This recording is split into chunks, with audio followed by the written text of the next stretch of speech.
nekne je wen ti ya nekne ko ko de ni jen si kise do ko ni ji el kise akot ko de je ho o che so de tas kise ko do ko de e do jo tra ne la e ba che sen do shin da ni ko ni ko e hi ka da do ko of in khai ado han zaho o al e ya na de zete el tradigi ka do ko e nil e do ko dan do ko e ya bin ke hol jishin le ko e do ta e do yo khali to o ha yo ta to na ita the more na o le na it zit na ha o do e I ka ko do sa ida si te nil ta do ba connection Dici quite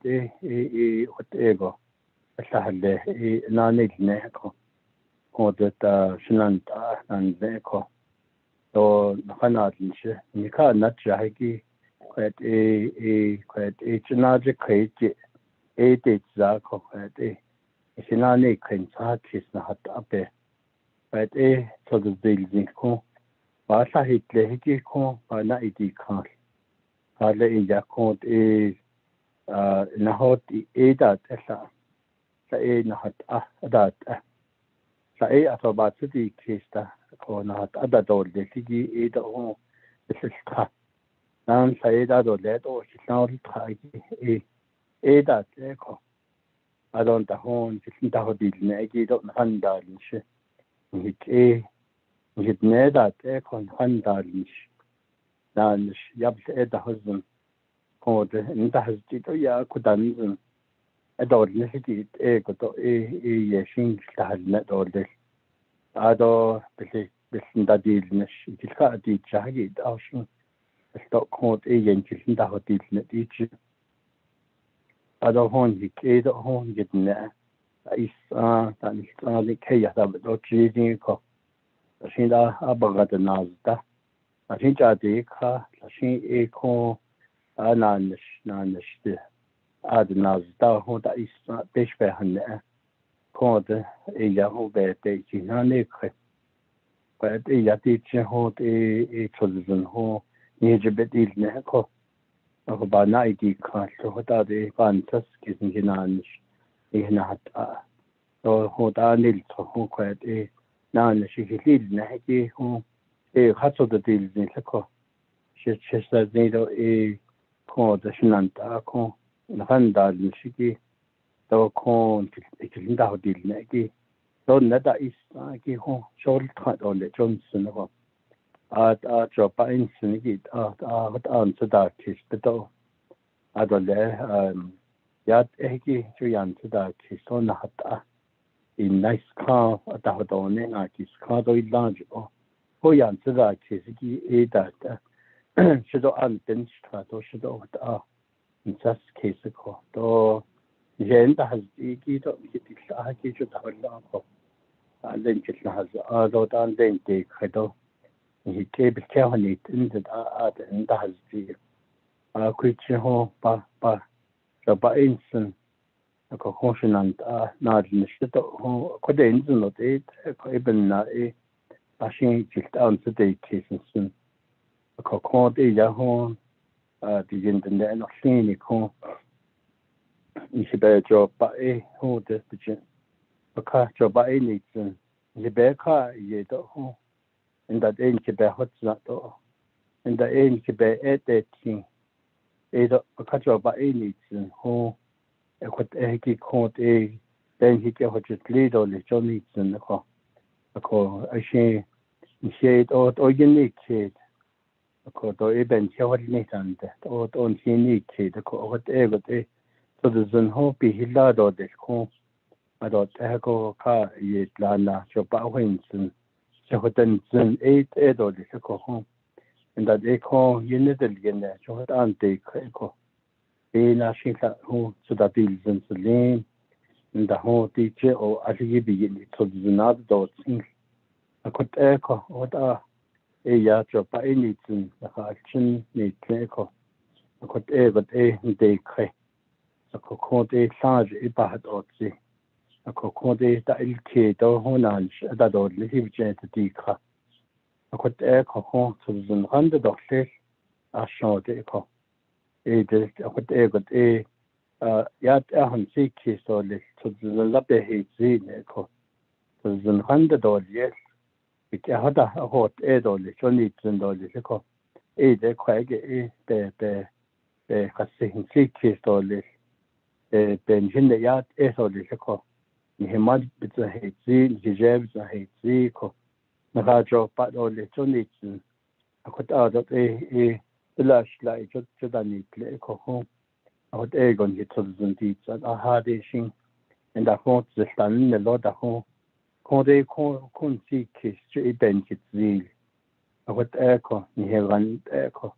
Satin echo a big quite carnate. A cord and see kiss echo. A cohort the home Conde Yako, Hiranta, Sonitsun, the Cohon, Paka, Bidget, how that Aggie Honda for Hirant, the Hatat Aggie, a that Cocon, a cobeda at Zilo, Bebe Huinako, Benilzil, the Nancy, the Nenigi, put a Cocon, Kaya, who Hashin Sagot, a Hiran, John Leco, each Conde Yacht, a Benil, or the Snarst or Cocon. I don't the home car hot a big hot eggy in the home the thing that egg the home. Jado or one city so open il thing and it to innate law. Bahanils in the home. Anahit under the Bahanils in the Onil Arco. Colanco, Nastan, Himayal, Traco. You change try what I had at Coco. The Yon ordinary. The betri do beten all so hat got e we hat ko home dit hot or that adsin it lande dil trasit an ni kaya and that hot on gen chinda on hat nesta choko na has ko I got end the home na hat de be hot so le be hat do le sigi abe nil do le abe de ka di lo sigi Canal close that he home, but the baby car deal he dark at a quarter to quag at the king, but local a quarter band saskis got did the bear. Then he got just little less and John Aban saskis a con digging the in his auntie could a bear what on this it a whole. He said, oh, by Nixon. I don't want a charge party to show the shake. He came, then he gave Hosani as three, just cage K ways and Nahola alcohol. Leda is chingy. Leda hoping net is study home, where she home to a ati neko a body and the home you must suddenly get shake. Call the a home or teacher you ask in actually Jing home. Sai to ka sai to ta ke ba ti ne ko ba jo ba ni to benil dan to benil so da to ba nil dan te se even ye hon ki ta hati ni en ye hon ha da is ko ho de sa o se be le beni ka ko kwa ji e ya kwa te ba so te sin ko even na ko te ta kis na hat etetin hoda ni shet zi hoda nesh he shane di cheko na kan kista hazan dawlati gendna hoda na hada sutta ki sahle to khode ko big stand ni pe ko resource development committee ni staff to ko shakshin dan do ko ada ko na hayaski ki speaker ajin hada sutta Bandal Nashiki, Radit Ahita home, also Navande, President Ahita home, other executive branch, also to President Nez, Vice President Lizer, if the has Taniki Hosania, tweets KGK, if in Dad Nashiki home, Kota Hashnegi, Dada Huznegi, this is the Hotel, out of and out of in Sakis, not that and Leko home.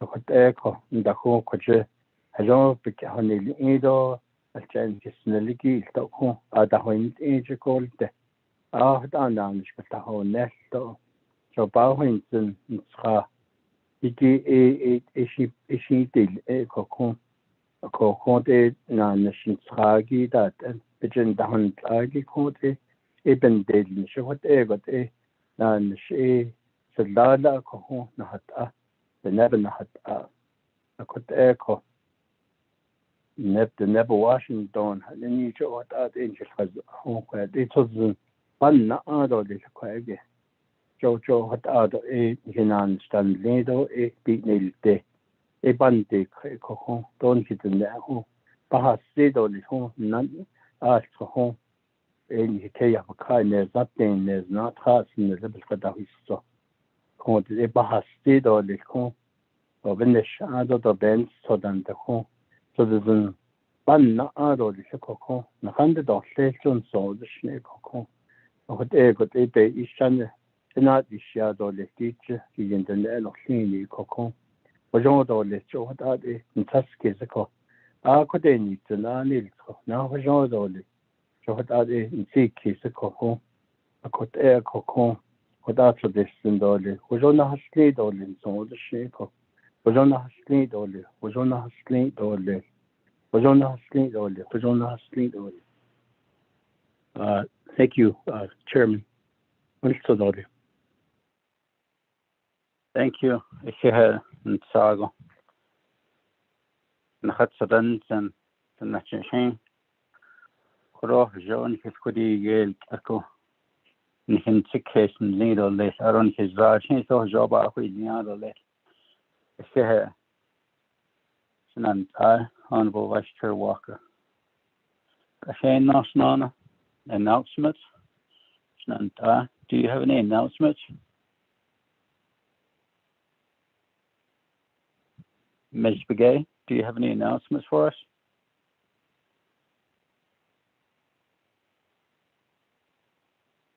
Mr. Chair, members of the committee, I believe you have a 3-day holiday, Memorial Day weekend coming up.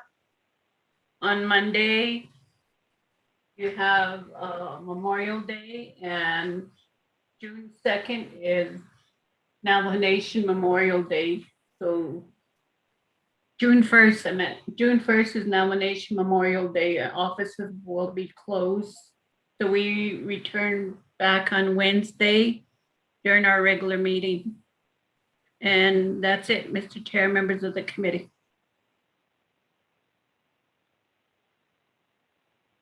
Thank you very much. Recognizing guests and visiting officials, introductions. We'll start with the honorable members of RDC. Honorable Vice Chair Walker. Again, good morning, Chairman and committee members, legislative staff and presenters, and the listening audience, relatives. Thomas Walker, Tishneko.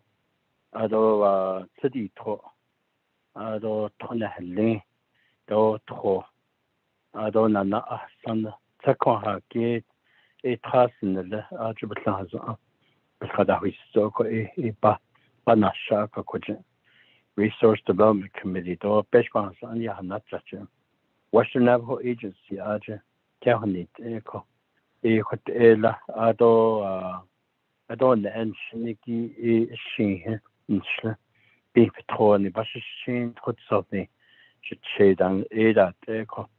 Adult Sadish Asian Nala or that the lunch echo. A care, now that's an only legation. Thank you. Thank you, Honorable Vice Chair Walker. Honorable Stewart. Question. Riat Nana Shanaido, Shanaiki, Doshayashi, Majike, Aro Isnal get this morning to Resource Development Committee meeting, Iki A Aro Kudo Age, A Wilson C. Stewart Jr. Age, though tell the Nijan question at though Aro Kudo, the base master and so the big L sheet when Lon Hiji the Desno. Aro the 45th agency representative for Resource Development Committee. Thank you. Thank you, Honorable Stewart. Honorable Daniels. Yes, thank you, Mr. Chair. Yeah, Shana, Vice Chair, honorable members of Resources and Development Committee, Shiche,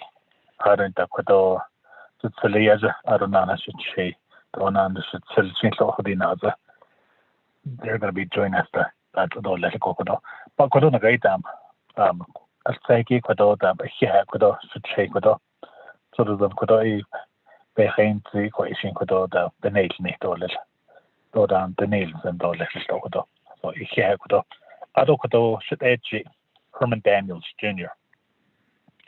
I don't answer get a bit I don't know kitchen sheet ni Ashka so national I don't know to here cleaning not kind of need I should say what I didn't like I don't know and I not on or jet to shot to I don't that's a big canapa national what I need to has a say Mr. Chair, thank you.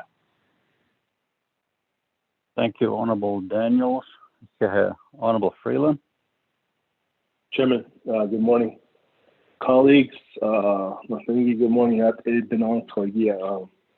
Staff, as well as everyone listening, as well as Che. Thank you for the prayer here in Tagagia. Good morning from Naiza.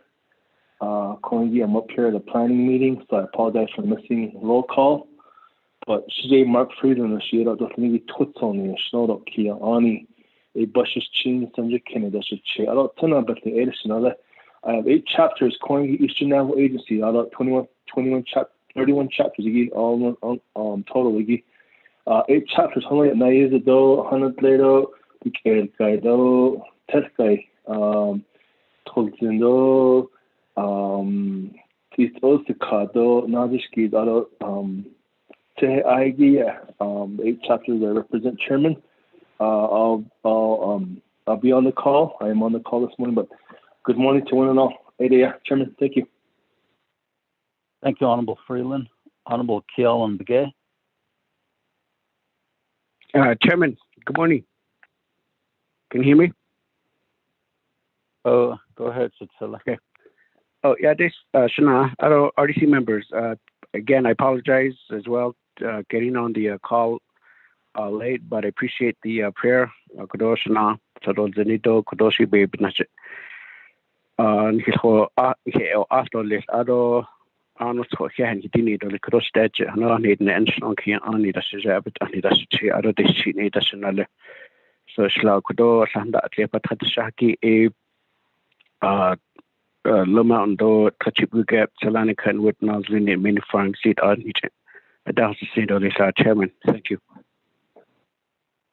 Thank you, Honorable Begay. Chair recognizes in Shihawasan and Shlow, Zaytachin, Bashish Chin, Sanhabit, the Cherokia, Ani Dational, as target chapters, Banash, Netligay, Sedak on, Ado, San Juan, Chesnani, and Sadishna, Ado Ninazad, A. Holige, Doel Kay, A. Upper Fruitland, East Tosakari, Burnham, East Ndeskish, A. Nukum, or Holige. So, yet, so, on a swara, that is not get on it on a sunny day, Benedict, or this mean. And Nakanda, Nashigi, or she staff, Ms. Begay. Good morning, Mr. Chair, members of the committee, and also the audience that are listening in to our meeting this morning. Yat a benishe Shami Begay share. Ado Resource Development Committee Advisor in Schlendo. Nakadina, but not Kadina and Sean the Besses and a Bushes chain. Tuba hit a dash shade, touching a dash nala da sun and lay office down on each.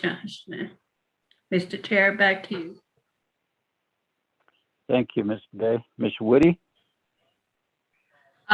Good morning, Chair. Ado Resources Development Committee members the listening to the not yat epene. Ado that is not ade aholneki ni hito ano toyat pene. Shirokoroyat in hit the dish ni she ya Teresa Woody egin chiado tapahan shno the passage in the bashin. Here on it as she chedo tsena geneta shinale. Le steamboat don't go in a shahoye ade gon na shako ya Hiche yan le office to sit ado in each ashnedo in his or lately yeah chair ado vice chair nedo shija general hatsadins and here la ako yat elshin here that Mr. Chair. Thank you, Ms. Woody. Ms. Khan?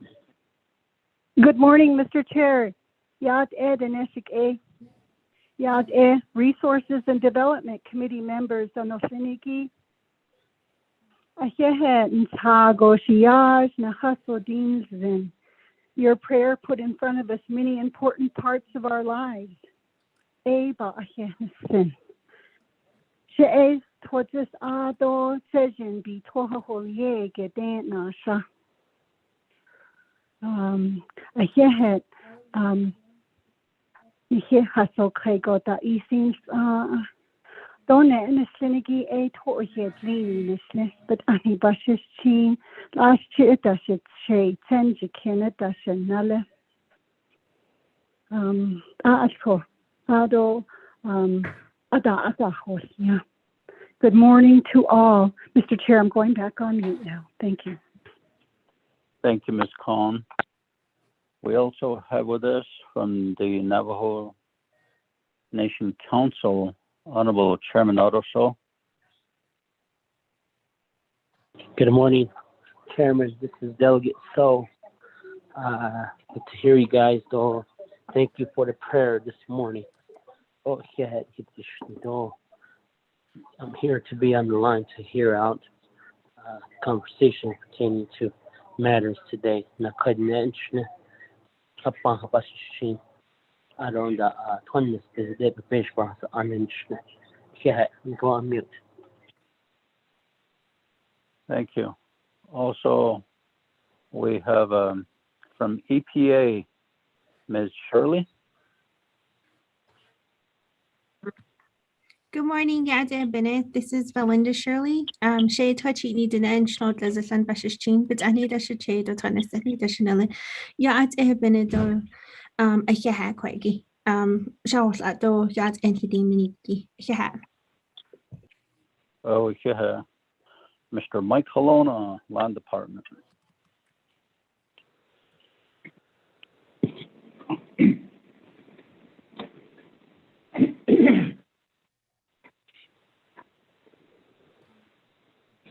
Mr. Halona?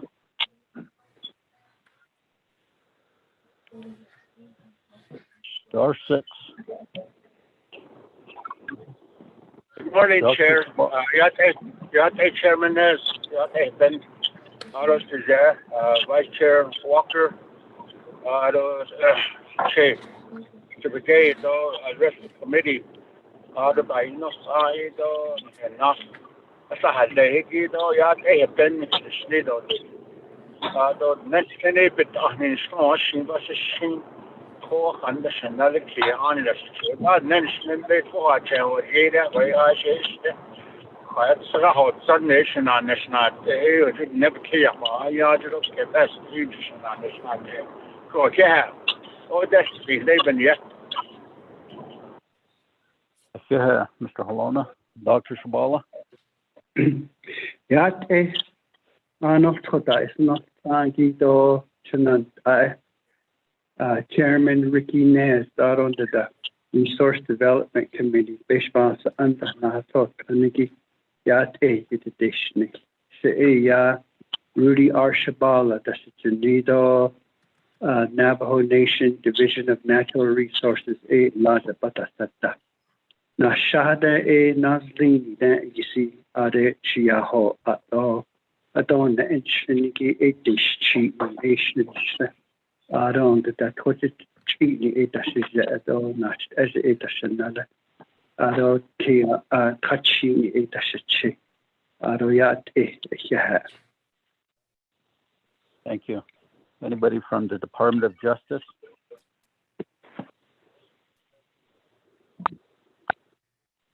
Good morning, Veronica Blackhat with Navajo Nation Department of Justice. I'll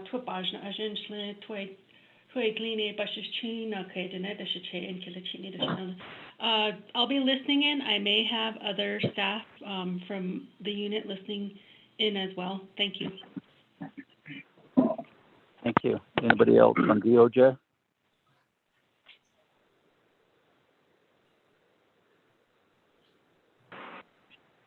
None. What about the Office of the President, Vice President? Good morning, Chair. This is Philford from OPVP. I'll be listening in. Also, today is the President and the Vice President's birthday, just so you know.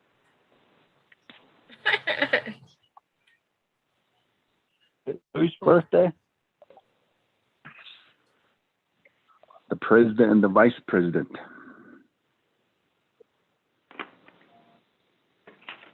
Okay. That's it. Anybody? This one. Good morning, Chairman Nez and members of the Resources and Development Committee. This is Melinda Arvizo-Siaco, Legislative Staff Assistant from Speaker's Office on the call as well. Good morning. Thank you. Anybody else on the call? BIA? Good morning. This is Vanjie Curley Thomas with Natural Resources Division. Good morning.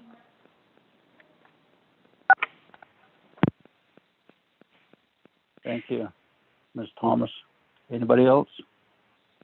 Good morning. This is Gloria Tom with Fish and Wildlife. I'm the department manager here.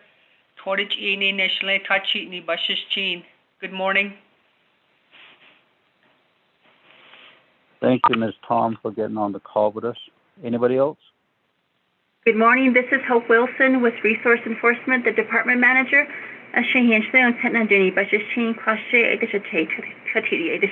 morning, Chairman Nez and members of the committee. Good morning, Ms. Wilson. Appreciate you getting on the call with us. You do a good job over there. Thank you. Anybody else on the call? This is Kevin Gleason. I'm the law enforcement manager for Navajo Fish and Wildlife. I'm also the acting program manager for animal control.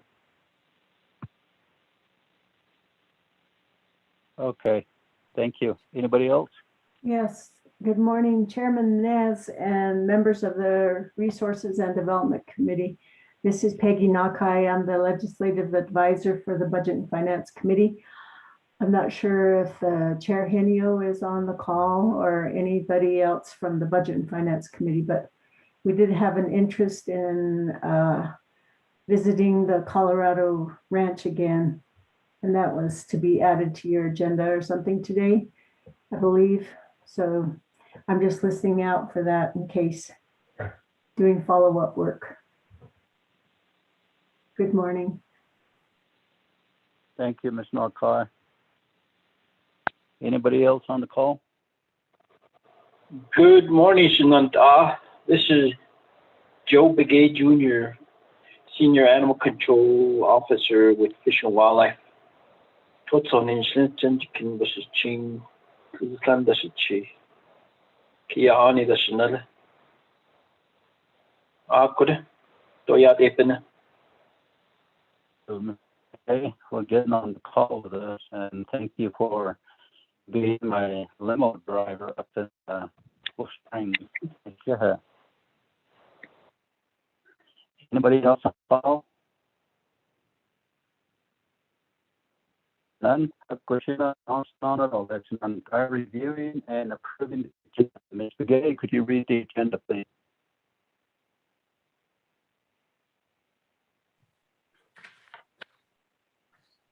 Good morning, Mr. Chair, members of the committee.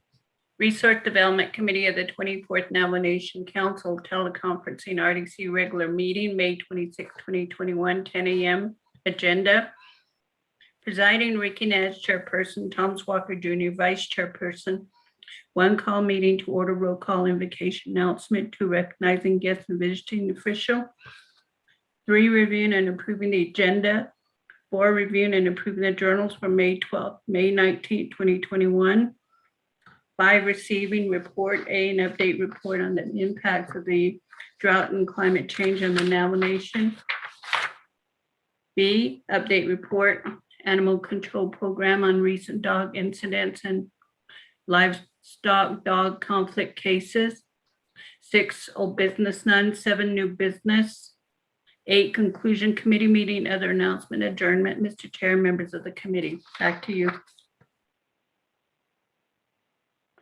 Mr. Gay, honorable members of RDC, let's just motion and a second for the agenda. Kellen. Thank you. Second by Stewart. Honorable Stewart. Thank you very much. Any questions or comments on the agenda? I would like to add two items to the agenda. Before I go forward, is that Mr. Honorable Daniels? Is that you? Yes, Mr. Chair. Yeah, Adonana Kudo teacher Kudo Panahoido Nikis Kudo Joyce Kudo Peste Kudo Adonana Kudo Nikides Kiss Kudo Nagaidam Hashida Banto Kisto Leskudo Adonana Kudo Nagaidam the Mobis Kaniata Mandiata RDC Nagai Sant Hode that's a feed link or Ari hitting the feed neko. So one of the item that came up was the railroad tracks. Area that hasn't for yeah. But how old vehicle kudo Adonana kudo Nagaidam it a day meet kudo Nagaidam Nagaid leadership meeting.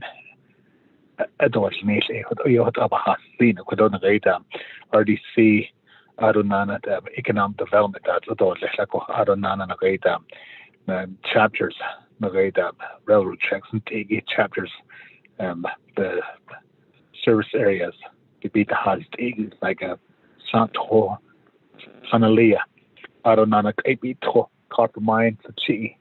I believe those 5 beat echo so it's a leadership meeting with all that. Nihides so you put out Shushanat Senegi called Quaggy railroad tracks. Kodo I see Kodo a Legita, I see the Ayabaho.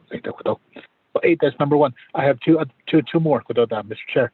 Do you want me to talk about the other 2? Honorable Dan, what we'll do is have all of them for one amendment 1 motion for like joint RDC meeting with HESI and Natani Development Corporation, and then RDC and Budget and Finance joint meeting on Wolf Springs Ranch and Boyer Ranch. Ado a Kadinji Eginana leadership meeting request with Shanto Kaipi Toro the Coal Mine Canyon on the railroad tracks again. So the last one, Gilahi. Mr. Chair, I have 2 more Kodona Gaita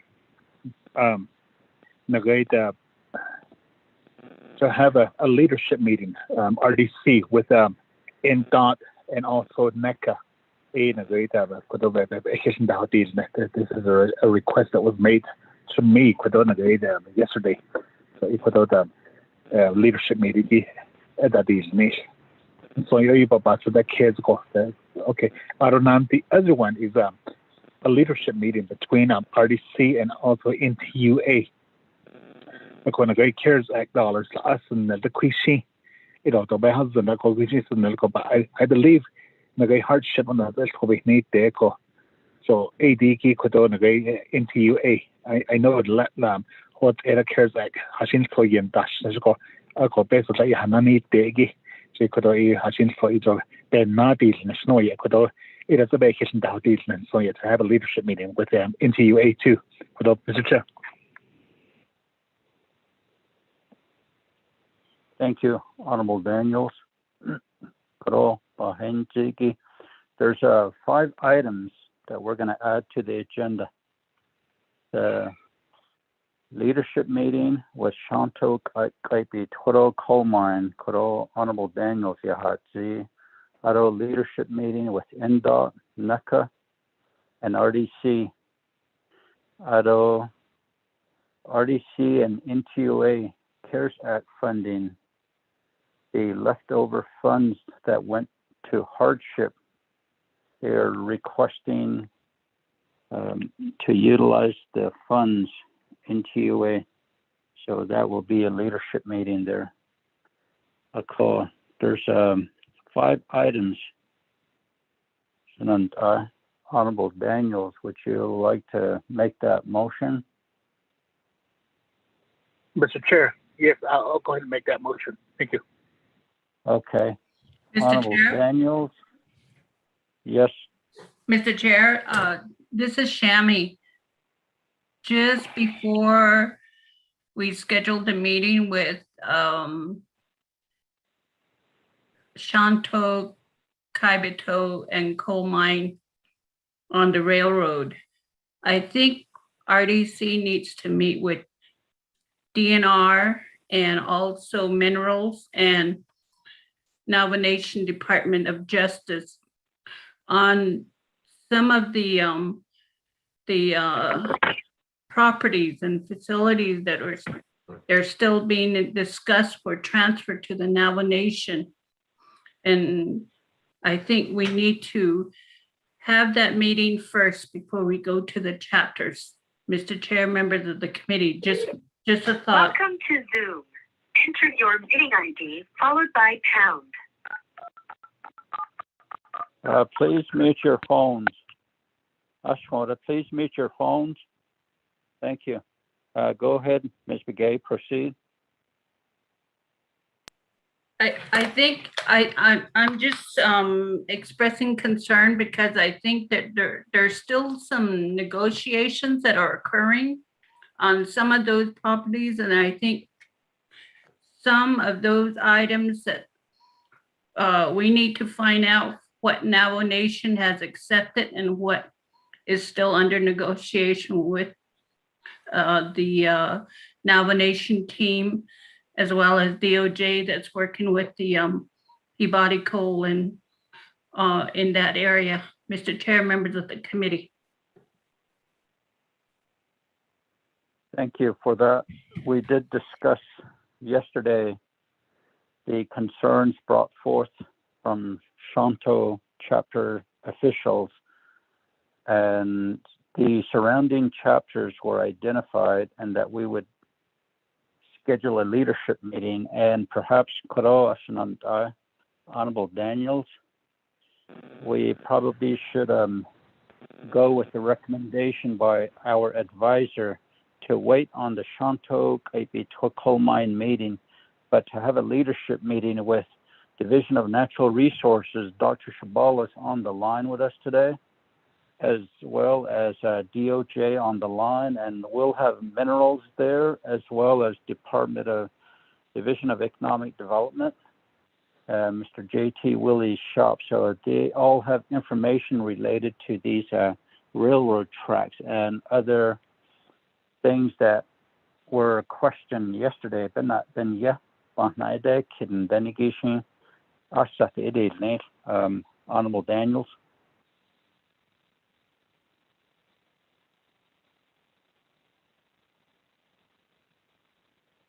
Honorable Daniels.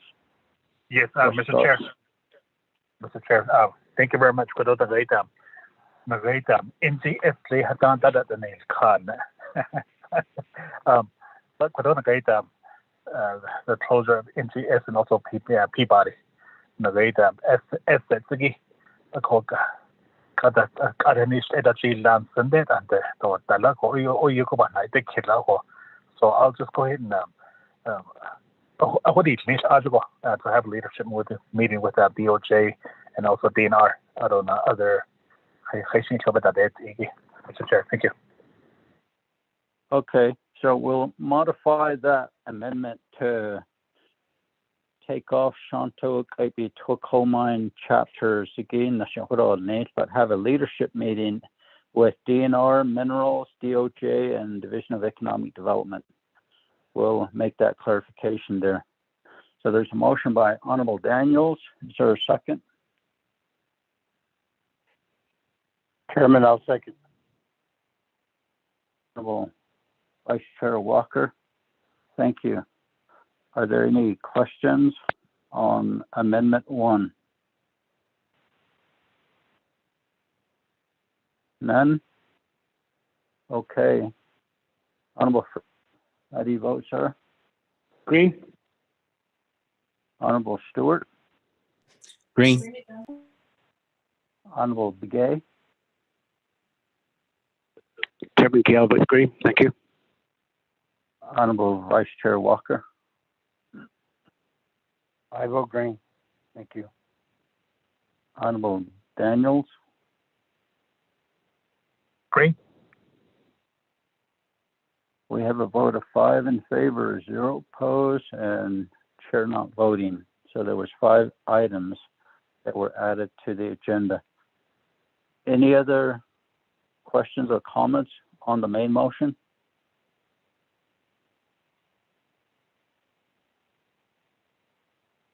None? Well, we'll go ahead and vote on the main motion. Honorable Freeland, how do you vote? Green. Honorable Stewart?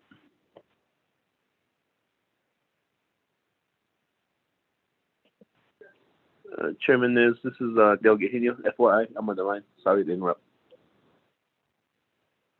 Thank you, Chairman Henio. Honorable Stewart, how do you vote, sir? Green. Honorable Begay? Chairman Gale votes green. Thank you. Honorable Vice Chair Walker? I vote green. Thank you. Honorable Daniels? I vote green. We have a vote of 5 in favor, 0 opposed, chair not voting. Motion carries. We have an approved agenda now. Moving down to number 4, reviewing and approving journals. Mr. Whitty sent us the journals for May 12th and May 19th. Let's establish a motion and a second.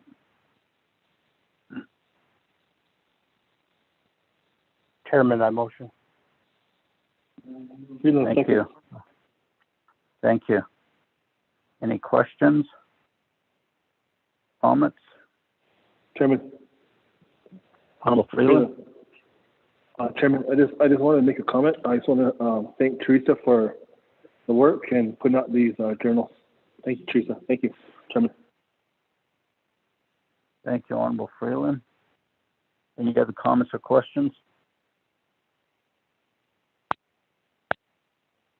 We'll put it to a vote. Honorable Freeland, how do you vote? Green. Honorable Stewart. Green. Honorable Begay. Chairman Gale votes green. Thank you. Honorable Vice Chair Walker. Chair, I vote green. Honorable Daniels. In favor. Thank you. We have a vote of 5 in favor, 0 opposed, chair not voting. Motion carries. We'll approve May 12 and 19th journals. Thank you. Number 5, receiving reports. Update report on the impacts of the drought and climate change on the Navajo Nation. Presenter, Gloria Tom, Director of Department of Fish and Wildlife and Department's Climate Change Team. Ms. Tom, you have 20 minutes. Thank you, Mr. Chairman, members of the Resource and Development Committee. Thank you for the opportunity to present to you this morning the report on drought and climate change on the Navajo Nation. Before I proceed, I would like to have my climate change team introduce themselves. We'll start out with Janelle. Thank you, Gloria. Mr. Chairman and members of the Resource Development, my name is Janelle Hosea. I'm a wildlife technician with the Navajo Nation Department of Fish and Wildlife Climate Change Program. My clans are Tapahan Nishlet, Nakaida Bashichin, Zitlatni Dashichedo, Shiha Dashinale, Agut Ego, the Nest, Dan and Nishlet, Ahaha. Keith? Good morning, Mr. Chairman and Resource Development Committee members. My name is Keith Howard. Tachi ni Shlon Todd Lini Bashichin, Zitlatni Dashiche, Bitani Dashinale. I'm from Twin Lakes, New Mexico. I'm a wildlife technician with the Navajo Nation Fish and Wildlife Climate Change Program. Thank you. Nicholas? Yeah, I've been an Honorable Chairman in the Resource Development Committee and everybody listening. My name is Nicholas Chischili. Toe Glini Nishne, Tachini Bashichi, Toro Koja Dashiche, Toro Chini Dashinilla. And I am also a wildlife technician with the Navajo Nation Fish and Wildlife Climate Change Program. Thank you for having me. Gabriel? Hello, good morning, Mr. Chairman and Resource Development Committee. Gabriel Sami Nishia, Ki Ani Nishla, Toricini Bashichin, Betani Dashiche, Taba and Dashinelle, Segahodzane de Nasha. Thank you, everybody, for being on this call and being here and listening to us present. Go ahead. Gabriel? Gabriel, what is your last name? Sam? Ben? Thank you. Sam, S-A-M. Thank you. Okay, thank you, climate change team. Thank you for that. I emailed the PowerPoint presentation this morning, so committee members, you should have a copy of our PowerPoint presentation, and I'm going to go ahead and go through the slides, and if the climate change team has anything to add, they can do so as we're going through the slides. But the first slide is just basically introducing the topic of drought and climate change on the Navajo Nation. And I proceed to the second slide, which is an overview of this presentation and what we will be talking about this morning. First of all, we'll be talking about climate change and what is drought, what are the causes of drought, and also a discussion on the impacts of drought on the Navajo Nation and on the Navajo people. And then we'll finish up with some drought mitigation discussion as we move forward from here. The next slide is labeled A Guide to Climate Change. And basically what we're dealing with, not only here on the Navajo Nation, but also all across the world, is we have a substantial increase in our world population. And basically that is leading to the increase of fossil fuel burning. And fossil fuels meaning oil, coal, and natural gas. And basically this burning is creating what is called greenhouse gases. And this is primarily carbon dioxide. And carbon dioxide is being released into the atmosphere. And the global warming is basically leading to various types of extreme weather in different parts of the world. The atmosphere is basically turning thicker with these greenhouse gases accumulating within our atmosphere, and this is creating a warming effect, and that's what we mean by global warming. Here on the Navajo Nation, we are experiencing an extreme drought phenomenon. The climate is basically changing rapidly here on the Navajo Nation. As most of you know, we don't get the big snowfalls that we've seen in the past. Our precipitation levels are drastically lower. Our summers are longer and hotter, and we're experiencing bad dust storms due to the dry weather. And we're seeing some changes in our soil all across the reservation where we're basically losing vegetation due to drought, and this causes sand and dust mobility, and that creates the dust storms. We also have a lot of sand dune formation and sand dune movement in certain parts of the reservation. The next slide is basically defining what drought is, and it's primarily due to the lack of precipitation. And we've experienced a very long period of abnormally low rainfall and snowfall, leading to a shortage of water. And for drought, it may be difficult to detect. It may take weeks or months to realize that a drought has started. But basically, we are in the midst of one right now. And drought is considered to be the second most costly weather event. Since 1980, 26 droughts cost the entire nation at least $249 billion, with an average cost of more than $9.6 billion incurred during each event. Some of these costs include infrastructure repairs, infrastructure needs, drought emergency response for, say, like FEMA, the Department of Agriculture, the U.S. Forest Service in their forest fire response.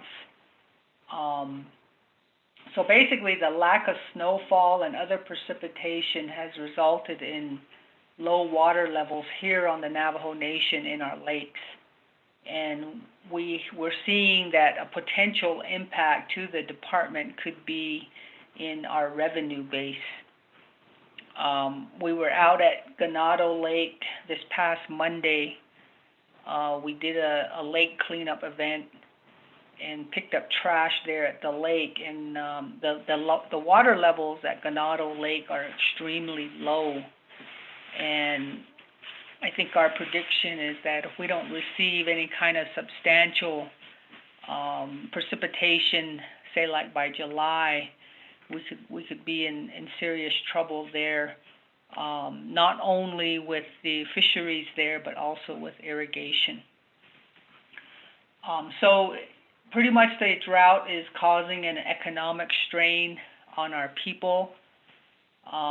Most people that own livestock are now hauling water for their livestock, and they are also buying hay and feed for their livestock to supplement them because the vegetation is not there and the water is not there.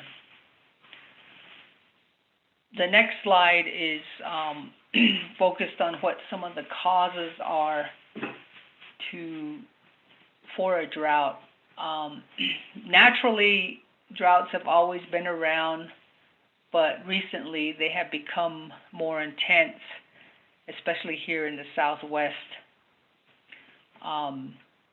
Global warming is another cause. The high temperatures are basically causing increased evaporation rates of water. Human activity, we have increased population numbers all across the world. This increases demands on water, and it also increases our greenhouse gas emissions. And then, of course, we have irresponsible water usage, which also contributes to the problem. And then we also have feral animals, high consumption of water. They consume a lot of water. They consume a lot of vegetation. And this is basically creating problems with erosion and loss of water supply. We're also seeing a lot of shifts in the vegetation communities across the Navajo Nation. We're losing a lot of our native plant species to exotics and invasive species. And those exotics and invasive species use up a lot of water as well. The next slide is talking about the impacts of drought on the Navajo Nation. And I believe that this is something that we all see pretty much on a daily basis.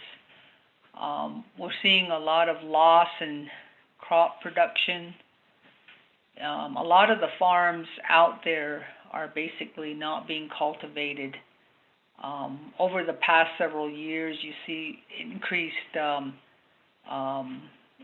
levels of farms not being cultivated.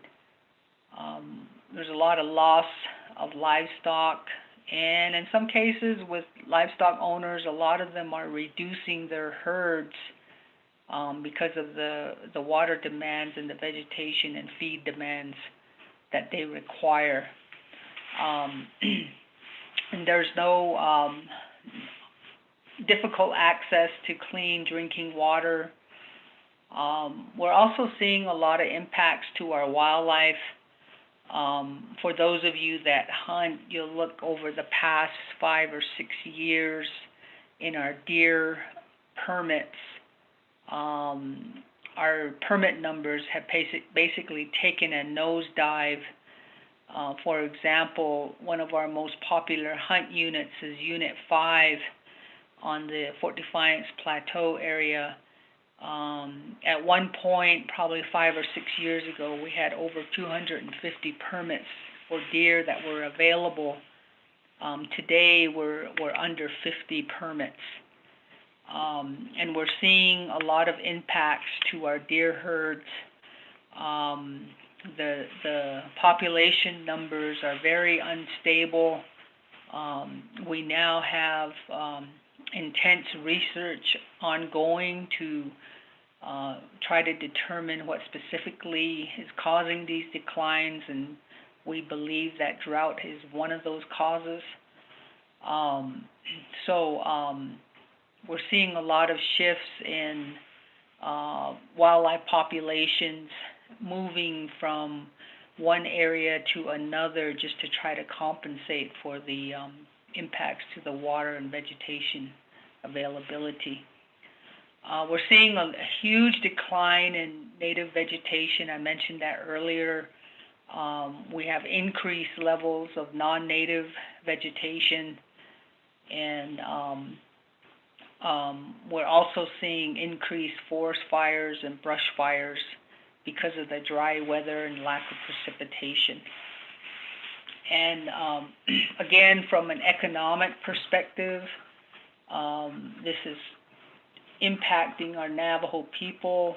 They're basically feeling the stresses of the drought, and they're having to haul water for their animals and buy supplemental feed for their animals. And I said a lot of our people are trying to compensate for that by reducing their herds,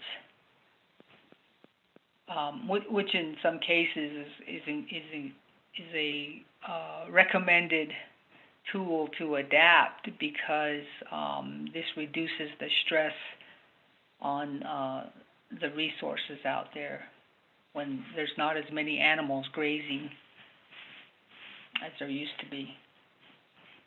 Does anyone from climate change want to add anything on any of these slides up to this point? Yes, this is Keith. Just to go back to the drought and precipitation slide, because the lack of precipitation, no rainfall and no snowfall, a lot of our aquifers and water tables are not recharging. And where's that going to leave us in the future? Where are we going to, our wells are going to dry up. How are we going to, how are we going to find ways to, are we able to, deal with that when we run out of water as the Navajo Nation, as the Navajo people? So I just wanted to, bring that out and I don't know if anybody else from our group wants to add or has anything else to say.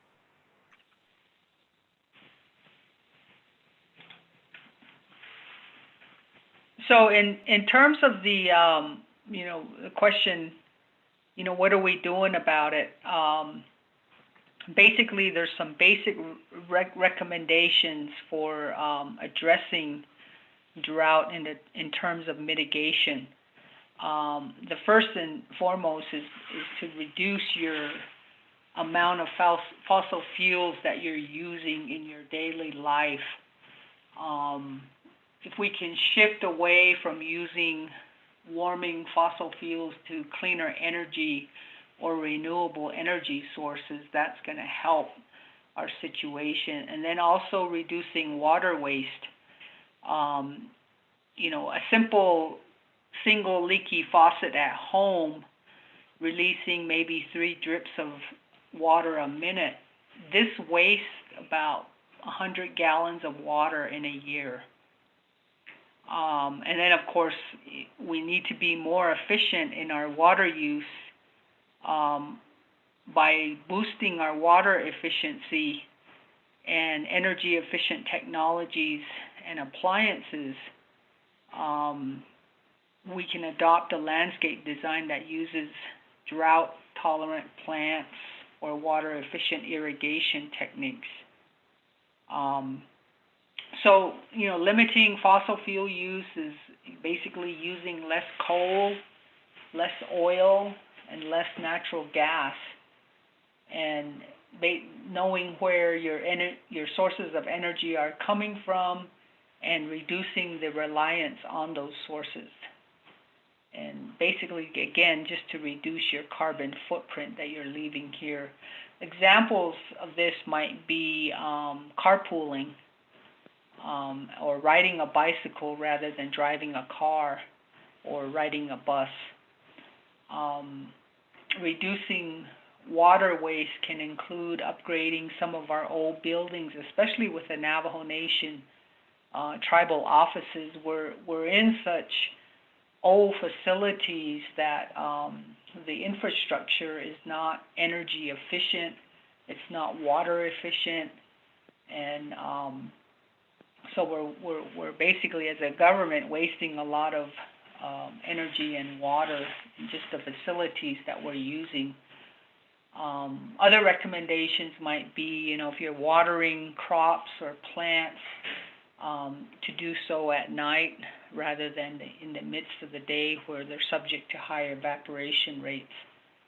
And one thing I do want to mention a little is the Navajo Nation has a climate change adaptation plan, and that plan was approved by the Resource and Development Committee in 2019. The climate change team has been working diligently in terms of outreach and education with our chapters, our schools, and our communities on adaptation strategies that they can incorporate at home, school, and work. And they've been focused on that for this past year, and their funding source is coming from the Agriculture Infrastructure Fund. And under the AIF program with Department of Agriculture, they've received 2 years of funding, and the first year being focused mainly on education and outreach with our communities. As we move into year 2 of the program, we're going to be shifting our focus a little bit more in terms of working with our communities and our schools in implementation of these adaptation strategies. In other words, developing climate adaptation pilot projects to kind of address some of the climate change issues that are occurring out in our Ms. Tom, Yes. your time is up. 20 minutes. Okay, yeah, I'm just finishing up. My last slide is just Honorable colleagues, just one moment, Ms. Tom. Honorable colleagues, would you extend Ms. Tom's time to 5 more minutes? Yes, Chairman. Freeland. Okay. Thank you, Honorable Freeland, for that. Ms. Tom, you have 5 more minutes. Thank you for that, Delegate Freeland. But anyway, the focus is going to be on implementing a lot more pilot projects in climate change adaptation with our communities starting in year 2. And the program is also going to be preparing funding proposal for AIF funding in year 3, where we will be in full implementation phase of the adaptation plan by focusing entirely on pilot projects out throughout the Navajo Nation. Some of the information, if you want more information on climate change, on global warming, on climate change adaptation, the next slide shows some of the web links to the material that has been presented thus far. And so anyway, in conclusion, we do have websites up. We have one for the Department of Fish and Wildlife, which is listed on that last page, along with our climate change website, which is also listed there. And again, I'm here as well as my climate change team. If you have any questions that you might have regarding this presentation, we're open to that now, Mr. Chairman, members of the Resource and Development Committee. Thank you, Ms. Tom. Honorable members of RDC, let's establish a motion and a second, then we'll ask questions.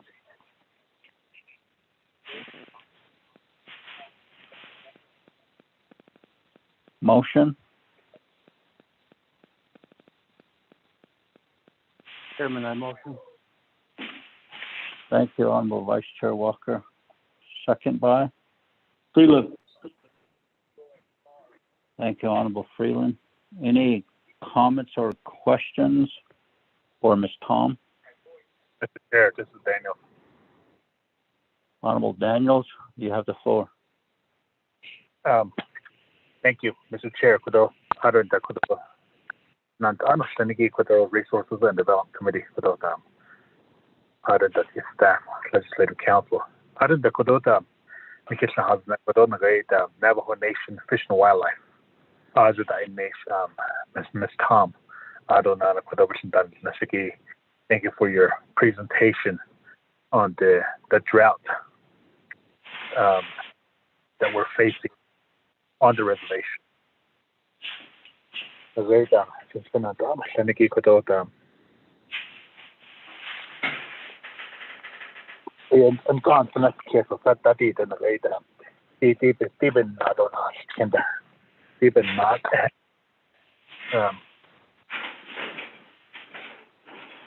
Wrote down the day there. What's again? I don't know. The very NGS are in the way I just that. The zone and the Stahalon Hash and a Sultan says, also again, also 10 halot that 11 not Elan song that did. I'm in the key answer right now. The real national for fossil fuel and on the radar. It is though the you had at the J and Nago. And how I'll collate out on Hen and I don't know about the Hashins and Halshaw. Could not eat either. Could not eat. The question just like what Jeremy Hans Negi that this disease Hans Negi COVID-19 has not been a head what's that Hans the or you out and a radar or you out and a law. He can eat in the court the question how we get the drought or not equal. So if a bad fact is or yeah. The radar big hit I give you the items no the radar carbon the radar should have been invested build it but that phrase again. The road is ego when you drive along the highway. When you drive on the highway, the great team balls there's I the hot greens.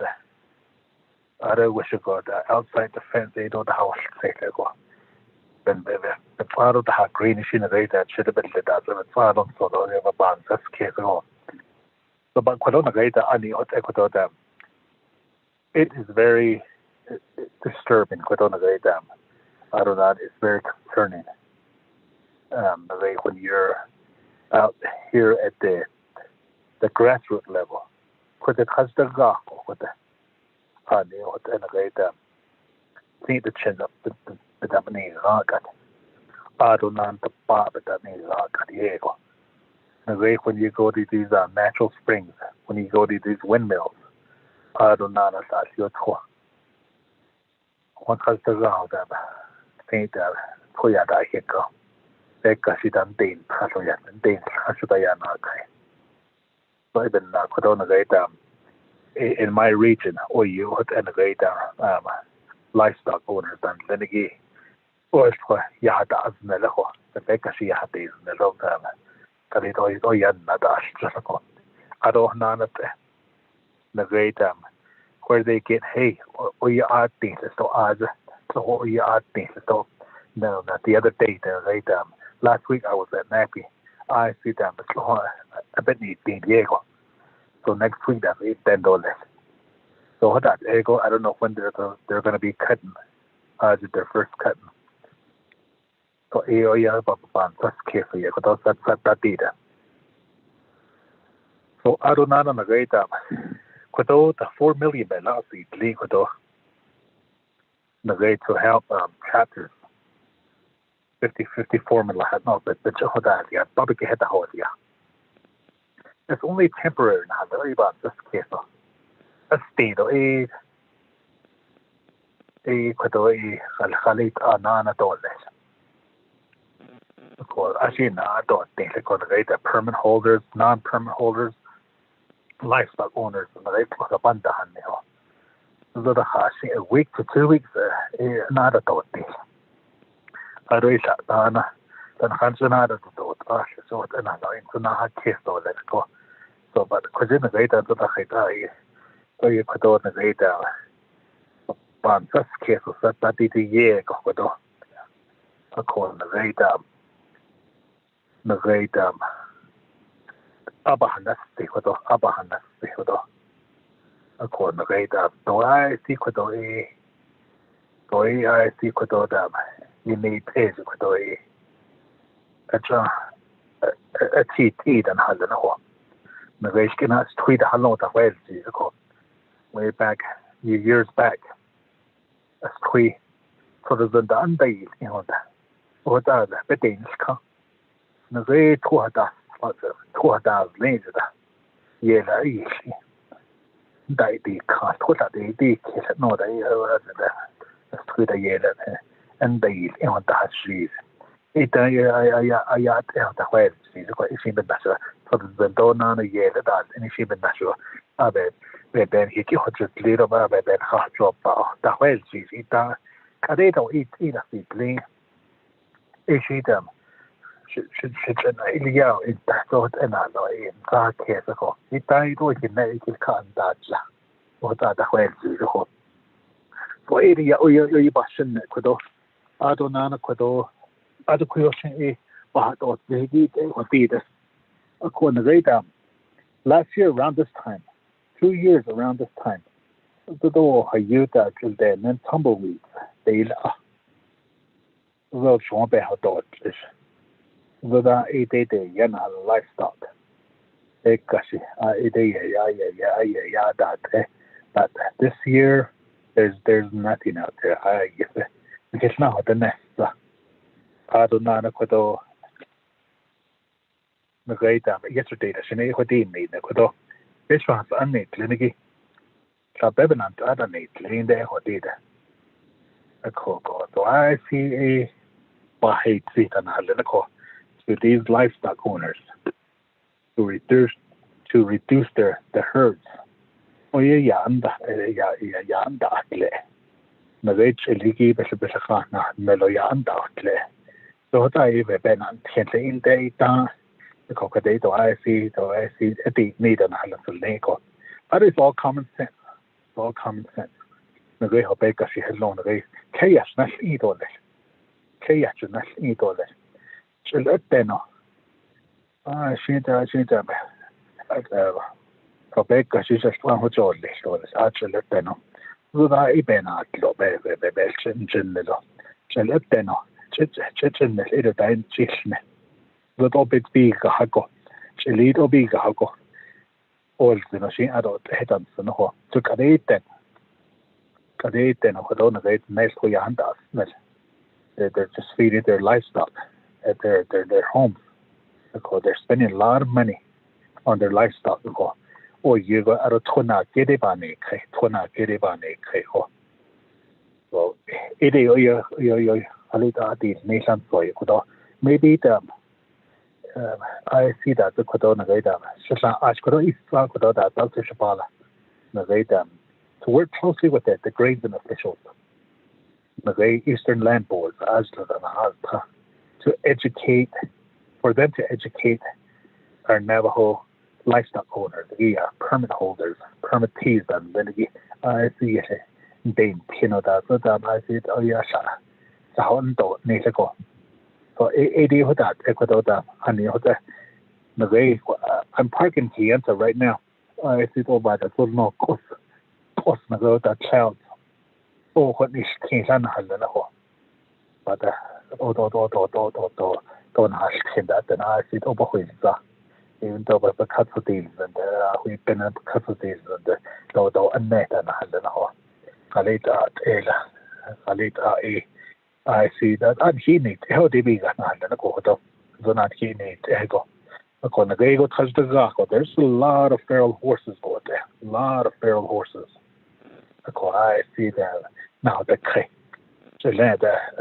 roots I had a on cut. Even right now they're going to these homes, residents. They're breaking down corrals, they're going into yards, all that I see never. You can say so I don't stop over hospital but I appreciate the presentation Mr. Chair. Thank you. Thank you very much, Honorable Daniels. And perhaps Ms. Tom, you would like to comment on it? Yes, thank you, Mr. Chair. Delegate Daniels for that summary of the entire problem that we're seeing here on the Navajo Nation. The climate change team has been working again diligently with the communities and including the grazing officers in terms of educating and informing them of the situation that we're facing and some of the recommendations to address some of these impacts, especially from livestock grazing and some livestock owners are receptive to reducing their herd numbers because of the cost that they have to bear in terms of feeding and watering their animals. Other producers are not so receptive. They continue to maintain the large number of animals out there on the range in spite of the fact that there's really nothing out there for them to sustain themselves. But the program is committed to coordinating with those local officials. And as a matter of fact, I do want to mention that when we developed the climate change adaptation plan, we did it in cooperation with the local leadership, the grazing officers, the land board members. They were involved in the development of that plan. So thank you for that, Delegate Daniels. Mr. Chair. Thank you, Ms. Tom. Any other comments or questions? Chairman None. Freeland. Honorable Freeland, go ahead. Thank you, Chairman. Kongi, Resource Development Committee members. Thank you for the presentation, Ms. Tom and your team. Chairman and colleagues, I did ask for this report. I think we need to create more awareness on the drought overall, and this is one way of kind of beginning those discussions and becoming more acclimated and educating ourselves on the issue at hand. You know, what causes drought? There's a number of things, and this is one component of many. And the other one is precipitation. But I wanted to hear this because in my area, especially out here in Naizi, I was just talking to the landlord about the horse situation out here. The forage, the vegetation, and especially in White Rock and Lake Valley area is non-existent. And it's really unfortunate how, these at one point there was a lot of grass, there was a lot of forage, but how do we begin to start focusing on the drought? A lot of our focus and a lot of our efforts was on COVID-19 and, dealing with the pandemic, which we were kind of going through the healing process of. But all these issues continue just to grow and fester and multiply during that time. And this was one of them, the drought. And we didn't pay much more close enough attention to it because all of our energy and focus was on COVID. But now we've got to start refocusing a lot of our attention and energy back to these lingering challenges and issues that we have. And I'm really adamant and really strong on this issue of drought. And because I hear a lot from our ranchers, I hear a lot from our producers, permittees, and livestock owners out here in Eastern. And how do we begin dealing with this issue at hand? How do we begin these types of discussions? And I'm glad we're having these talks, but once again, we got to go back to our resources again, whether that be the grazing officials or the land boards or the farm boards, and get their take on it. How are they dealing with the drought? Are any of them do any of them have a plan? Or any of them, is there something that they can share best practices?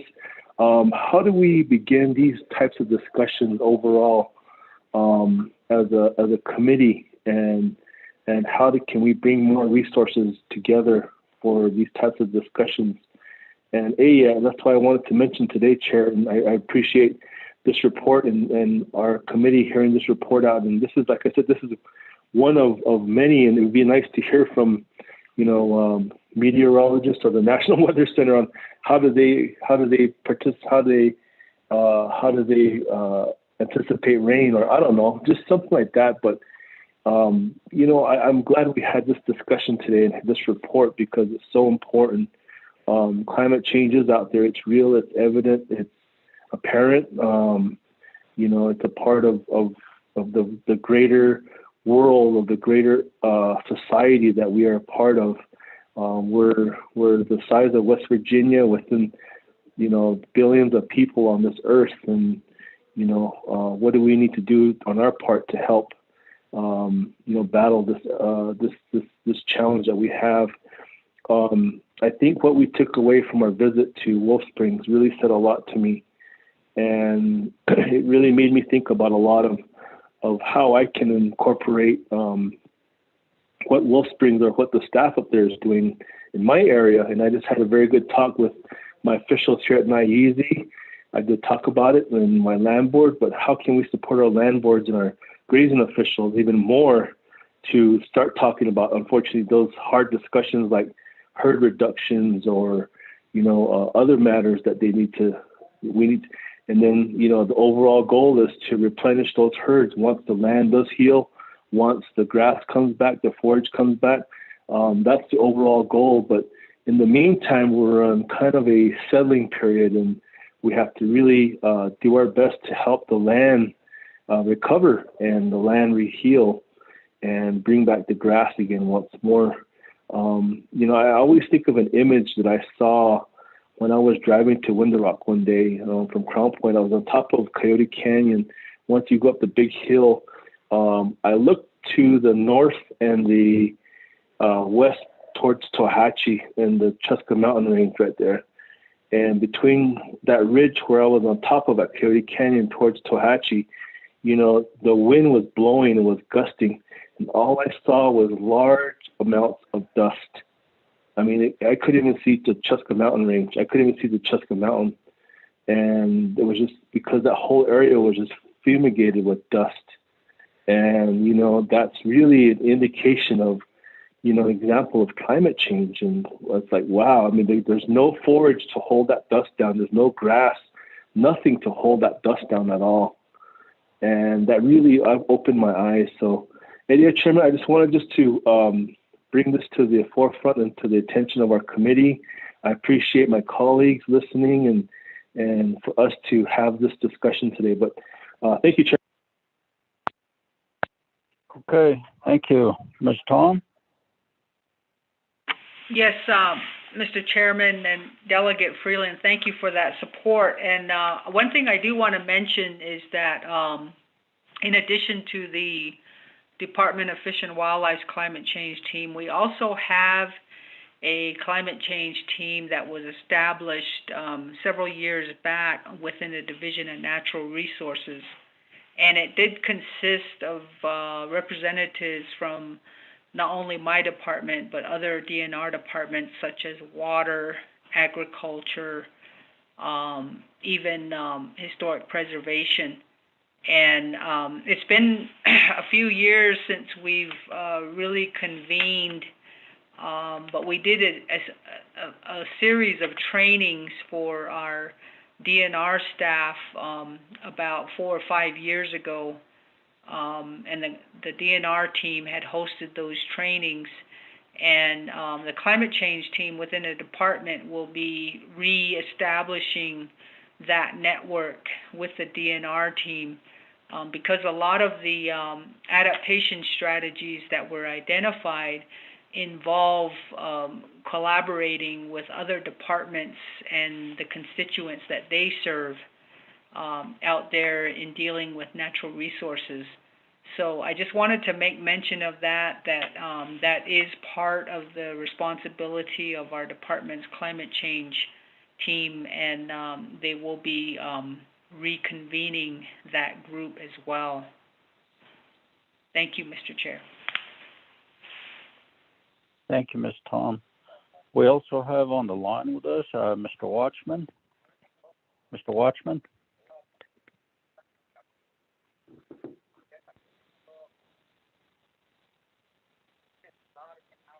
Mr. Watchman? Yes, Mr. Chair. Would like for you to comment on the feral horses and the overgrazing, sir. Okay. In brief, Mr. Chair, and also members of the committee, as well as who may be on the line, staff and others. Currently, we do have a rescue team, our horse management team that's out there. Even as we speak, they're doing entrapments or rounding up. But in the calendar year, we have rounded up roughly about 885 horses within various chapters. As you may know, the horses that are out there, in order for us to round up, it goes through a CSER process, a horse roundup steps. And when we get the okay from the chapter through a resolution or a request, then we move and schedule. Currently, we have several several roundups scheduled throughout the summer. But again, it's not in all communities. We roughly have about 75 to 80 resolutions from chapters that either have renewed or have reaffirmed their position for requesting a roundup or some form of entrapment. Having stated that, it is an ongoing challenge, and we have had some success, but again, it's overwhelming. There's been studies out there that says there's 50 to 60,000, upwards of 80,000 feral horses. currently the market for horses have been remaining the same, which in some ways it is economically sound to round up horses and get dollars from that, but that's not the objective.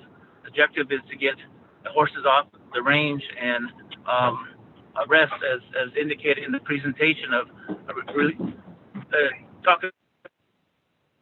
So, intention this summer is to hire a couple more roundup crews and begin to address those communities as we anticipate.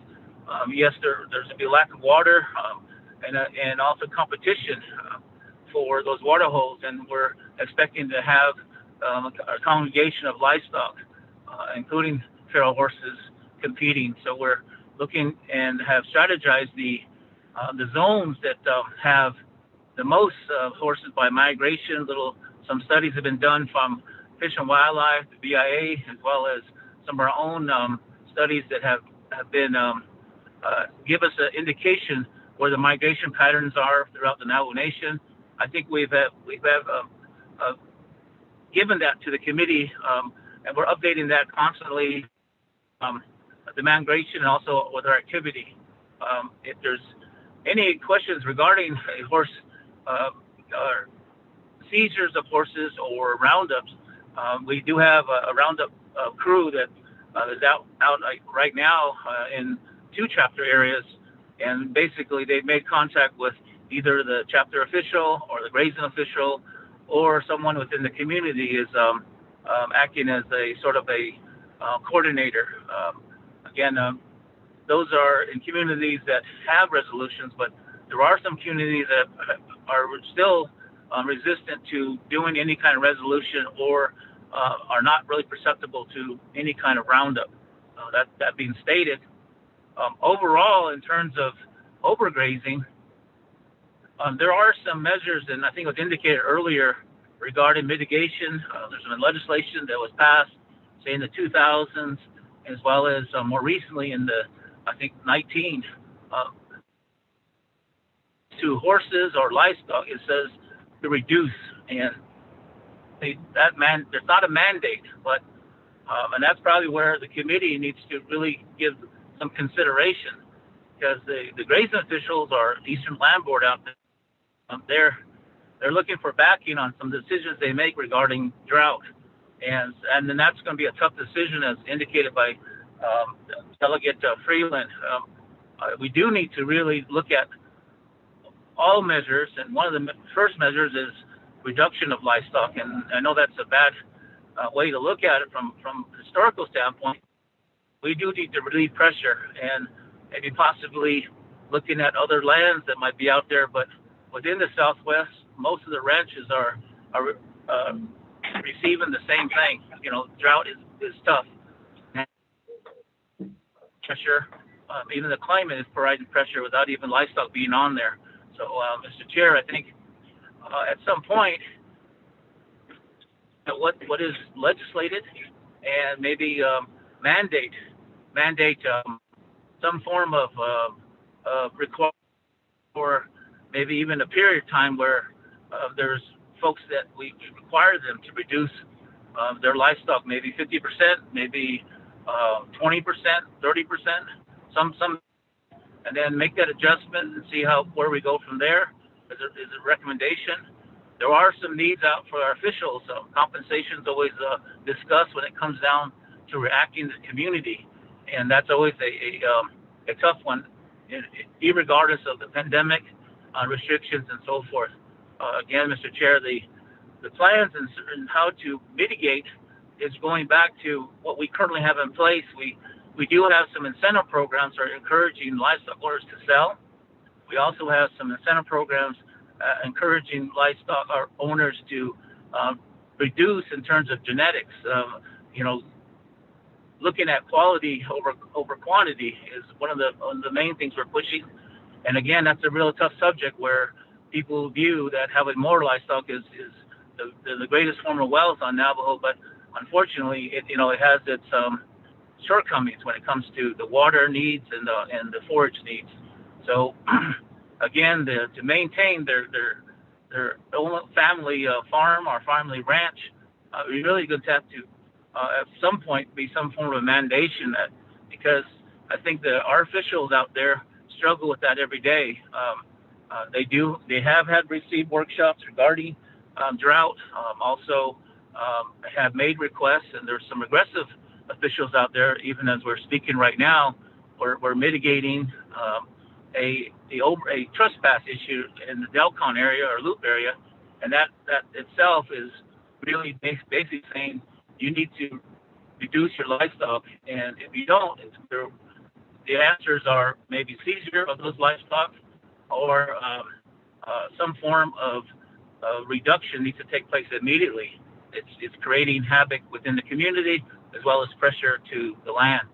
So, Mr. Chair, hopefully I gave a little highlight of some of the thoughts. I think I'm not saying anything that someone already knows or yourselves already know, but we are needing help in terms of a plan, and there are current plans out there that describe how to address, but it does take some form of enforcement. I think if we're asking people, I think that's what we've been doing so far, is letting them make their own decision, but that has its challenge. People, again, view that by having livestock is, they're the best form of Navajo, being Navajo and so forth. So, again, Mr. Chair, I stand for questions. Thank you. Thank you, Mr. Watchman. Honorable members of RDC, any other comments or questions on the drought and climate change? Chairman, yes. Honorable Vice Chair Walker. Yes, thank you, Chairman, committee members, our legislative staff, the Office of Legislative Council, the Speaker's Office, the OPVP, and then the presenters, the listening audience, needed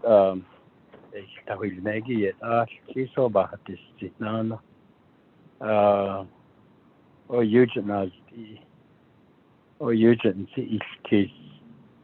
I think just talking about the drought alone can be at least a couple of days of discussions, whether we want to just educate ourselves. It's going to require hours of presentations. Then, of course, to formulate strategies to address the very serious drought that we're facing. That would take a huge investment of our time. I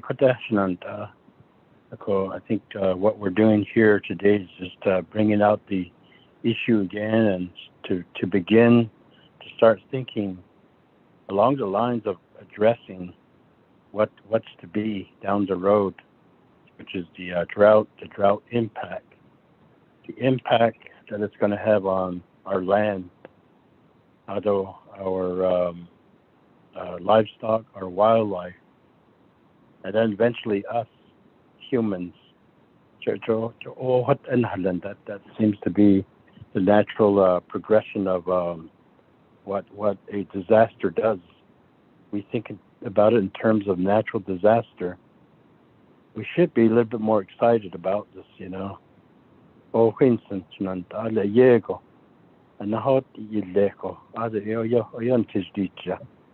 I think this discussion, this topic, this subject warrants that kind of involvement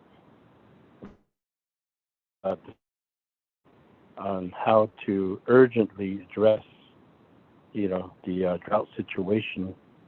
As I mentioned before in other meetings, we were one time using words to describe the drought as mild drought, moderate drought, those severe droughts, although lately extreme droughts.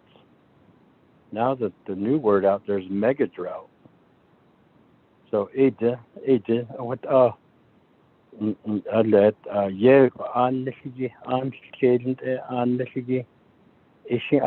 mega drought. Maybe the presenter can share with us what that really means when there's a mega drought. Maybe in other parts of the world, they experience this or have been experiencing mega droughts. So that concept or that terminology just recently reached our area, or at least some of us. Maybe it's been around for several years. But what is a mega drought compared to an extreme drought, severe drought, a moderate drought, mild drought? Of course, it sounds various levels, various progression of worsening, the problem worsening, the impact, the effect, the harm of natural phenomena increasing on our ecosystem.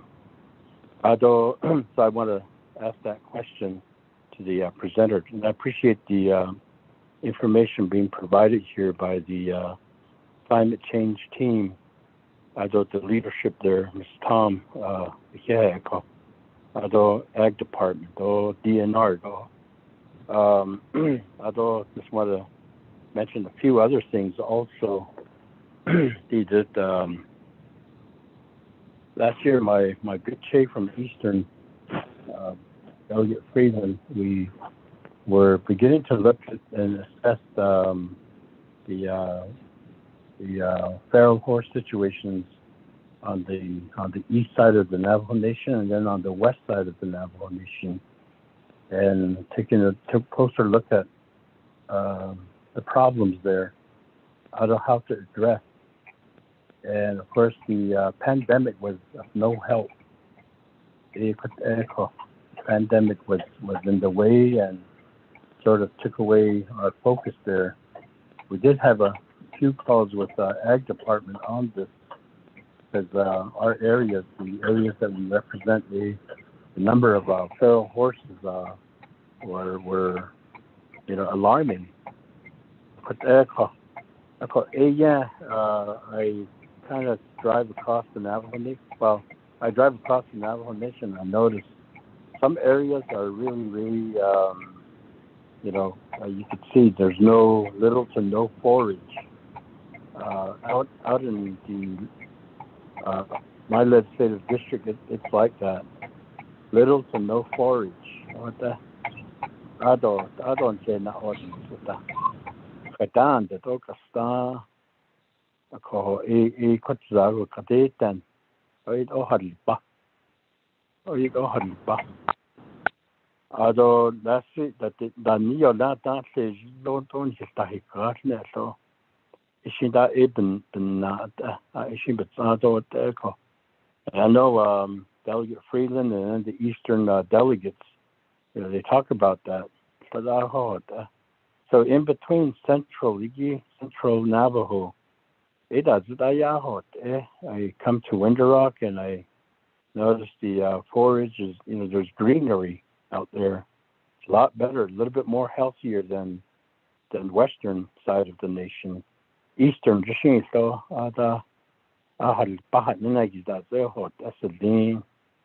so maybe the leaders from these areas, maybe some of them aren't as alarmed as we should be out in western or eastern. Some of us are more inclined to be motivated to start addressing the drought emergency. And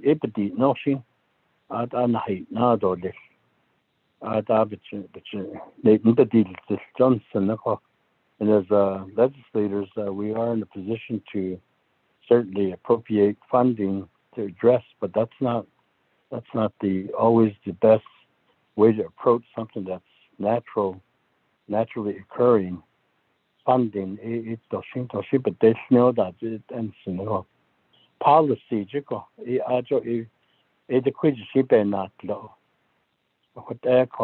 policy change, making policies, new policies, or strengthening existing policies in this area.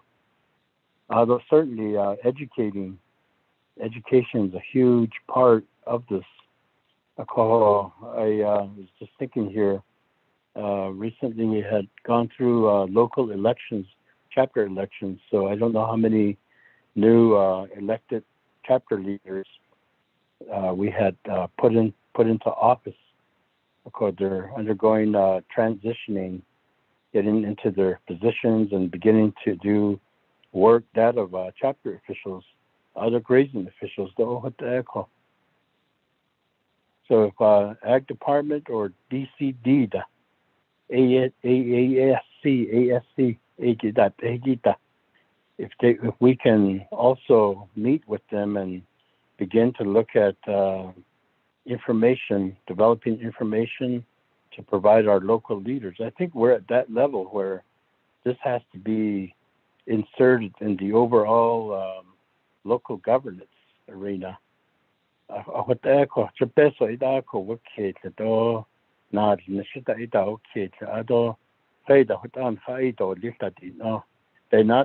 Resolution as a local chapter. Local chapter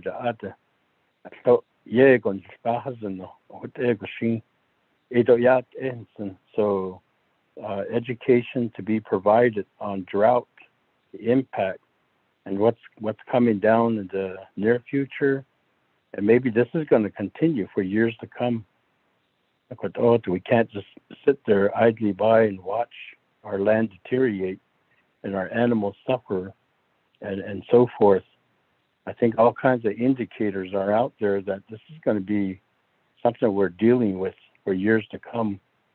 Because if we can also focus on educating our local leaders to have conversations like we're having right now, because your policy,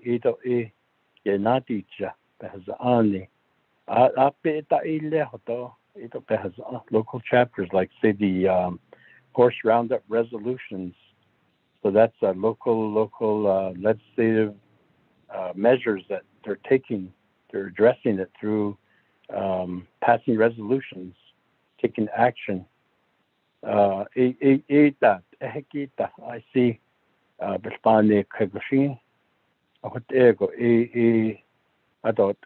Johnson. And then lastly, reducing, the impact on our animals. To save our animals, we have to know that it's in our control. We have something to do with that.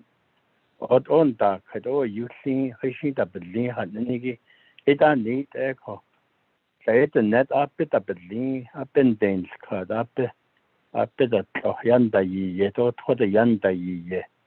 It up yada Yangi, it a satit and Saint Abin in dark, Bekashida, Hadata, Doda, Beheta, a diki, and a hot in Sagot, so what I saw about this decision on the chair to committee members, I the question see case on me. Although Navajo just like my good old chief from Oljeto, the grazing officer down the clean that neck or say and I spent 6 years serving Bird Springs chapter as the local grazing officer.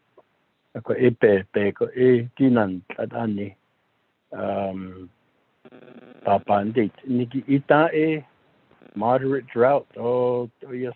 Severe drought. That was a little bit more than 20 years ago. Now we're facing a mega drought, so it's gotten worse. The impact is bigger. The impact's going to be lasting, Johnson. So the presenter can shed some light on what mega drought means compared to extreme or severe drought. More thought can go into this direction that we want to go in, which is to address the drought situation. Chair. Thank you. Thank you, Honorable Vice Chair Walker. Ms. Tom, you respond to the mega. Thank you. Yes, Mr. Chairman, members of the committee, Vice Chairman Walker, thank you for those comments. Just a couple of points I want to make. One, regarding the mega drought, that speaks primarily to the duration of the drought, whereas moderate, extreme drought speaks to the intensity of the drought. So a mega drought is basically a prolonged drought that lasts 2 decades or more.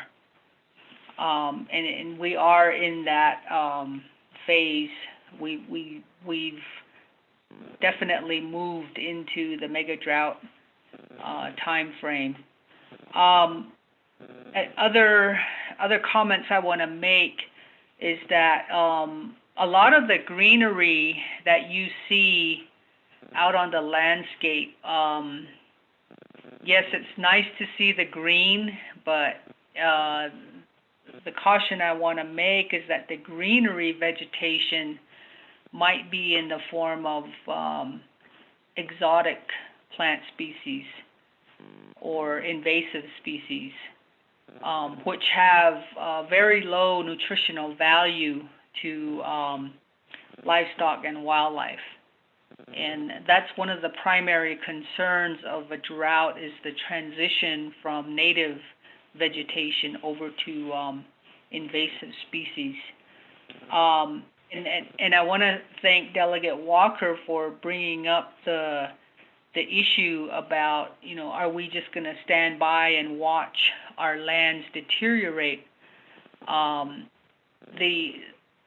In response to that, I think it's important for the Navajo Nation government to recognize that at least the Division of Natural Resources has been mandated to, as stewards of our natural resources, including fish and wildlife, plants, water, etc., soils, and we've been mandated, each one of the departments are mandated through a plan of operation to manage and take care of these resources on behalf of our people. And that's the reason why the climate change team was established within the division, because it has to be a concerted effort amongst the various natural resource departments to really address the problem that we're dealing with. And a lot of times, we have to be reminded of this responsibility that we have as departments to manage these resources. So I want to thank Delegate Walker for that statement. Mr. Chair, thank you. Thank you, Ms. Tom. Let me go to Honorable Stewart and then Honorable Aroso. Honorable Stewart. Yes, thank you, Shania. And colleagues, Shania Kedo, Shijaya Jedosh Majke, Aro, Ms. Tom, and then Mr. Watchman, and all those from the Division of Natural Resources, good morning, and then those listening, fellow colleagues. My question would be, with this drought that we're talking about, we've heard in phase 1, there's several water issue projects that were supposed to be done in the past, along with the fact that, we do know, in that time from then to now, so we've been hearing that there are water sources out there, some for not domestic use, but just for livestock use. So, what about those areas like that? And then how are we supposed to work with our communities like that to inform our community members of those? And it's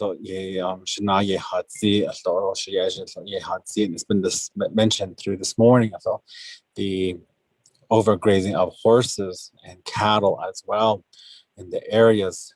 Northern District 18, I've been hearing that from the chapters. We have cattle coming down from Cheska Mountains, coming onto Navajo's side of the ridge, and Red Lake, and then also, from the other side we have from Sawmill, the Mustangs are out there just free roaming again. And then we have some ranchers out there, what are the purposes of us as permittees turning a conservation plan I have some permittees that have turned in those conservation plans and have not even heard a word back from BIA or from our own grazing official. You know, what's the status on those? You know, you go out, and I always say, you know, when you go out to travel, you go out towards Farmington, Aztec, Bloom, because we're in the same drought as they are too. But look at how those Balaganas ranch and farm out there. They section off their areas. You know, and I think that's what, you know, that's why I thought we were going with these conservation plans, but yet I have some permittees, including myself, that have heard nothing from the past 6 months. We turned them in, but then we don't get any response back at all. So what about those areas? Where did that fall in with those areas? And then we have, like I said, back to the wells again.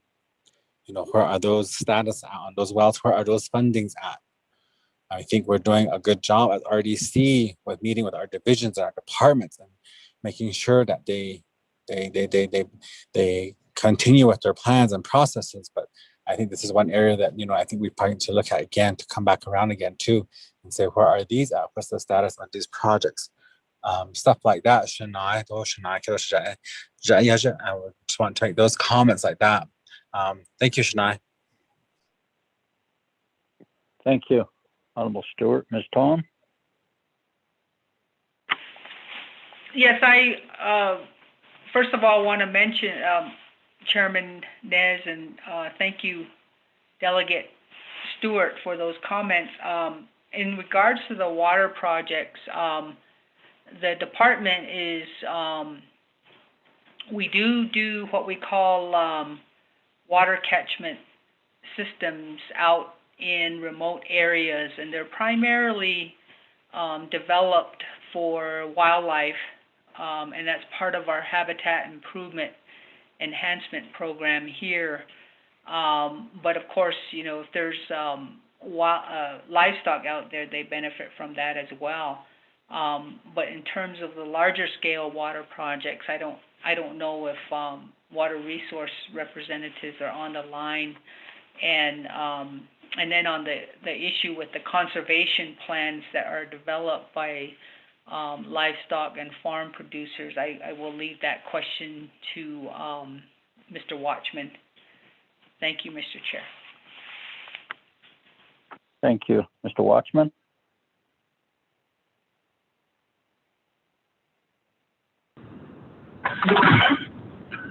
Thank you, Mr. Chair.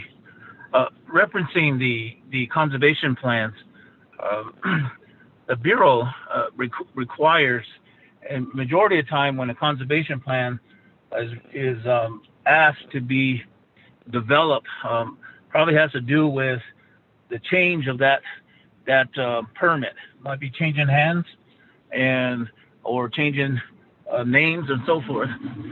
That conservation plan has always been required since the permit was issued. However, just recently, after the nation sued and won, the Bureau is very cautious about fulfilling requirements of a permit, and one of the areas is the conservation plan. But that's just a requirement for response back on that conservation plan. I couldn't answer at the Bureau. What we're doing in terms of a conservation plan is that any kind of incentive that we're pushing out there, we're trying to look at compliance, and as well as what efforts are you working on as a part of your ranch plan or conservation plan, and that may include some form of water development, or whether it be new tanks or things as such. That's probably my only answer I can give. But I think the Bureau will probably be the best answer to be given at this time in regards to the question. Okay, thank you. Honorable So?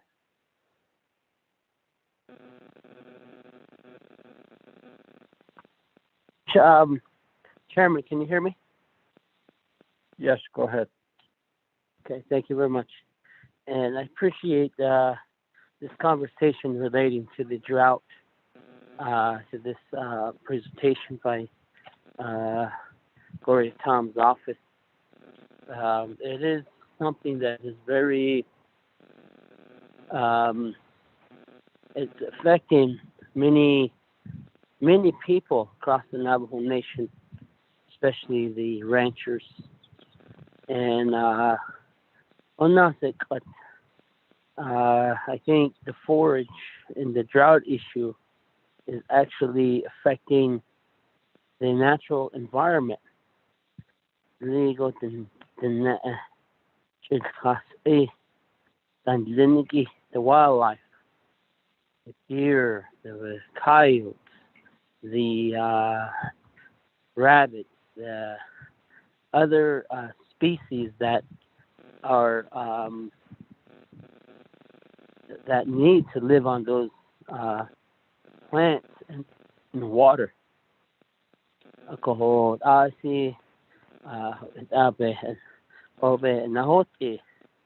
alcohol. One area is, I guess, how is there a proposal to try to make the adjustment across the Navajo Nation, any sort of plan that had been developed that could be triggered by leadership? So maybe it will allow some sort of departments to begin to act on certain matters, such as grazing officials, to really start honing in down on trying to allow them to get animal owners to adjust their livestock there at the local level. Maybe mandating a 35% stock reduction of the permit holders. I guarantee you, every permit holder across the Navajo Nation has a let me finish this up. Every permit holder has a responsibility to keep the animals within their permit range. But a lot of them, a lot of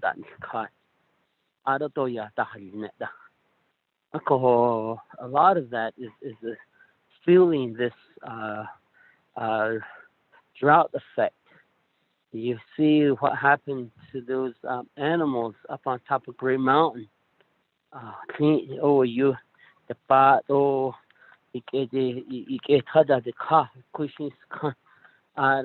a water hole which filled up with soot and clay, and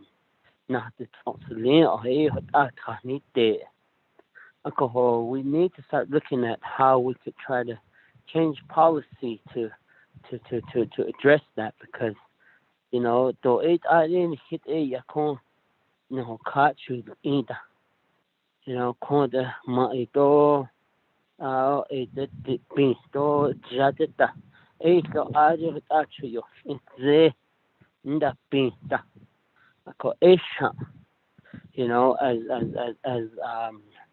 stewardess of livestock owners, I think we need to start holding these livestock permit holders responsible also. It's been a touchy situation when, like, horse roundup had been put in place. I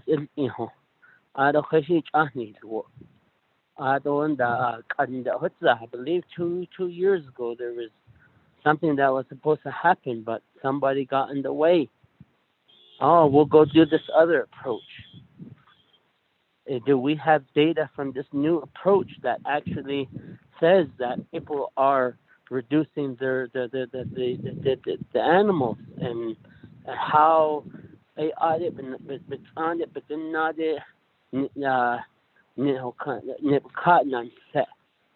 the forage coming back? I don't think so.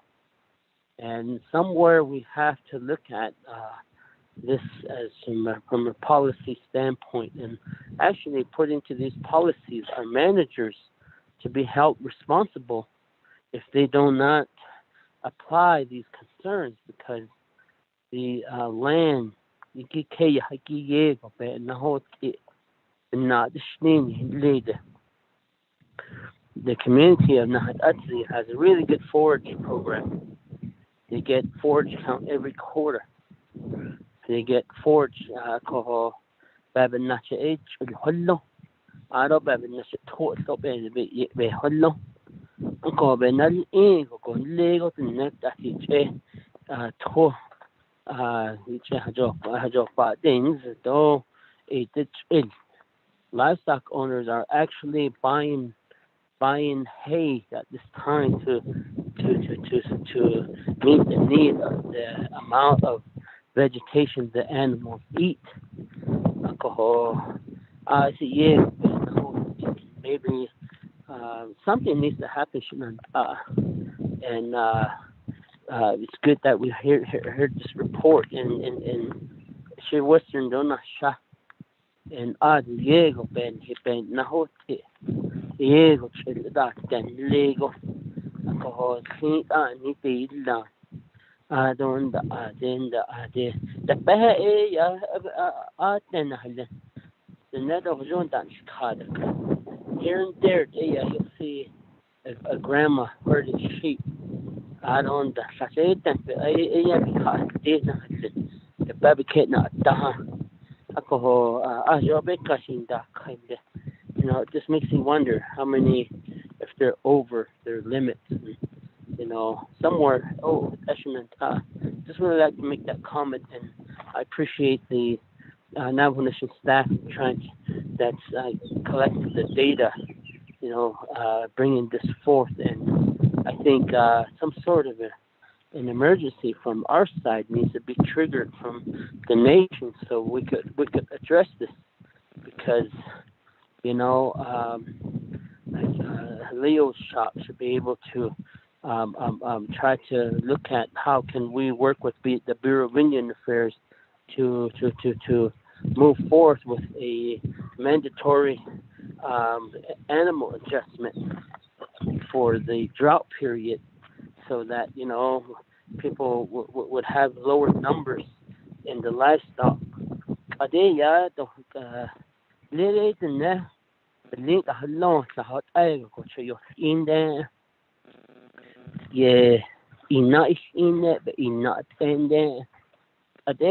more like a hobby. I want to have 10 goats. I want to have 10 sheep. I want to have 1 cow. I want to have 1 pig. I want to have a llama. A hobby na halaba awsta. Ako ho bebe na si ina do. Listen do benal ida. Ako ho, I think we need to reevaluate that, because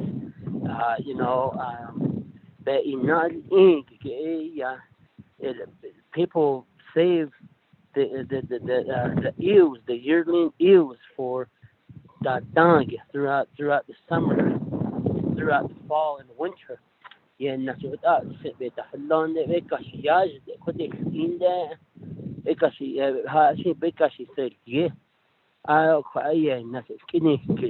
freeze those meat so that they could die. My grandparents used to do that. We hardly bought beef from the grocery store. All we bought was probably ground beef.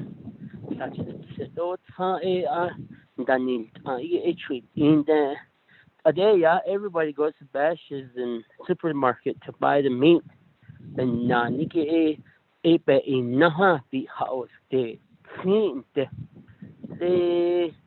February pizza is not kids.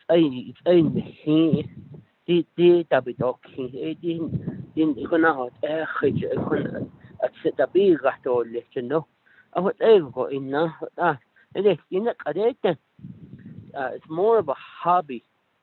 And Kelly one time Kelly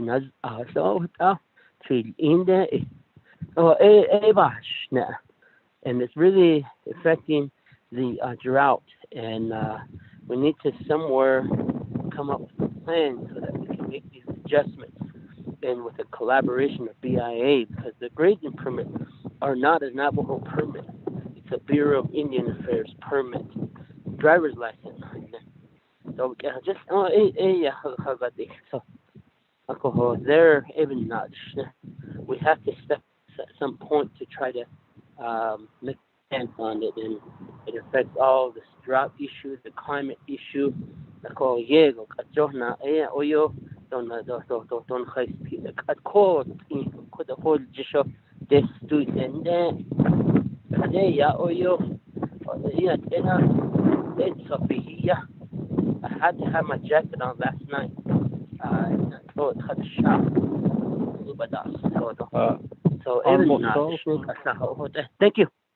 Then go on mute. Thank you. Okay. Honorable Freeland.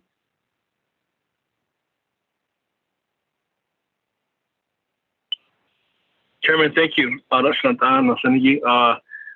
appreciate this discussion, and I just wanted to mention that, this is the first of several topics that we should be discussing, and I would recommend a leadership meeting on this subject. And like my great Che from Western said, Honorable Walker, maybe have a 2-day session on, one part of the climate change, not another is a drought. We can talk about, we haven't even talked about overpopulation of animals. Whether that be sheep counts, or even the herds of the feral horse reduction. I'd like to hear at some point about the horse roundup program as well, since the last time we heard about it. What measures have been taken? Has there been a comparison? Has there been a comparison from the last 5 years to now? What are those numbers looking like? Is there a reduction on roundups? Is there an increase on roundups? What is that? What's been going on these last 5 years, I guess? So at some point, Chairman, we can continue this discussion, maybe through a leadership meeting, and have all these topics at hand. Today was just a more of a formal discussion on climate change overall. How does climate change affect the nation? There's many parts, many facets to it, including drought. But then you throw in the factors of overpopulation, overgrazing. Those are factors as well. But this is just one component of this discussion that we need to continue to have. So, yeah, Chairman, thank you.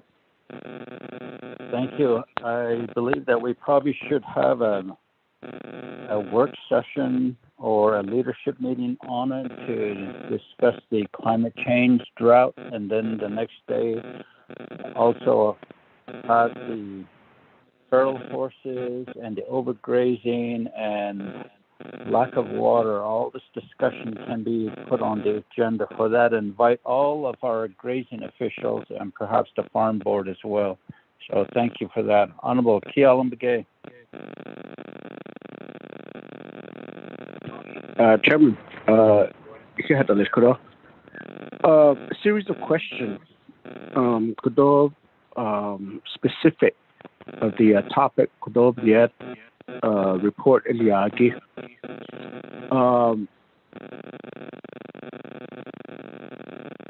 The drought Niniki, the official position by the Navajo Nation of these drought conditions. It's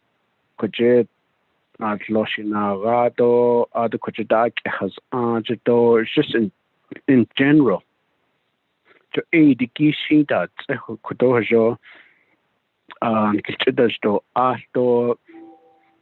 What are the factors, or what are the areas that we really need to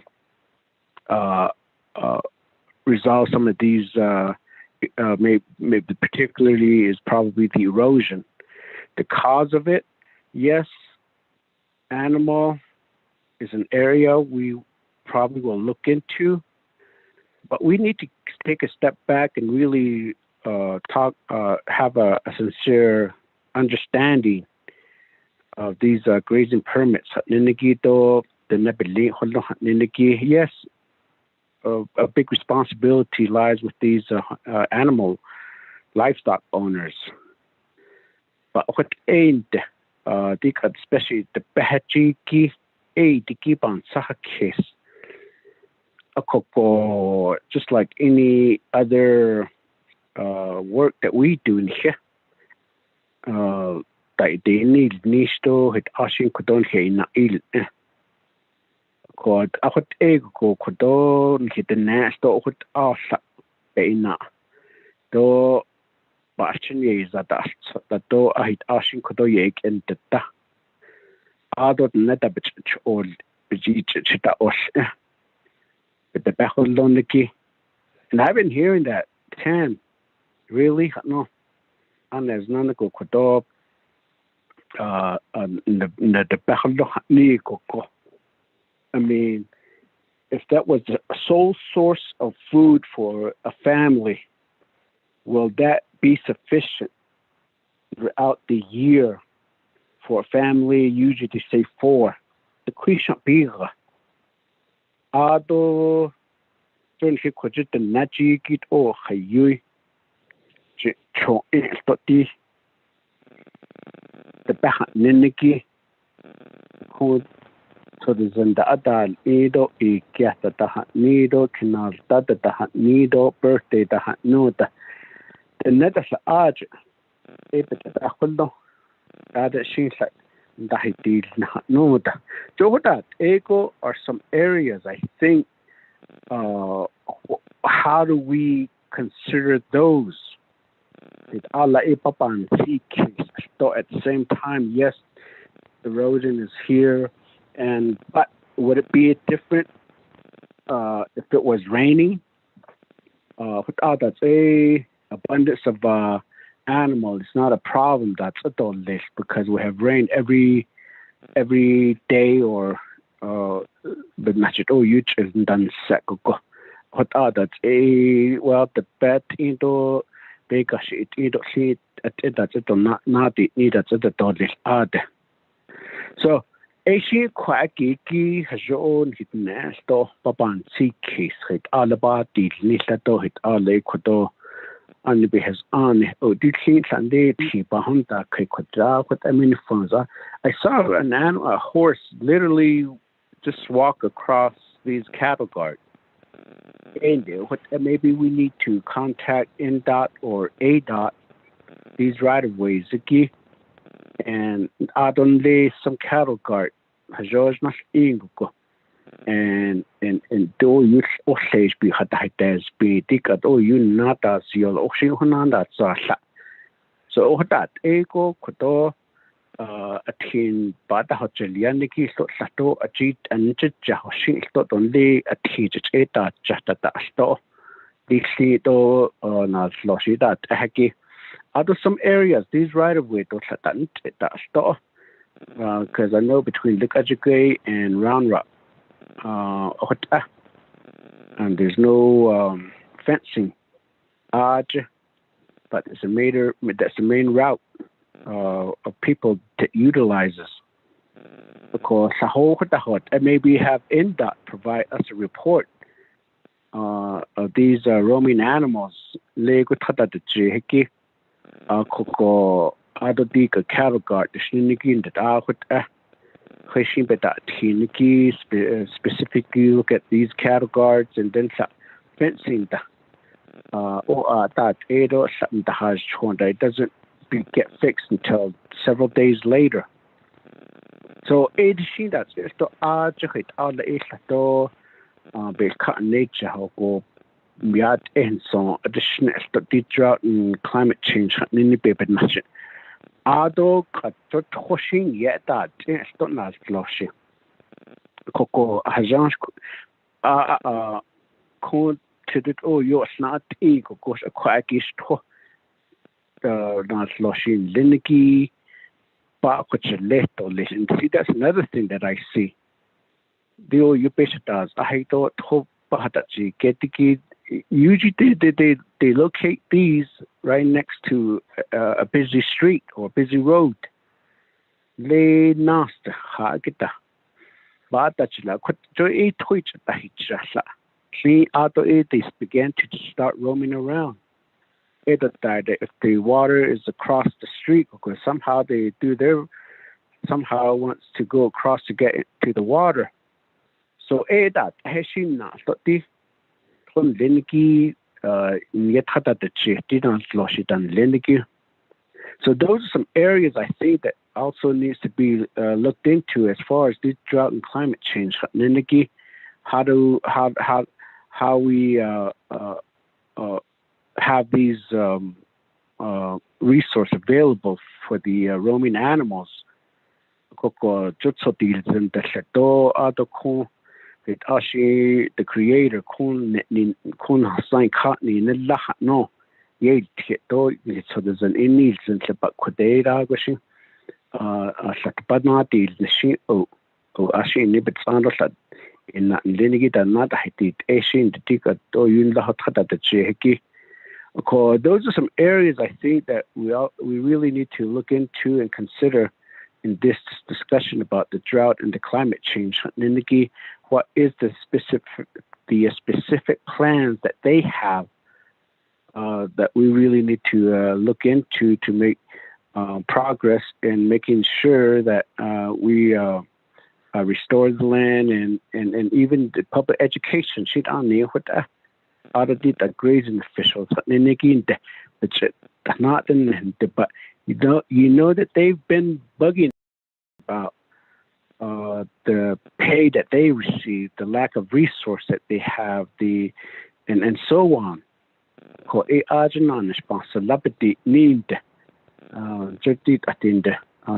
I've asked for certain documents to make some changes.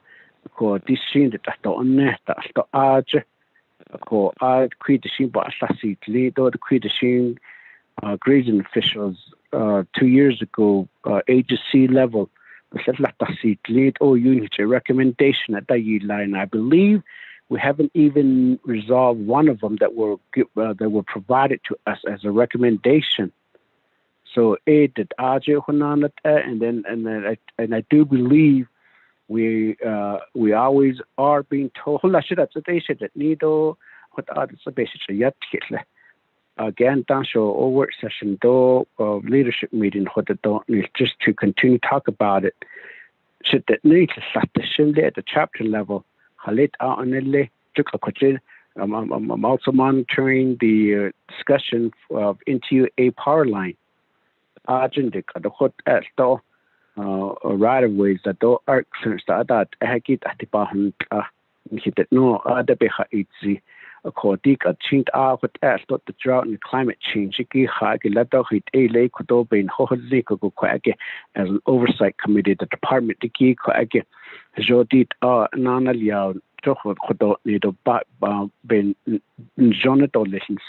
because the only thing that I see right now is just an overview, but I don't know if I've overlooked or they covered that's it of what the recommendation are. A PowerPoint presentation. It just talks about what a drought is, and then also there's only a budget form that's listed on here. So a quacky gita stohajo and that is on stop bonnet sound or by yan tiki. These are our recommendation, and this is how we need to change the policy. This is how much money that needs to be appropriated. This is how we're working with the local chapter, other programs, and other officials. No, that way we let's introduce a legislation change. Let's go out to the people. Let's go out to the grazing officials or to the chapter and do some more public hearing. I mean, public education. No, that Joe that Egoshin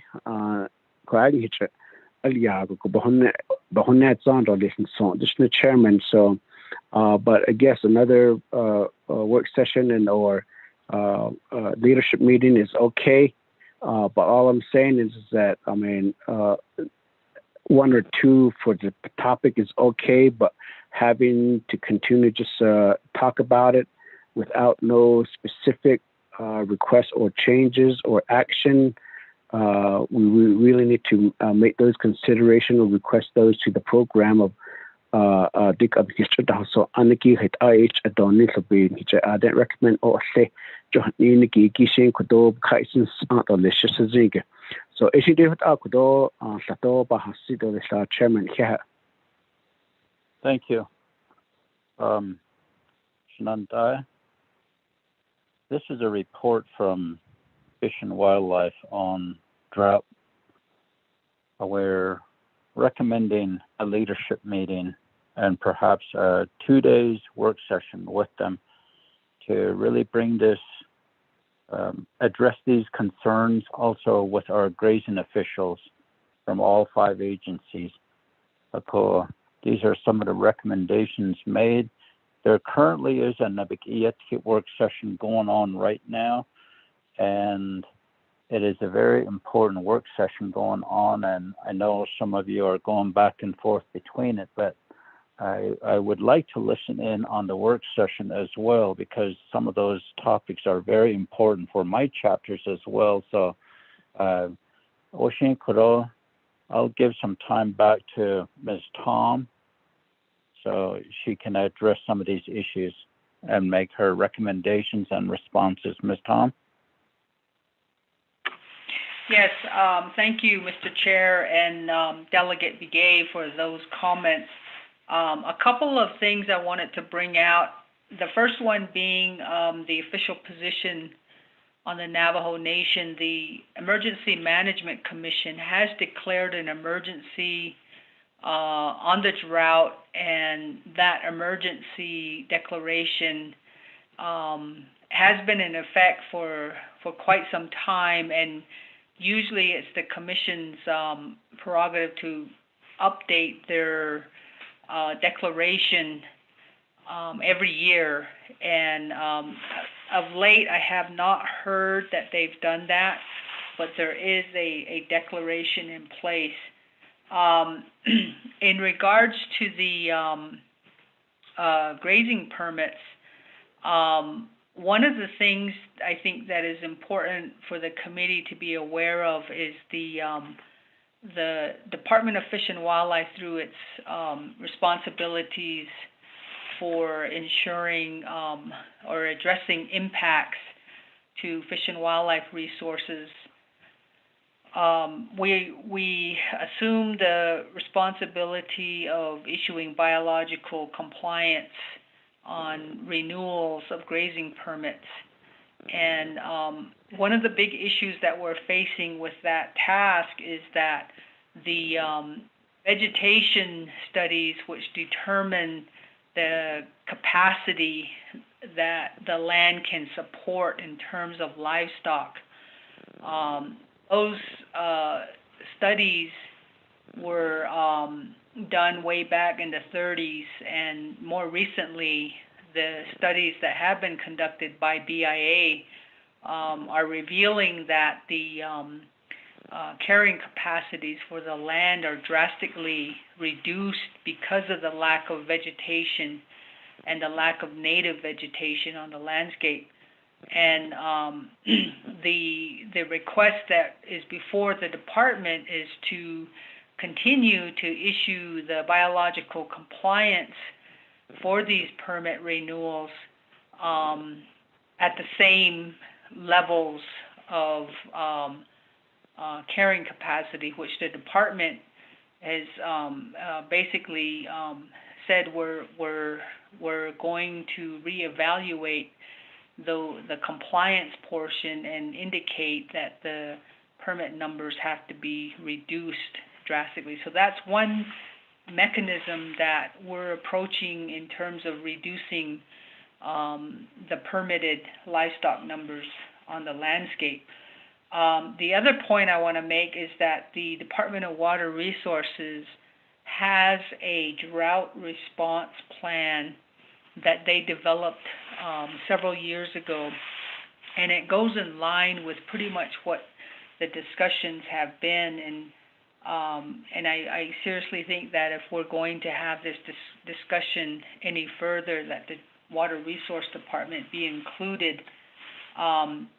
The other point I want to make is that we do have the climate change team from the Division of Natural Resources, and one suggestion that I might have is that for this leadership meeting on this issue, that the team would present recommendations to RDC, which may include the need for legislation and other forms of mandate to address the situation that we're facing right now. And the final point I have is that Delegate So mentioned the perception or the approach that the modern livestock producers have in terms of, it's primarily they're approaching it as a hobby ranch, basically. The majority of the people that have livestock out there are not as committed as, say, our elders have been in the past, where they relied upon these animals for livelihood, whereas now it's not so much important to the family in that way. And he mentioned that, there's the grocery store that we rely on for our meat. And so I think the level of commitment with our livestock producers really needs to be discussed, and it needs to be incorporated into any further discussions that we might have regarding the recommendations on how to address the situation that we're in now, Mr. Chairman.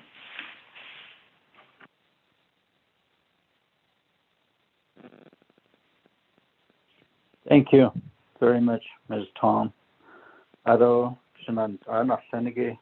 members of RDC, do you have any other questions or comments? And perhaps we can invite BIA to participate in this leadership meeting as well. So, Lieutenant, honorable members of RDC, do you have any other questions?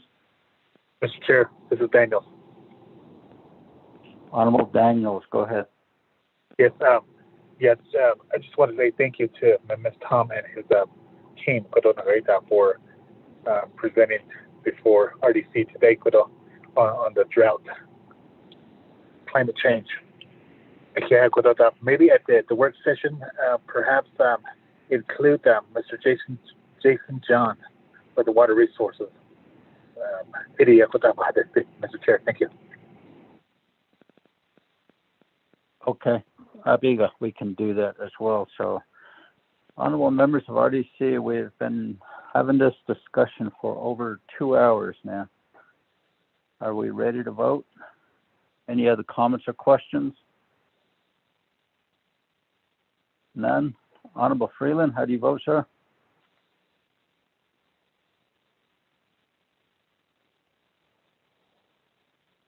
Honorable Freeland? Honorable Freeland texts he's voting green. Honorable Stewart? Green, sir. Honorable Begay? Chairman Keel votes green. Thank you. Honorable Vice Chair Walker?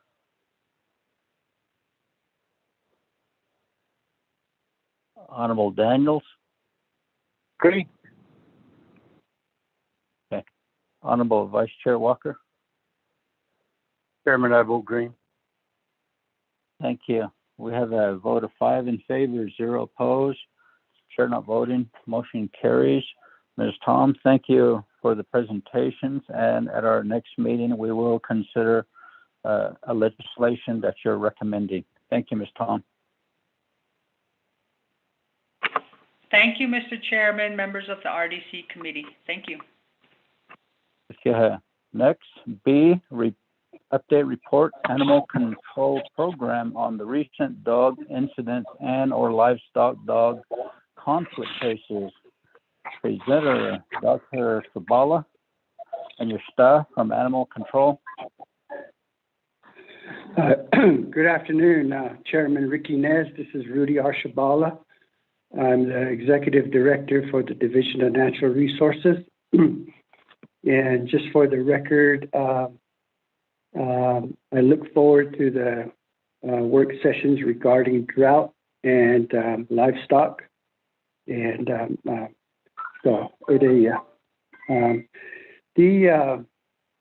over a week ago, a teenager lost her life and South Soda and she Bati Kagotabisi. Those dogs that were involved were captured and euthanized. And October, couldn't initiate a sun and dance though. They chanted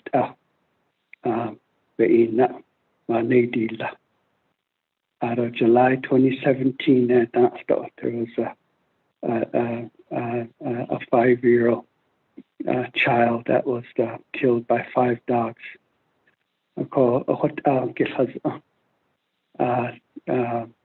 We have animal control rules where a family can have up to 4 dogs. And at the Koshi, Clichat or the Hayu, Ado Clichat, Nidadala, Achok Gotago, was all was that cheap behind the daily closure. Ado Aqua Tagahot Zanige. The Nessie chat or the Inzinigi bashes the unique, and we have a lot of dogs that come to the fairgrounds, to the Department of Agriculture's work grounds. Last year, when we had 13,800 acre fire, the Wood Springs fire, there was a family that brought their 12 head of sheep down to Department of Agriculture's barns to overnight them, and they were, the next morning when they went to go feed the sheep, all 12 were killed by the local dogs that inhabit the agriculture department grounds. And so we have a real challenge with feral dogs. Back in the 1970s, the Navajo Fish and Wildlife used to have a program where there was a field agent assigned to each agency, and these field agents would go out, were allocated 100 traps, leg hold traps, and some of these field agents were trained to use other means of disposing of predators, that attack livestock, and that includes dogs and coyotes. Called Ita, back in the 1970s, Navajo, New Mexico. They used to say, and they used to have some control where the field agents were out trapping and disposing of feral dogs and so one of the presentations that when I turned this over to Gloria Tom and her staff is that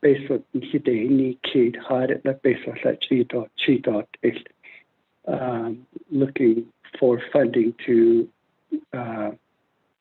get our animal control more, I guess, the ability to collect more of these feral animals. About 3 months ago, a wildlife biologist was carrying a deer jaw, and also in his other hand, he was carrying a collar that was once around the neck of a mule deer doe at Lukachikai. And that collar was tracked by satellite. And when that collar was still, they went out and found the collar, and laying around it was the jawbone and other bones of the doe. And the tracking system told that doe was chased in the first in big circles and then smaller and smaller circles. And they think it's either coyotes or feral dogs. So plus the drought, plus the overgrazing, feral animals, that beat in the house. So I guess I'll turn it over to Gloria, Tom, and her team. Thank you very much. Thank you. Ms. Tom? Yes, and thank you, Dr. Shabala, for that introduction, and Mr. Chairman and members of the RDC committee.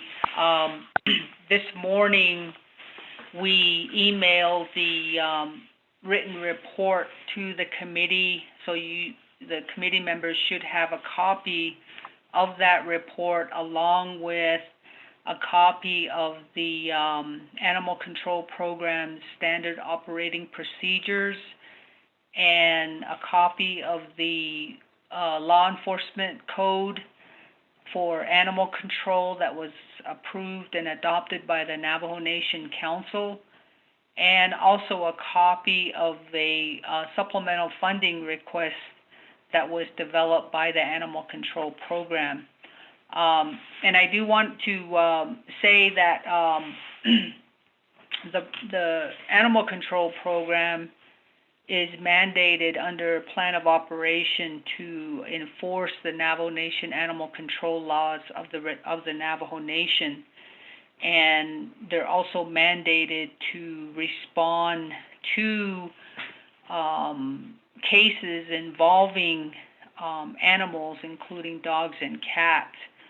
And some of the most severe cases that we have seen over the past 10 years has really had an impact not only on the victims themselves and their families, but also on our personnel. Obviously, we have personnel, law enforcement, and animal control officers that respond to these types of incidents, and it does have a lasting impact on them. So I want to commend them for continuing to respond and assist with these cases in spite of the difficulties and the trauma that it gives them. The maulings that we have seen is summarized since 2010 on page 2 of your report. And it's we don't have a lot of data prior to 2010. These are the cases that we have in our system here that we recall where we have responded to maulings on the Navajo Nation. And so that is summarized on page 2 of your report. Also on starting on page 3, we have also provided you with a summary of the types of animal control cases the program responds to. And they have, because of the limited numbers of personnel that they are forced to prioritize certain calls over others. And the priorities for the animal control program now are bite cases involving dogs, reports of vicious animals, and livestock damage caused by dogs. And the graph that you see on page 3 summarizes those numbers since 2017. And the numbers for 2021 are drastically higher than previous years.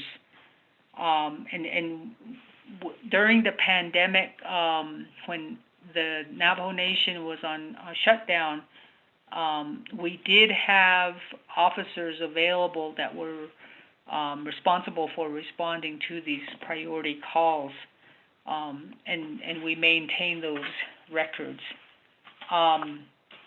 All of these cases that are investigated by animal control are law enforcement cases and official offense reports are prepared, and along with other documentation on these incidents, and those are forwarded to the Navajo Nation Prosecutor's Office for prosecution under violations of the Navajo Nation Code Title 13. The following page, on page 4, is a summary of the dog impoundments and cat impoundments, and also the number of animals that are turned into animal control because they're unwanted. And some of those numbers are pretty alarming. The impoundment numbers have always been very high for the program. The 2021 numbers that you see on the chart there, we're still in that time frame, but those numbers are very low because of the shutdown. We were not responding to these types of calls. The other point I wanted to make was that the program at one time was working with the local chapters to set up what we called unwanted days, where we schedule with a chapter, and the chapter would get the word out that animal control would be there, and invited residents and community members to bring the pets in that they no longer wanted. And again, we were collecting, like for one day, it was not uncommon to collect over 200 dogs and cats for that one day. And we still try to do that. Again, we're overrun, and I want to talk a little bit about the staffing that we have right now. Our current operating budget for animal control is $805,171, and this basically will fund 6 animal control officers. So we have officers in Fort Defiance, Shiprock, Many Farms, Kayenta, and Tuba City, and that's just one person in each of those areas.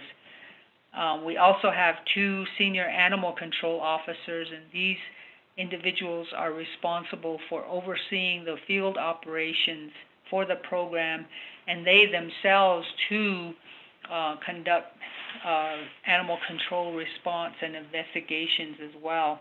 And then we have kennel officers at each of the animal shelters, one in Fort Defiance, one in Shiprock, one in Many Farms, and one in Tuba City. We also have a kennel officer position in Eastern Agency, but we don't have a shelter in Crown Point, so we're working on that project, trying to get a shelter built over there. So there's a very bare bones approach to animal control based on the funding level that we're currently working with. These officers are commissioned by the President of the Navajo Nation. They have limited law enforcement authority under Title 13. Their commission does not allow or does not provide them with arrest authority. They do attend a animal control academy where they receive basic animal control training and certification.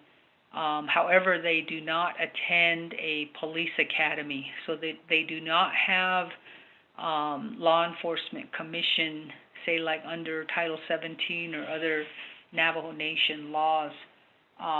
They're limited strictly to the enforcement of animal control laws under Title 13. But in looking at the program and its inability to effectively address the dog problem that we have, and it's to be real frank, it's an overpopulation of dogs. The law requires or mandates that you only have 4 per household. And if you look at the chart that we presented on these maulings, dog owners with over 13 dogs in the household is strictly a violation of Navajo Nation code. But we're basically at one officer per agency, and in order to really effectively address the situation that we're dealing with in terms of the loss of life, the injuries to people, to children, to elders, to effectively address the damages and the economic impacts of dogs injuring or killing livestock. In order to really start making an impact, the program estimates it would cost the Navajo Nation an additional $3.1 million. And what that would mean is that we would bring our animal control staffing levels up to 5 officers per agency. And again, their focus would be on enforcing Title 13, as well as doing the outreach and education that is seriously needed when they're out there in contact with pet owners and with the public on what the responsibilities are as far as being a pet owner, the spay and neuter programs that are available not only within the Navajo Nation, but also we have a lot of external partners that come onto the Navajo Nation to conduct those spay and neuter programs for dogs and cats. And then a lot of outreach is needed on the current laws and the regulations that are in place for the Navajo Nation. So again, the funding request, I sent a copy of that. You all should have a copy of it. But in order to really address this problem effectively, we seriously need to have a serious discussion about how to increase the funding to this program. It's very difficult to be able to explain to a mother of a child who was taken by a pack of dogs and tell them that, you know, we don't have the staffing levels to reduce the number of dogs out there. It's a bad excuse, and it's something that I believe the Navajo Nation really needs to take a serious look at and put a tremendous amount of funding towards this effort. I do want to turn the floor over to my acting program manager, Kevin Gleason, and his staff for animal control, and see if they have anything to add to my report.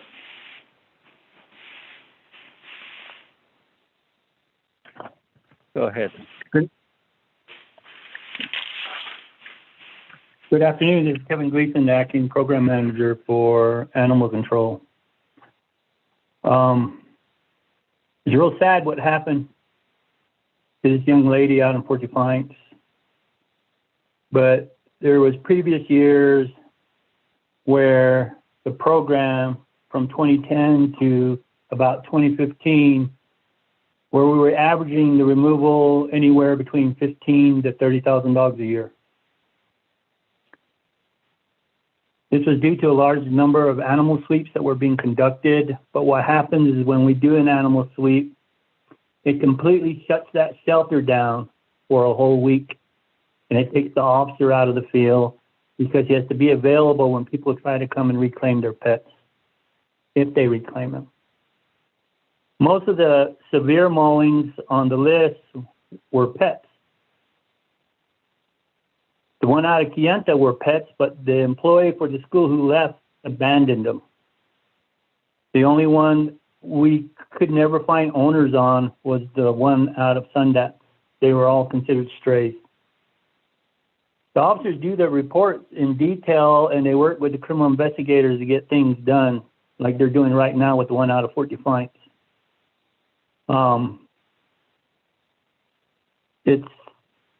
It's tough to keep doing what they do every day because the majority of the animals we take, 80%, we end up putting down.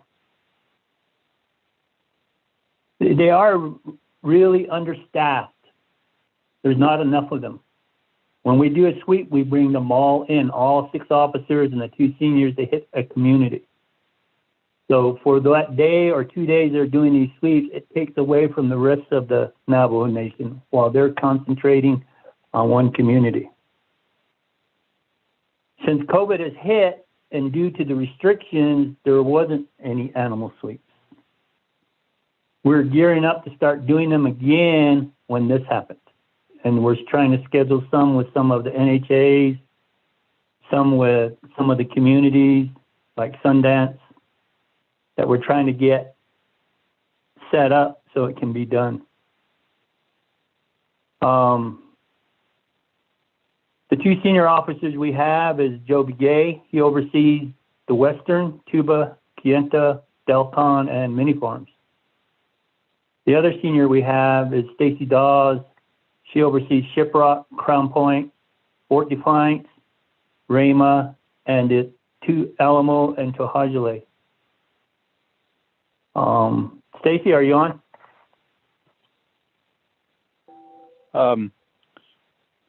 Honorable members of RDC, the 20 minutes has been exceeded.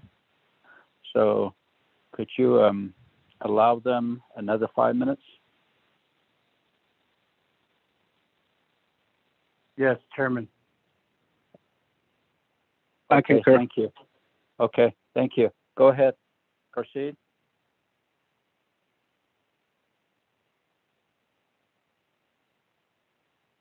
Stacy, are you on?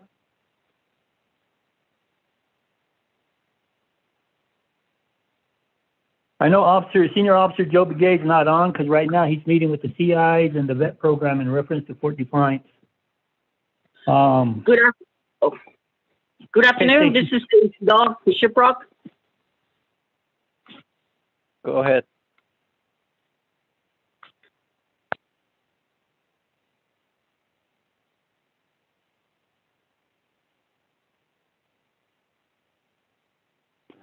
Stacy, tell them what you have been experiencing with the issues.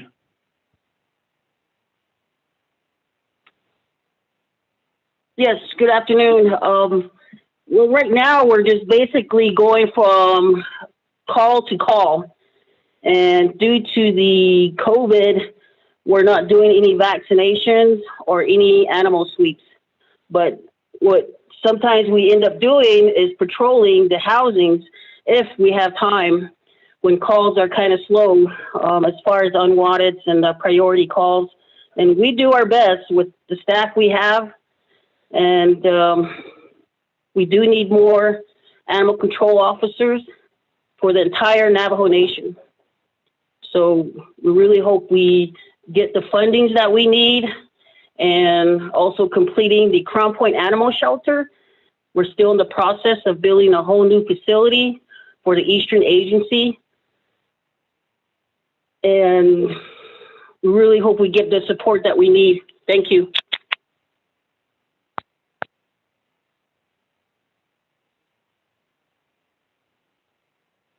Okay, Ms. Tom?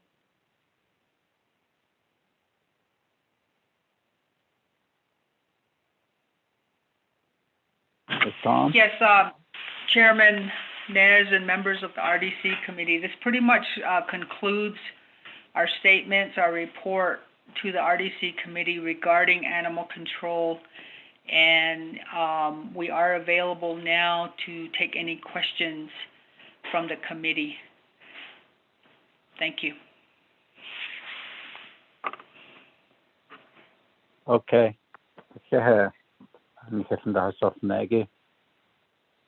Honorable members of RDC, let's establish a motion and a second.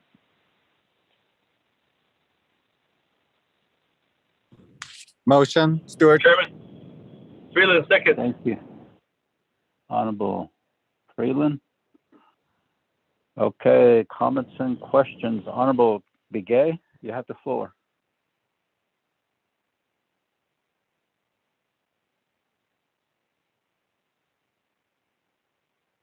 Chairman, other RDC members, other kudo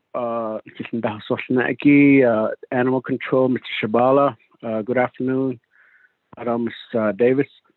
Other kudo his staff on here and the student list. Not Ms. Davis. I'm sorry, Ms. Tom. Today, could you the program set up in the the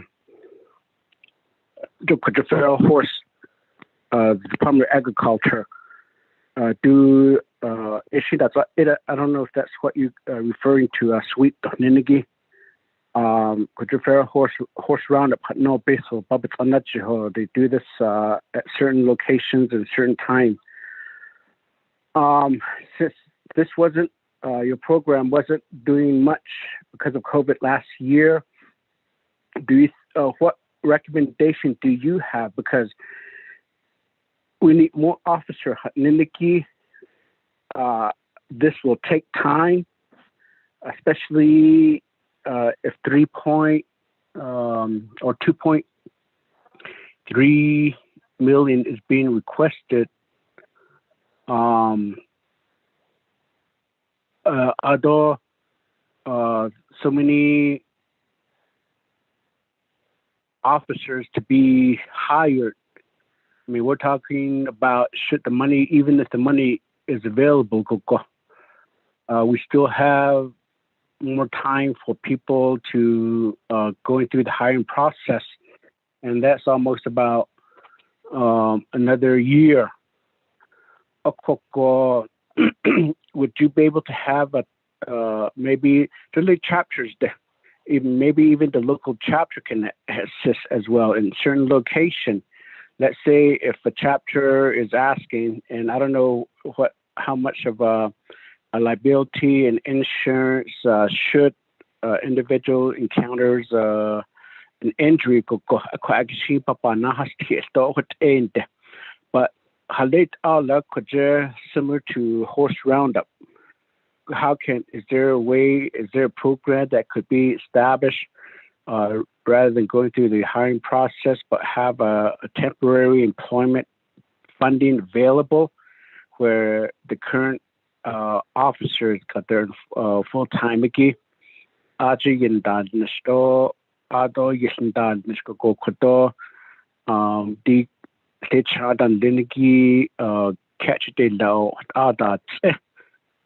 Could that be done in the meantime while you're going through the hiring process and getting this funding?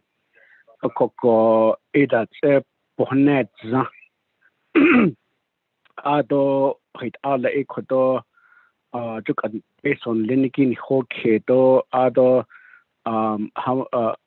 didn't realize about the other incidents that's listed on part of your report. I think one of them is within my chapter. Yes, many farms is a location that they're limited, and they don't even one time unless dog food in the one time basically from the animal control staff over at the mini farms location.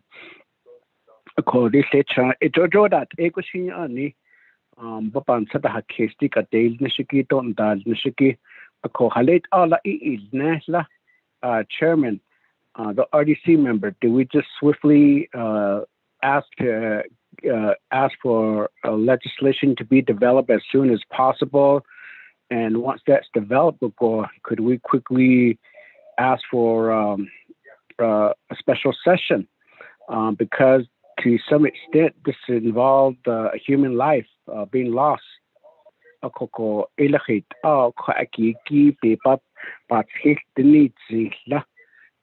go ideal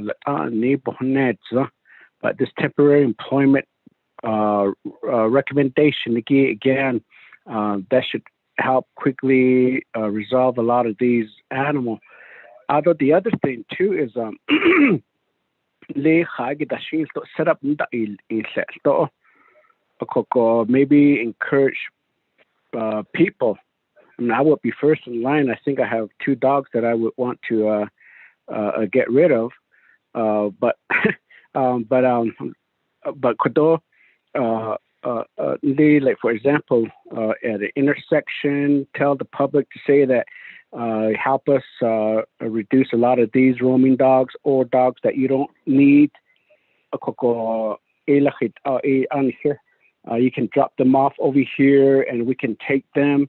The neutering programs that see, that's the other thing that asking people to even make an arrangement for these dogs to be picked up or drop them off a certain location. Then on the other hand, the neutering is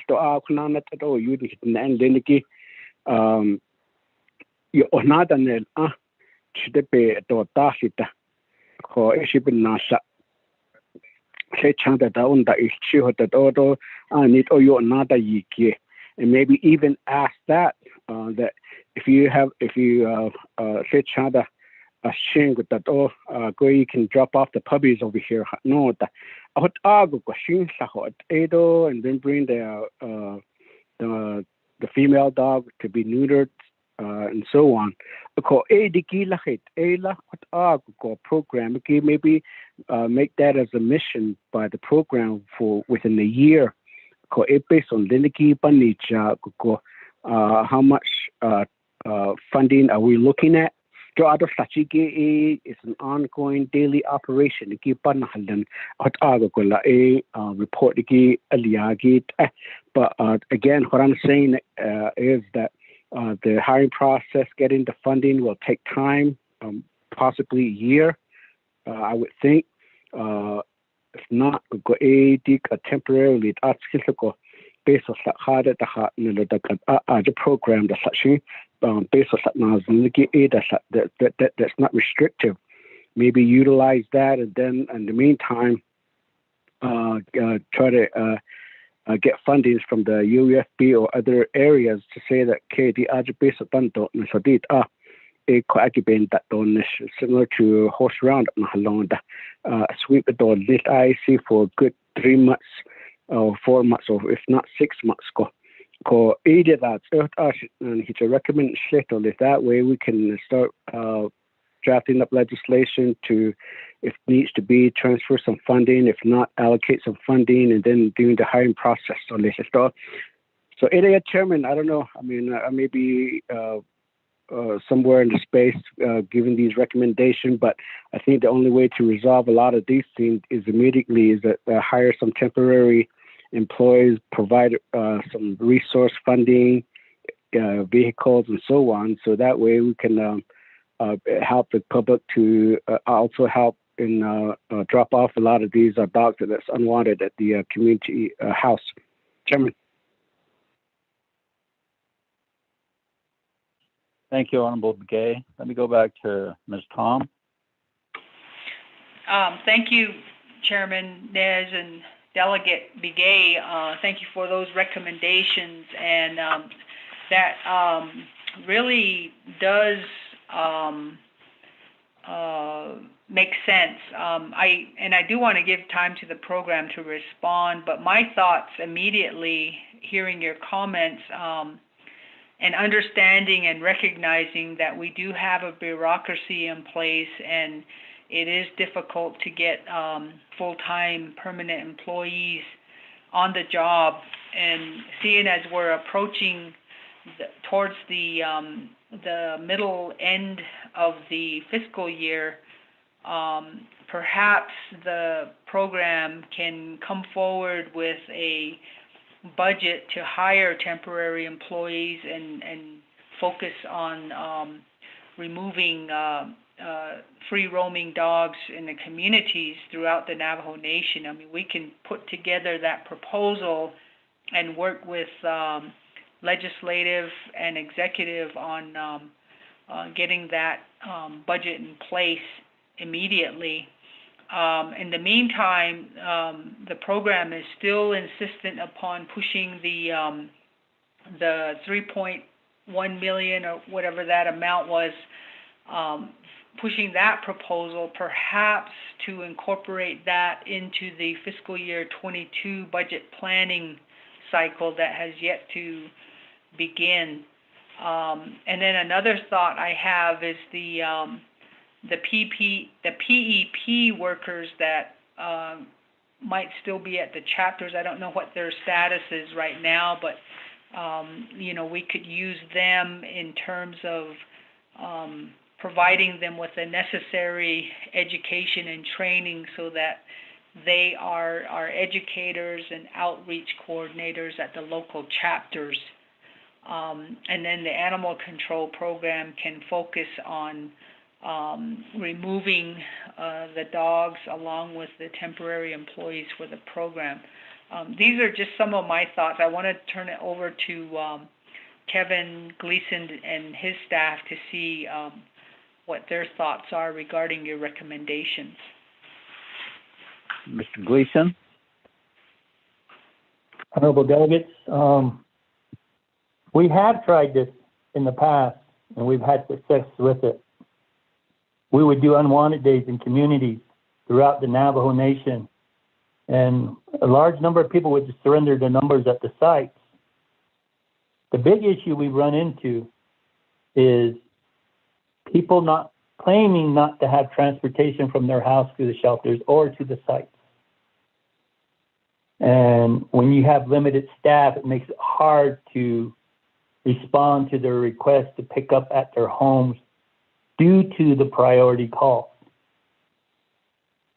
Now, we get anywhere from 10 to 12 priority calls a day, and those are the first ones the animal control officers will respond to and take care of. And those cases can take anywhere from half an hour to an 8-hour day, depending on what kind of case, whether it's livestock damage, whether it's a bite case, whether it's a vicious animal. We worked with NHA where they had volunteers from NHA assist us in NHA housing to round up unwanted dogs. We had to quit doing that because insurance wouldn't cover them. And they were going out of the scope of their work to participate. Never tried volunteers before, but that's something we can look at and try to incorporate into this to get more help to do what we do. Now, in certain situations, I send our game wardens with the group in case they're confronted by the public because of their lack of law enforcement. And game wardens have a limited law enforcement. When they're confronted, we intervene to make sure they can do what they're doing when the public gets upset that we're doing a sweep. And a sweep is just like a horse roundup. Except all we do is we go after every stray that's running in the street and pick them up. Then we'll go house to house and ask people if they want to surrender animals, and they will do that. The most animals we've ever picked up from one unwanted day had to do with Torreon, Ojo, and Sino, and we picked up 250 animals from that one location in one day. That actually flooded 3 of the shelters because we're limited on space. So there's a lot of things we have to look into when we're doing these sweeps. Do we put the dogs down that day that everyone claims is stray and keep the pets? It just depends on what we run into, but that's something we can look into to incorporate it with the volunteers from the chapters and stuff. Stacy?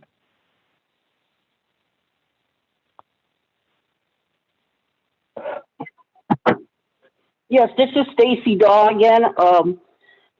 Yes, in the past we did do dog roundups, and it's mostly through NHA housings. Like Kevin was saying, we worked with the NHA staff, their maintenance, and they went around with their cages, following animal control through the housing units, and which was working. But since the COVID and everything seemed to stop, and I think that's where the increase happened. with a lot of roaming dogs. People didn't know where to take their animals. Shelters were closed for almost a year. But we're slowly getting back up to where we are responding to some calls. And I think what we need to do is work with our local chapters to see if, you know, that would work for them. Maybe do unwanted drop-off day at each of the chapter sites. Because I don't know if they're open or closed. Some chapter houses are closed. And as far as getting employees trained and dealing with the animals, I think that's going to be a big liability as well too. And training too will take a while. You probably have to do a ride along with one of the officers that are certified. And we do get a lot of people who cannot handle the stress that we go through as far as handling the animals who are aggressive and also seeing them being euthanized. And some people cannot handle those kind of duties that we go through, and they end up leaving the job. So that's another issue too, getting new people to work. But we can try to do what was recommended, the temporary employment, and get with our chapters and see what they have and what fundings they can provide for us. That's all I have to say. Thank you. Thank you. Joe Begay. Go ahead, Joe.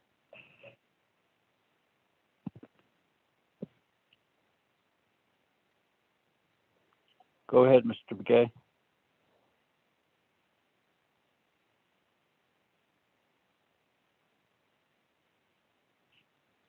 There's *6 to unmute.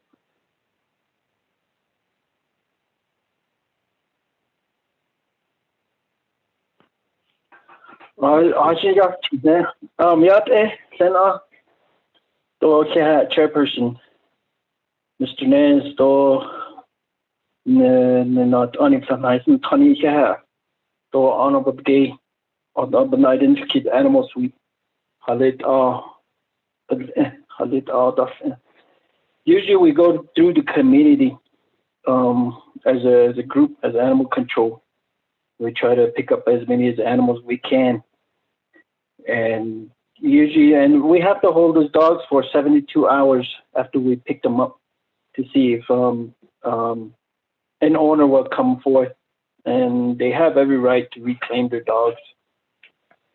So, although at one point too, we looked to our chapter level, our grazing officials, at one point. We actually did, myself and Officer Dodd actually did a training with them. Pertaining to livestock, any dogs that attack livestock, report it will give it to us and we'll take over from there, because sometimes if something happens like that, due to the high volume of calls, but 2-3 days in the Ayitasa, sometimes by then evidence, and we ask grazing official to help us out, and there's several of them that came forth with reports. Although they were saying that I'll go over there, I know. But some of them did a good job on it, and we were able to have them assist us in that way. At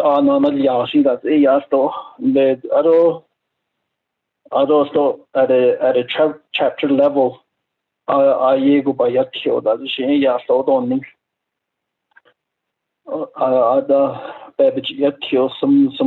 some areas. Tuba City, it's really go that's a cha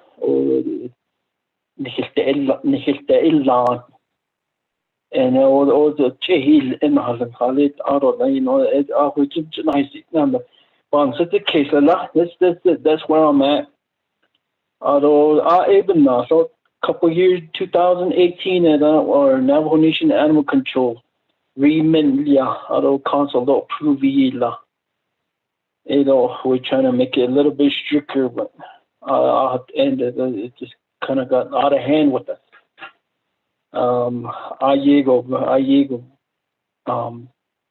Bahinne.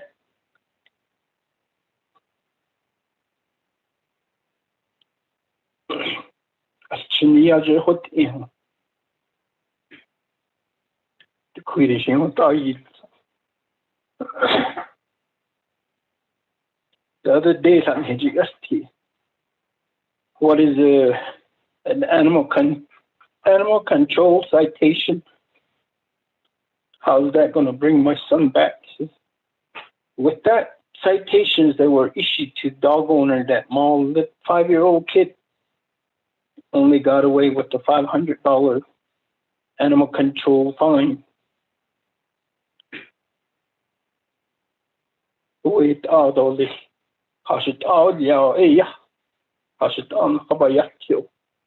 even law changes don't mean it's going to take a while. Although even the base of indicating I don't know, so it's going to take a while. We're trying our best to respond to these cases. So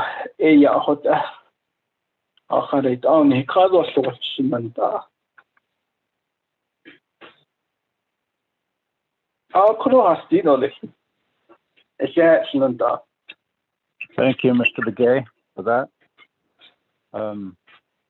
Let me go to Honorable Daniels. Mr. Chair, thank you very much. I see that I can't do nana kodo see each case kodo ben hit the snaggy kodo and wait chetcha na ragi make his ahoy nekodo be na hot igi ye go make his ahoy net. Nagata back in a 23rd council there's on Shadelia.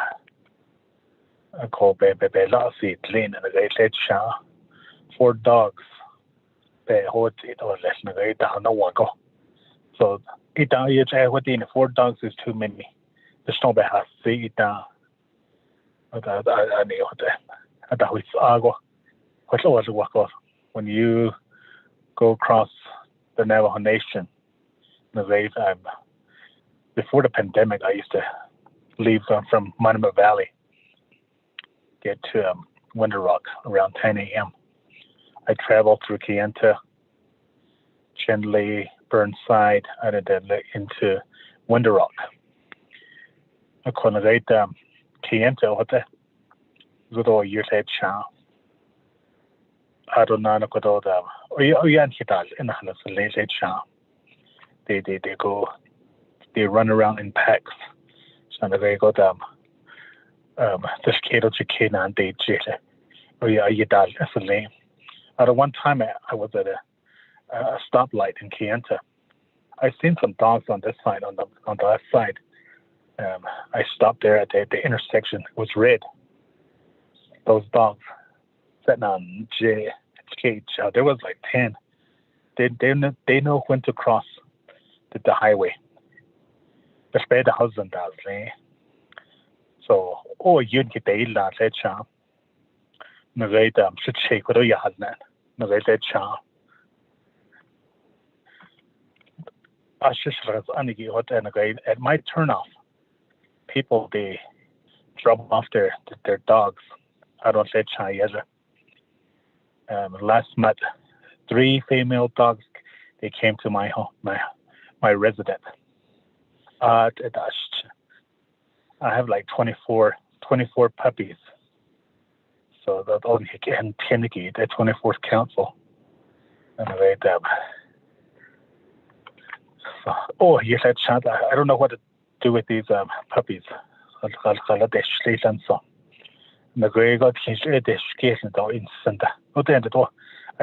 feed them every morning, every evening. But I don't know where to take him. But how to think I'll take him somewhere. Up on house when you go to these residents throughout the Navajo Nation, this is what you said, Sean. With the Dutch Kari up has in the end, sheepdogs, yeah, has in the end. It by kid a kasha. I don't know, I think we have dogs at these residents. Some residents they have these pit bulls. Adonana, Rottweilers, German Shepherds.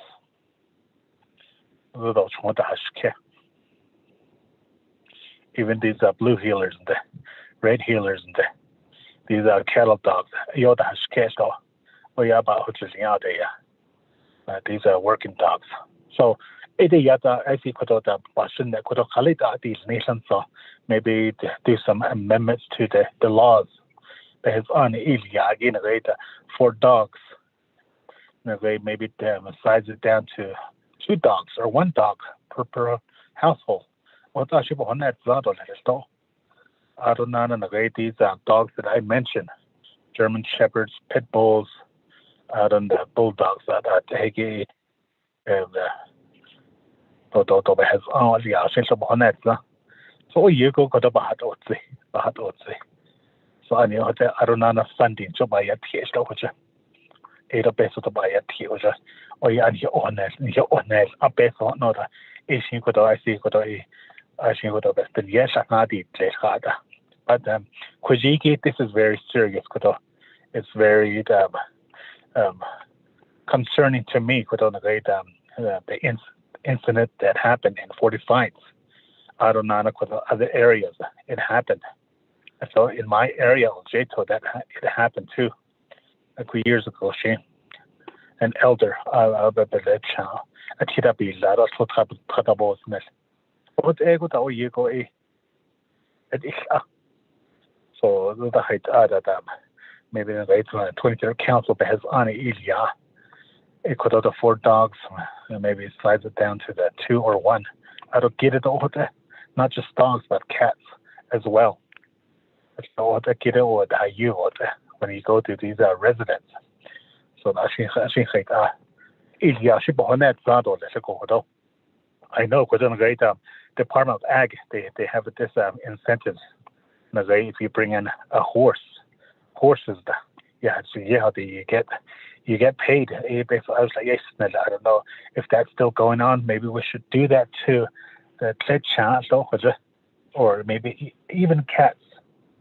That will bring down the and then so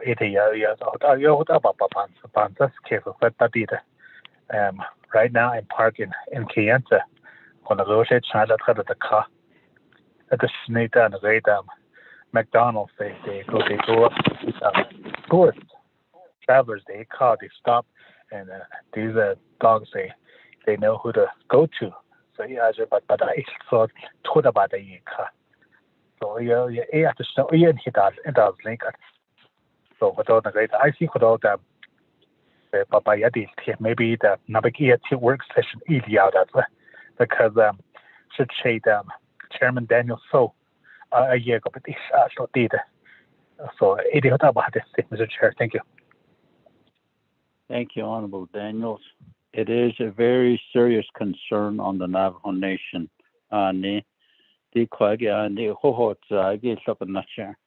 According to the report that we received, it has so let me give some time back to Ms. Tom. Thank you, Mr. Chair and members of the RDC committee. In response to the comments by Delegate Daniels, my immediate thought regarding the law changes that are recommended, my immediate thought is that yes, we can make the changes to the law and reduce the number of dogs per household. But it's all going to come back down to the enforcement of that law, and thus the need to address the lack of enforcement personnel within animal control. But we're willing, as a program that's been mandated to address this, and the responsibility that we have, we're open to further discussions on any law changes that might be recommended, and talk hand in hand with that the need for additional allocations for personnel. And I wanted to maybe have Officer Gleason provide a response regarding the incentive program for dogs and cats. I'm not sure. I can just see, some of the risks that are associated with that in terms of the public catching strays and trying to bring them in for payment. We have a lot of strays out there that are aggressive, and when approached by somebody who is not trained to handle vicious dogs, there could be some ramifications on that part. But I want to turn that over to Officer Gleason to talk about that.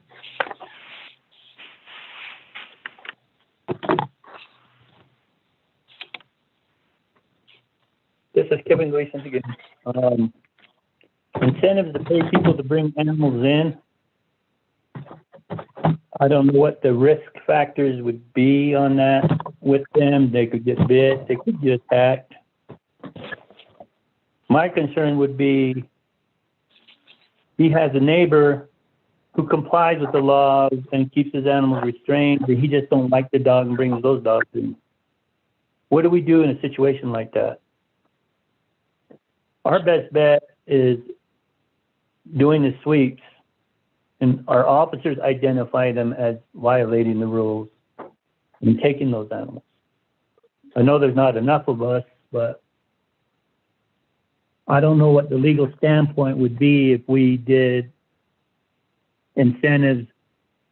If an individual goes out and picks up 50 dogs in one day and brings them to us, what do we pay per dog? What do we pay per cat? What kind of funding are we talking about to pay this out of? It could work and it could backfire on us. It's hard to say. Because what I've learned, this is the second time around I've been in charge of animal control. The first time was from 2010 until 2015, when right after that Glenda was hired. She retired a year and a half ago, and I got the responsibility of them again. Might be something we could look at. I just don't know how much problems it's going to give us in dealing with people stealing other people's pets. That's my only concern. But yes, dog population needs to be reduced. Just to let the council know, we determined there was 250,000 dogs on Navajo back in 2011. And that number hasn't changed much. When we had figured out the amount of animals that we had on Navajo, we looked at each case the animal control officer was going to a residence. And they were finding 6 to 8 animals at a household, dogs mainly. So we look at NHA's housing at the time, and it was actually more than 250,000 at the number we came up with, but we had cut it in half to show we had 250,000 dogs on Navajo. When you look at a mating pair of dogs, male and female, in a 5-year period with all their offsprings and them all having puppies, that pair within a 5-year period with all its offspring can produce another 5,700 dogs a year. So even though we were removing 10, 15, 20, 30,000 dogs, we weren't making a dent because there's just too many of them. I agree that the law was changed to only allow people to keep four dogs, 4 cats per household. That was changed in 2018. But prior to that, we didn't have no laws against the number of animals they had. And it doesn't pertain to working dogs like sheepdogs that people have for their flocks. Now, I've heard the term German Shepherd, Pit Bulls, Rottweilers as the aggressors, but a majority of our attacks are from mixed breeds here on Navajo. They're not pure breeds. We have more trouble with our mixed breeds than any other breeds on Navajo. That's all I have to say. Thank you for that. Honorable Stewart.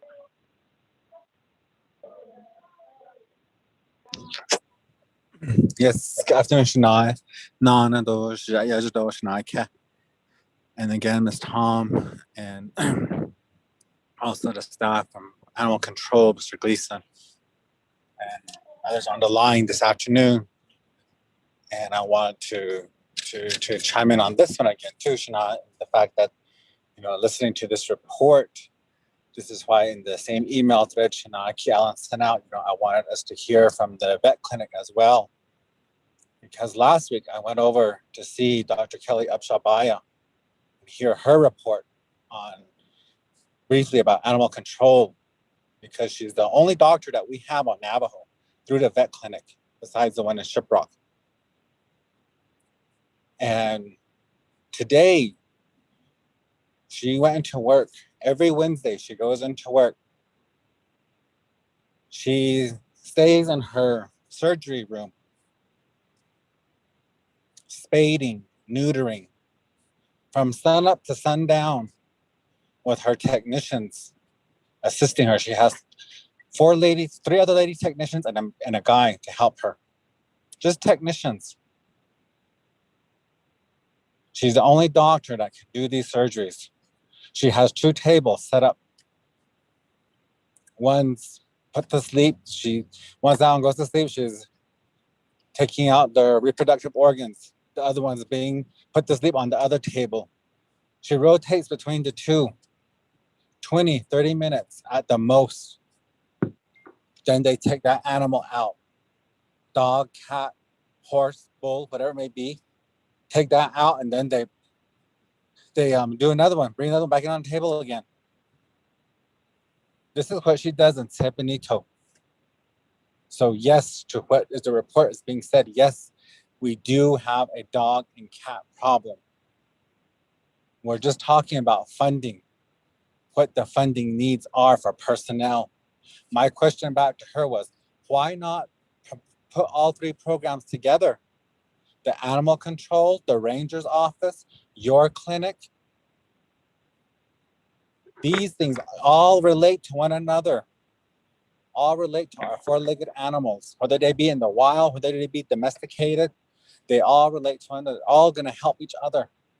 Why not combine all the budgets and redo that whole program to where all these 3 will help each other? Yes, there's a need for funding on personnel on all of them. I just stated we only have 1 vet. She has her license in New Mexico and Arizona.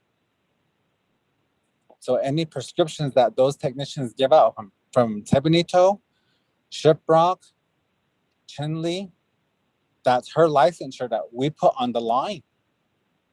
We're asking her to put that on the line for us, to trust these technicians to give these vaccines and these medications to these dogs, these cats, these horses. I see the need and the personnel, yes, but I also see the need for our large and small vets out there that need this employment. We need to have all 3 programs work together and to bring them under 1 program by itself. And I see that because I think that if we were to hear the report, RDC committee, if we were to hear this report from Dr. Kelly Upshaw and her want to produce or to manage a humane society, I think that would work as a nonprofit for the nation. And then also, looking at, what partnerships can happen too with NHA. Yes, they have their policies. Housing complexes that come in on donation, they have their policies saying that, you're only allowed so many dogs and cats or whatever animals you may have. You're only allowed this many or none at all. But, when this happened in Fort Defiance, after that happened, that next day, like I always say, I always watch what happens, and because I live on the hill, so I watch the hill down below, and the Telecomm Medical Center had those dog kennels, those catch dog kennels out on the street. There was about 10, 15 dogs that were always running around down there. By that one day, all those 10, 15 dogs were gone. Where they put them, I don't know, but those dog kennels were out for that whole weekend. But I looked down in front of my house, down the hill, same dogs running around. Those are all NHA housing. Went across to Fort Defiance and other agencies, same thing, dogs are running all over. So the Fort Defiance leadership and I and Club C, we got together and we were talking about it. What can we do to, yes, we do have animal control laws in place that are very good from what I have seen, what I have read. They're very good. But, if changes to be made to it, then yes, let's make the changes. But I think that we need to also hold up our community housing and our community organizations that are within our communities to the same table as well, to say, we need to come with a fee to replenish these funds to the nation so that we can hire other staff, so that we can make proper facilities for these dogs. And we were tossing back and forth the idea, well, maybe we'll just give them to these animals that are caught. Once they're caught, maybe we'll just go ahead and put them like in a doggy jail, kitty jail. And they can't be released to the owner until they're spaded or neutered. But that would be a small fee that the owner would pay to reduce this reproduction that's happening out there. And so these are just ideas that we were talking about on that meeting. And that's why I wanted her to present to us and the vet program as well, so that we are aware of what our veterinarian clinic is going through. We don't hear too much about them, but these are things that I want to bring up to us as RDC to look at, to listen to. So that's why I want to schedule her in sometime. That's why I want to ask RDC to listen out on that report too. But that's all I want to share for now, Shana. Thank you. Thank you. Ms. Tom? Yes, I have a couple of comments regarding Delegate Stewart's comments. We do work with the housing subdivisions, and they do have policies in place restricting the number of dogs and regulating free roaming, etc. I do believe there is a lot more work that needs to be done in terms of ensuring tenant compliance to those policies. And we're always willing to work with NHA and schools and other organizations that manage those housing properties to ensure compliance with their individual housing policies. And some of the ideas that are being brought forth are good ideas in terms of not releasing confiscated animals unless they're spayed or neutered, and that could be something that we could consider and adopt through changes to the law. And I do think that we need to take a real firm position in terms of any kind of law changes that we might have, and be very strict on on these regulations and these laws, because that's basically what we need in order to address this problem. As far as the combining the animal control program with the vet clinic and rangers, I would defer that over to Dr. Shabala at the division. He's still on the line. Dr. Shabala? Dr. Shabala?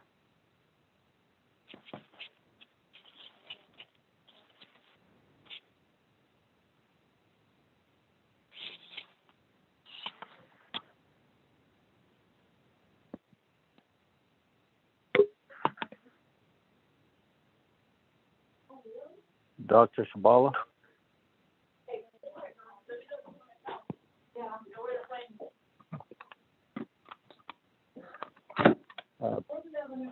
Back to you, Ms. Tom.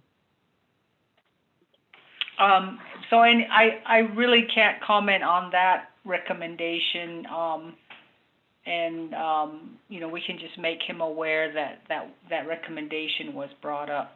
But as far as, you know, additional changes to the law, you know, we can work with the committee in terms of developing amendments to Title 13.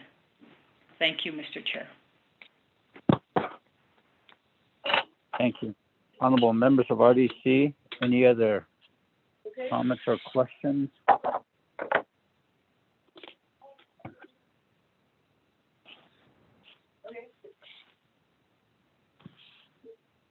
Any comments, questions? None? Okay.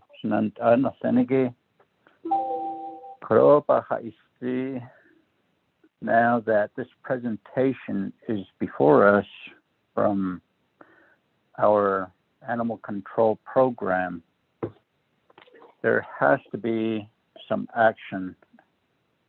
And one of them is to introduce a legislation to get funding. Perhaps from UUFB would probably be the best place to get this funding rather than a transfer of funding. And the amount that we have received here on the presentation is 3.1 million. And there's a lot of work to be done.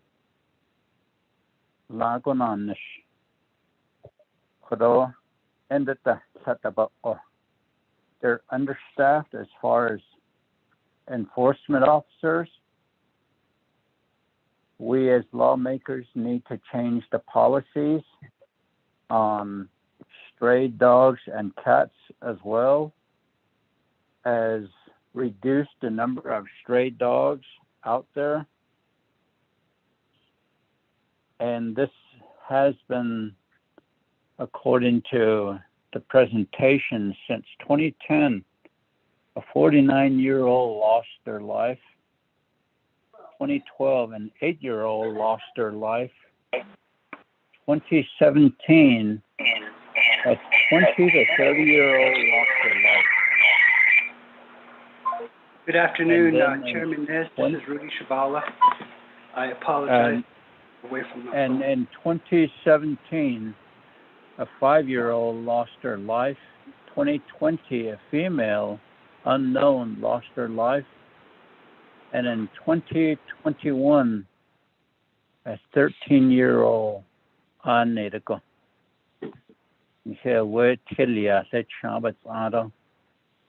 So this is an 11-year time frame.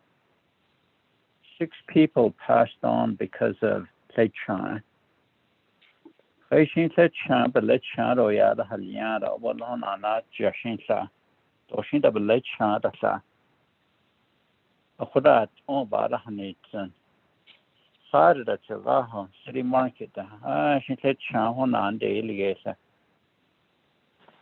And it's sad. This is sad. I see that the hot era. Kailelia got a happy lashed at all nice. Although that Nefrigi ain't the has net. I see happen. Only a ticket when it kills an individual, I'm looking at one 5-year-old, $500 court ordered to pay a minimum of $500 to the dog owner. The parent then indicate, life is not worth $500, or it's not worth a ticket to warn someone. The law has to change, more strict. If it's stringent, perhaps people will take care of their pets, their animals, their dogs.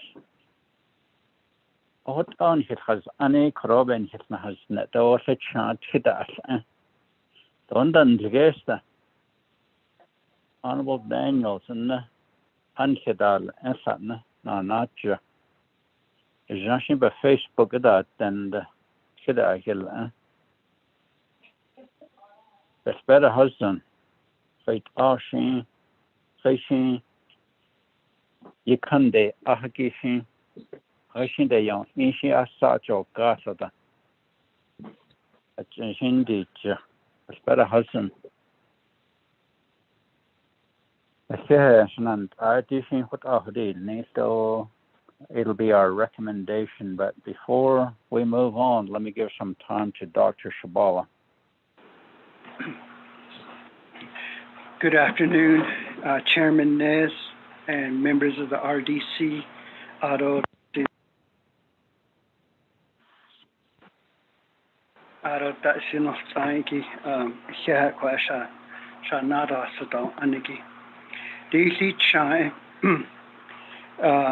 Yego bahats ado the daden late in the ado the tahunish kistabel na atsakovanda so ado ande ashi dandi. It's the oldest domesticated animal that mankind has, going back to about 40,000 years ago, when dogs first became companions to humans. And to this day,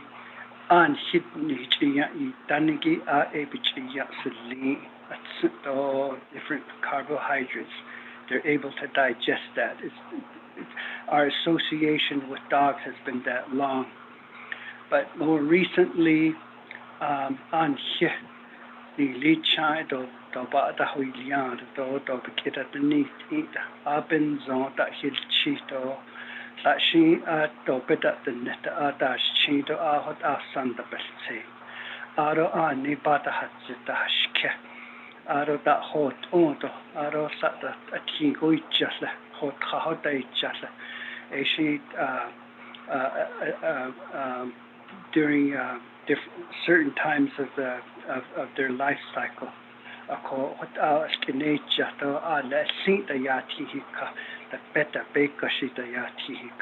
And a lot of cases, most recently, I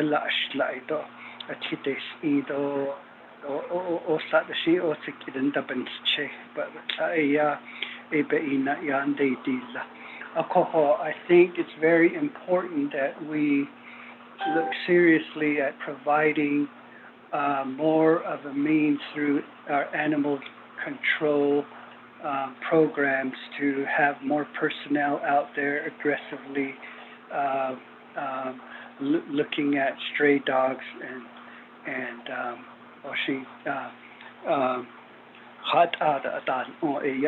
like I said earlier this morning, quite bashes that the net that I give I don't know, I'm sure the net that I give I don't actually what the hot a chin legal that Kayanta to Pacific that the net that I give a bit at that dust hot out of the shot of dust done on the sheet that in the meantime it's that the Hakato out of the chin dadly out of Zaka gas station that was near quite now Rasla Dokida.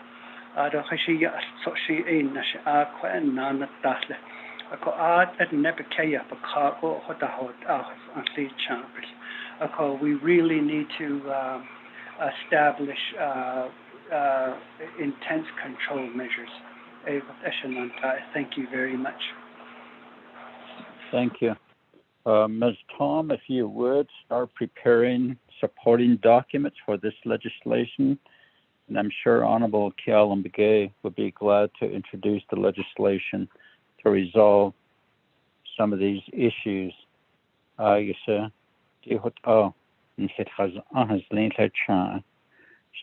Ms. Tom? Chair, Yes, Honorable Chair, Ricky Nez, this is Delegate Daniel So on the call too. Okay, Honorable Chairman So, let me go to Ms. Tom and I'll give you the floor, sir. Shana. Okay, Ms. Tom? Okay. Yes, thank you, Mr. Chairman and members of the RDC committee and people on the call. Yes, we will work with legislative to prepare the documents that are necessary for this legislation to move forward. My office will be available to assist with that. Thank you. Thank you. Honorable Chairman Daniel So, you have the floor, sir. Akihat Lansitsila, Ado distinguished members of the Resource and Development Committee. Ado Ashahat Kwaiki, Shaho Aiki, Ado Navajo Nation employees. I appreciate the time. Kodo, in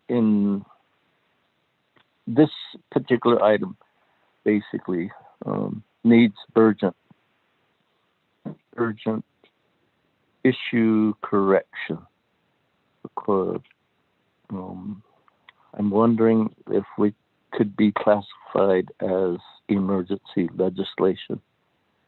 The other is, are all the positions for animal control, are all the positions filled? And if they're not, then how can we, from HES committee, facilitate, because we have oversight over division of personnel management, how can we also facilitate if there are vacancies and the new legislation will create positions? How can we help each other fill these new positions or the existing positions in a timely manner? And that includes, getting vehicles. The other part is how then do we have NHA? They have policies, but in that regard, then what does NHA do to enforce those policies? That part, I think we also really need to address, because more and more I see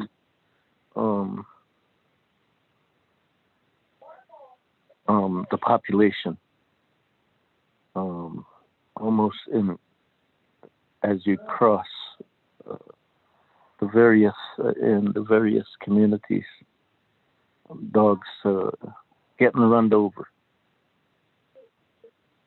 and they kind of the dead animals, then the live animals feed on them. And so in that aspect, they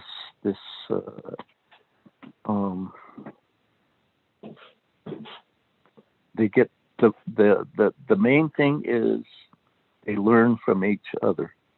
They've done it once, they'll continue to do it. And that's the part that I think we're trying to put slow down that process. And the emergency legislation, the emergency monies, also, we need to try to we need to try to also provide more monies to the Navajo Nation veterinary program so that the efforts on spaying and neutering is on an almost continual basis because we know that there's a dog population explosion. I guess the other part that I think we really need to look at is how do we attract applicants for these new positions that will be developed. I think we really have to look at the salary structure, and that's where, as I stated, Hess and RDC could address that matter with Division of Personnel Management. Those are my thoughts, and how do we most effectively cause NHA to establish stricter policies with enhanced enforcement of those policies. Ashiya Satila and members of the RDC for allowing me to address the committee.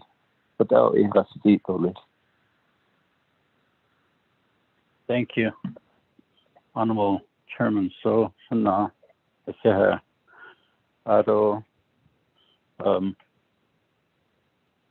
Kealan Begay, are you still on the call?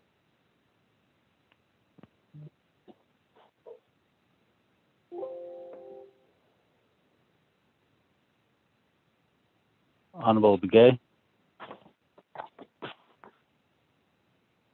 Press *6. Let me go back to Ms. Tom. Ms. Tom? Mr. Chair and members of the RDC committee, and thank you for your comments, Chairman So.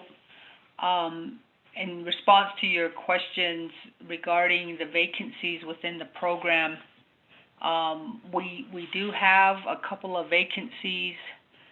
None of them are animal control officers. We have a program manager position that has been vacant now for quite some time. We're still in the process of trying to recruit a manager, and I believe we have two kennel officer positions vacant, one in Tuba City and one in Fort Defiance. The Fort Defiance position, actually I take that back. We only have the Tuba City position that's vacant. That's the kennel officer. That's the person that stays at the shelter and operates and maintains the shelter and deals with the public when they come in to reclaim their pets. We will need assistance once the budget is approved. We will need assistance with DPM in terms of classifying all those additional positions, and that really shouldn't be much of a task because we already have animal control officer positions in place. And but again, we have a bureaucracy there, so we will need assistance in moving those forward. And then also with the recruitment process, there's also a lag that usually happens with once the positions are announced and we receive applications, there's a qualifications assessment that needs to be completed. And that is usually a timely process as well, especially for the number of positions that we're seeking. We will need assistance in terms of moving that qualification assessment process along. And once the qualified applicants are determined, then we can take it from there in terms of the selection. As far as the policies with the housing subdivisions, I want to have Officer Gleason address that question. Go ahead. This is Kevin again. The policy was NHA has their own separate policy that permits how many pets a tenant can have on NHA. They vary from housing to housing. Some only allow one, some allow two, but no more than two. When they have issues with their tenants violating the policy, there's a process they have to follow where they have to serve them, telling them they're in violation of the policy. Then they come back just like someone overgrazing with too many livestock. They come back 30 days and do it again. If they're still in non-compliance, that's referred to Navajo Nation Animal Control, because we do have a law in place that allows us to enforce their policy as long as they try to remediate it before we get it. Once we serve them, telling them they have to comply and they don't comply, then we cite them into district courts to have the courts make a ruling on the situation. That's how we're handling the NHA ones right now. But they do have their own animal policy for their housing. That's it. Okay, thank you for that. And Honorable Kiel and Begay, are you on the call?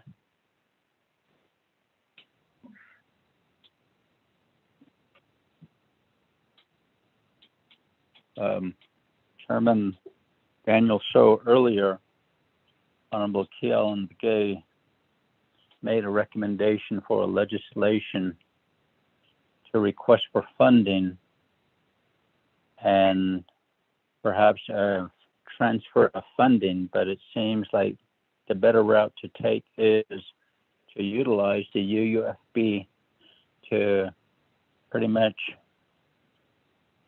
expedite the process as well as really address this concern. So, Ms. Tom, if you would provide those supporting documents that will be needed for the legislation as soon as you possibly can, and therefore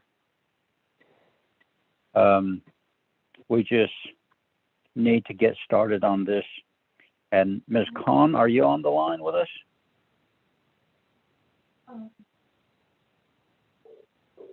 Ms. Khan?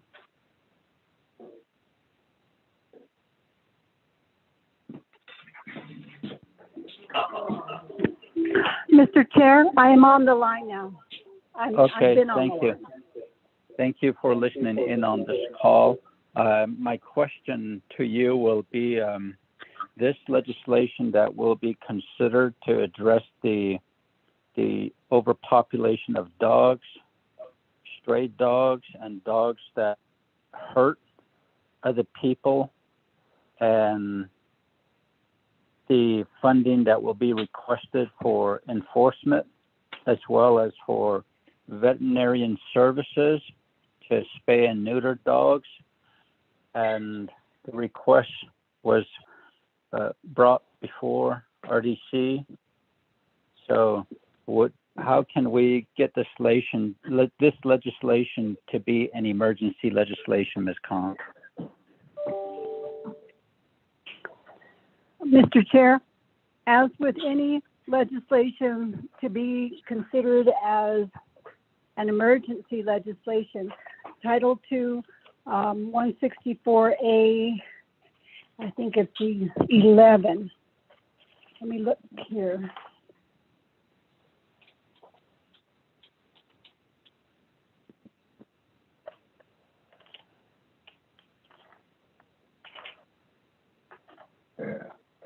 See. 16, okay. Looking right here. Okay. Title II, 164A16 states that matters constituting an emergency shall be limited to the cessation of law enforcement services and disaster relief services, fire protection services, or other direct services required as an entitlement under Navajo Nation or federal law, or which directly threaten the sovereignty of the Navajo Nation. Such an emergency matter must arise due to the pressing need for such resolutions and must be a matter requiring final action by the council. In this case, this is it sounds like a UUFB request, and a UUFB request legislation does require final action by the council, so that requirement is met, and it is from what we've heard today, a matter which arises due to a pressing public need. In this case, individuals have lost their lives due to there not being enough services for the enforcement of the animal control laws. Then it is up to the Navajo Nation Council themselves when the agenda is set to vote that this legislation, whatever emergency legislation, for that emergency legislation to be added to the agenda as an emergency. And so we can put the information into the findings section as to why it is believed to be an emergency, but it is up to the Navajo Nation Council whether to place it on the agenda as an emergency, Mr. Chair. At this moment, that's all I have to say about the matter without having all of the documents before me. But in general, those are the requirements for emergency legislation, Mr. Chair. I'm be back on mute now. Thank you very much, Ms. Khan, for your guidance. Taking a life probably will justify the emergency part of the legislation. So, Ms. Tom, if you would, RDC will be expecting the supporting documents so this legislation can be drafted as soon as possible. Thank you very much. Ms. Tom, let me give you some time back. Yes, Mr. Chair, members of the RDC committee, and Ms. Khan, a couple of things I want to bring forward as part of that legislation. One is that the program does need to request for provisions to be added to waive the funding lapse at the end of the fiscal year, again, because of the fact that we're midway through the fiscal year, and that's a lot of positions to fill. The second thing I'd like to request is consideration for adding this funding as recurring funding to the program and not be one-time funding. But we will work with who we need to work with to get going. We will provide the supporting documents. They should be available immediately. Thank you, Mr. Chair. Thank you very much, Ms. Tom. Honorable members of RDC, any other comments or questions? Chairman Daniel So, do you have any other comments or questions? Chairman. Honorable Freeland, go ahead. Thank you, Chairman. Colleague, I just had a question. I know that the President has issued a memorandum to us, to the Council, stating that you will not sign any UUFBs, unless it's, I don't know. In this case, I guess what we need to do is talk to him. I don't know if anyone from the President's on the line, but that's probably still a strong case. And, I think a lot of the ARPA funds are being mandated and looked upon instead of UUFB. So I don't want to call it a moratorium, but it feels like there's a moratorium with UUFB. There's a lot of need on there, and if we could get into UUFB and have it replaced with ARPA, that would be great. But just a thought, thank you.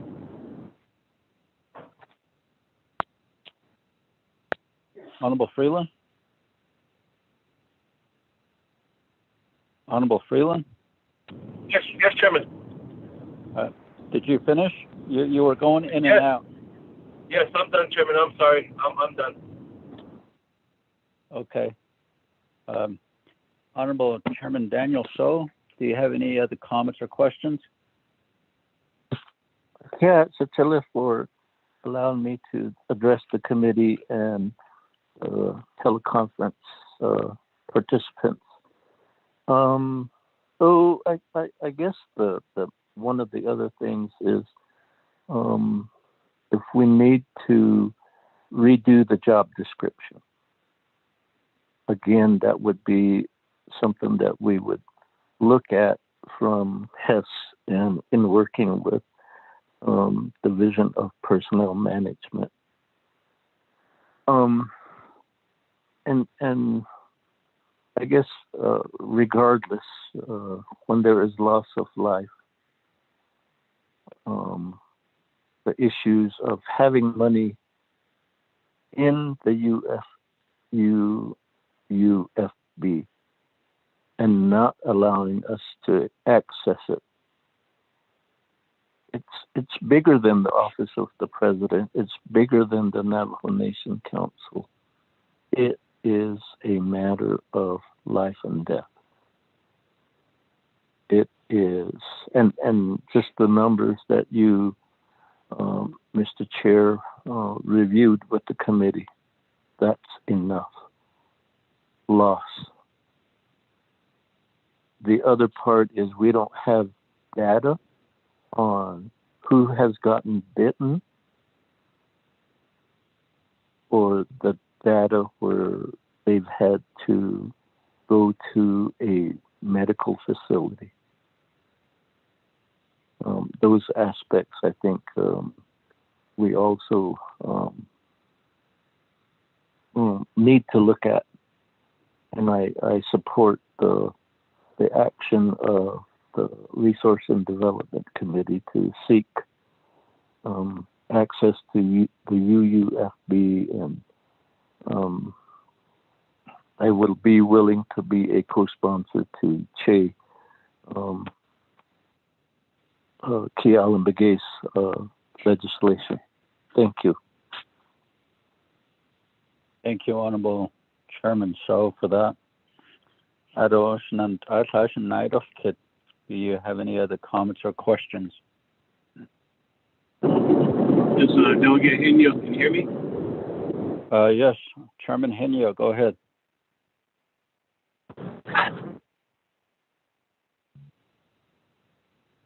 Chairman Henio. Yes, can you hear me? Can you hear me? You're going in and out, but go ahead and try again. Okay, Shane, I'm in a no signal area, but I'll say as much as I can. I do listen in on this conversation, and it's good. Maintaining a statistics Chairman, I know so if the Fish and Wildlife or the programs can put that as part of the legislation, I think it'll make it a little stronger to show it is a direction. Now, when it comes to tax. So,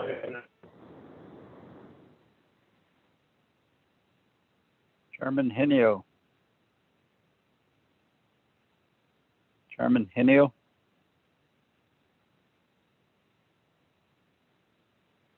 Justine. Chairman Henio. Honorable members of RDC, any other comments or questions? None? Then, yeah. Okay. We'll go ahead and vote to accept the report. There are a few recommendations made. Legislation will be, an emergency legislation will be drafted to request for funding from UUFB with the amounts that will be forwarded to us from the Fish and Wildlife Department, and also make some policy changes on all the stray dogs and the owners who don't take care of this at all also. So, veterinarian services, and that's what we had discussed today. So we'll go ahead and vote to accept the report. Chairman Callan. Honorable Begay, I'm glad that you're back.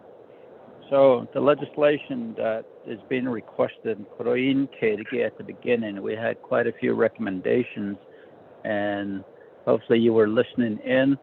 The Department of Fish and Wildlife will be forwarding supporting documents to you to have this legislation drafted as an emergency legislation due to a loss of life, and we do not want this to happen again. So you'll be receiving supporting documents. Honorable Begay, you have the floor, sir. Chairman, it would be more helpful as well if you be the prime sponsor, and that as RDC members we can all co-sponsor.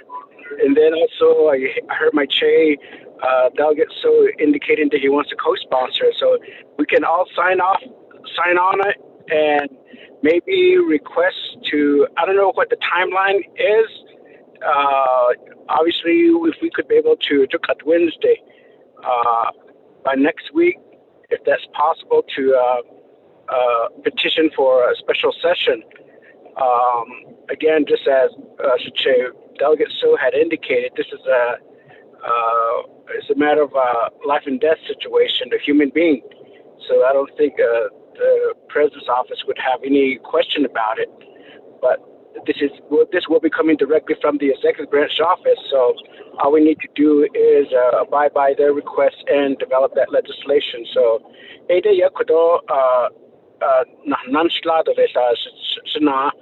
Chairman Nez, that you be the prime sponsor, and then we can all sign as a co-sponsor. So, Chairman. Thank you, Honorable Begay. With all due respect, since you requested the legislation to begin with, and if you're okay with that, then I'm okay with it as well to be the prime sponsor. And I'm sure the four chairmen would be glad to be the co-sponsor, as well as RDC, honorable members of RDC also. So Ms. Tom, with that, if you would send me all the supporting documents, and I'll request for an emergency legislation as soon as possible. Thank you. Ms. Tom?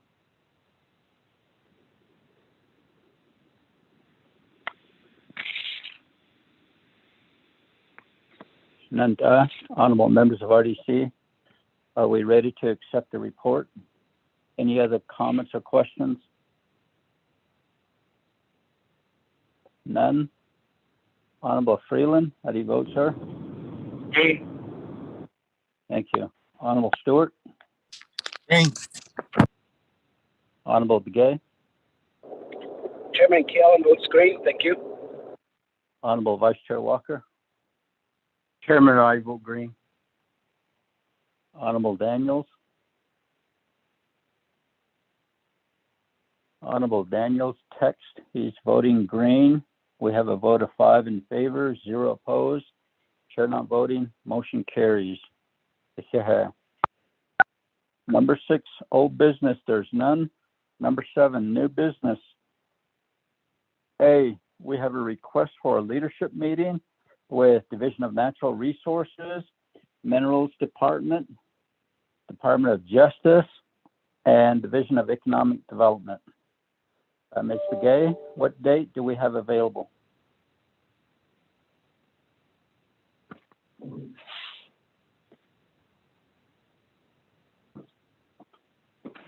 Ms. Begay?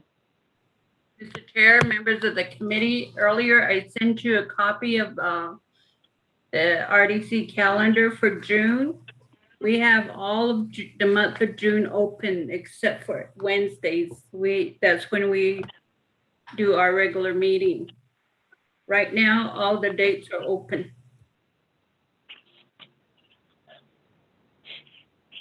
Okay, thank you, Mr. Begay, for that. We could schedule this the first week in June, perhaps June 1st for this meeting, so Honorable Daniels can start planning for the next leadership meeting with Shanto, Kabito, and Coal Mine and other surrounding chapters. So my recommendation is to have, yes? I'm sorry, Chairman, I don't want to interrupt you, but we do have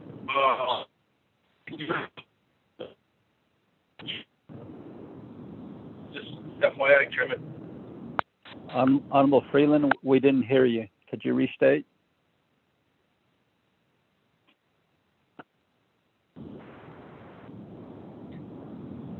Chairman, we have holidays that first week of June. After Memorial Day, I think the first or the second is either Treaty Day. Mr. Chair. Mr. Chair. Ms. Begay? On June 1st is the Navajo Nation Memorial Day, which is well, offices will be closed. So I believe the 3rd, we can do the 3rd or the 4th. If not, 7 and 8 would work as well. Okay, the first date will probably work for us, which is June 3rd. So we'll go with June 3rd. Chairman, can I ask for the 4th? Friday, please. What did you want, Honorable Freeland? The 4th. I have some meetings scheduled on the 3rd. Okay. We could do the 4th. Okay. We'll have the 4th for this leadership meeting with DNR, Minerals Department, DOJ, and Division of Economic Development. So Friday, June 4th at 9 a.m. To have a motion and a second. Freeland. Stewart, second. Second by Stewart. Any comments or questions? None. Honorable Freeland, how do you vote? Green. Honorable Stewart? Green. Honorable Begay? Chairman Keller votes green. Thank you. Honorable Vice Chair Walker? I vote green. Honorable Daniels? And green.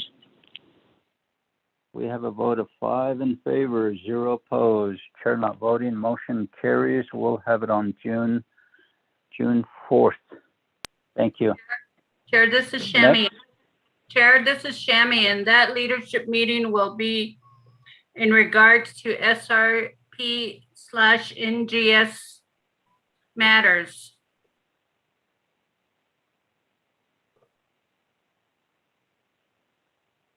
Back to you. Yes, it'll be in reference to that, as well as the railroad tracks and other issues, that property that was given back to the Navajo Nation. So there was a motion on that by Honorable Freeland and seconded by Honorable Wilson Stewart Jr. The vote was 5 in favor, 0 opposed voting. So that clarification there. Thank you. Next, B, leadership meeting with NDOT, NECA, and RDC. So we'll have that date on Sananda. Perhaps this there's 4 other meetings that we need to schedule today. So if we are to prioritize it, Mr. Chair? Honorable Daniels, how soon do you want this NDOT, NECA, and RDC meeting?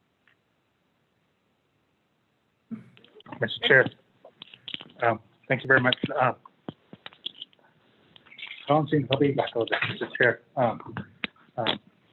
maybe the later part of June or somewhere in July, Mr. Chair. Thank you. Okay. Mr. Chair? Mr. Chair, this is Shammy. Can you ask Herman Daniels what this meeting will be about, so that when I contact both NDOT and NECA, they will be aware what the meeting is going to be about? Burn. Honorable Daniels. Please keep your phones on mute. Please keep your phones on mute, everybody. Thank you. Honorable Daniels. Yes, Mr. Chair. Yesterday I met with NECA. They are requesting to have a meeting with NDOT. It's not on this working together with NDOT. Has always made in the store. NDOT, they're working with the outside entity, outside company. Enterprise has always made in the store list. I know you could yes, also leadership meeting. I requested the least I should know. So at the 8, Ecuador, Mr. Chair. Thank you. Thank you for that. Honorable members of RDC, we would like to have a motion and a second.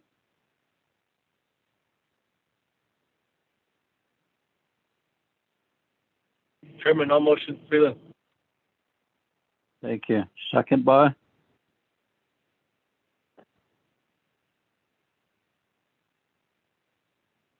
Second. Honorable Walker. Thank you. This is not a rush, but perhaps on the 25th would work. I speak of Honorable Daniels, June 25th. Mr. Chair, Abiga. Okay. June 25th is on a Friday at 9 a.m. Any comments or questions? None? Honorable Freeland, how do you vote, sir? Green. Honorable Stewart? Green. Honorable Begay? Chairman Kelly was green. Honorable Vice Chair Walker? Chair, I vote green. Honorable Daniels? Green. We have a vote of 5 in favor, 0 opposed. Chair not voting. Motion carries. Next, another leadership meeting with RDC and NTOA. This is in reference to the Navajo Nation's CARE Act funds that is requesting the leftovers from the hardship funds for NTOA to utilize. And so we'd like to have a motion. Chair, I'll motion. Thank you. Second.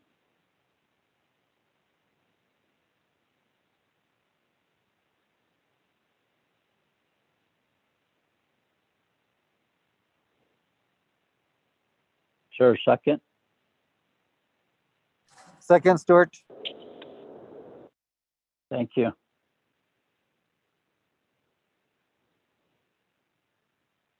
And Honorable Daniels, how soon do you want this meeting? Mr. Chair, the sooner the better. Yeah, I think I'll be got all this. Thank you, Chair. Okay. We can have it on the 7th.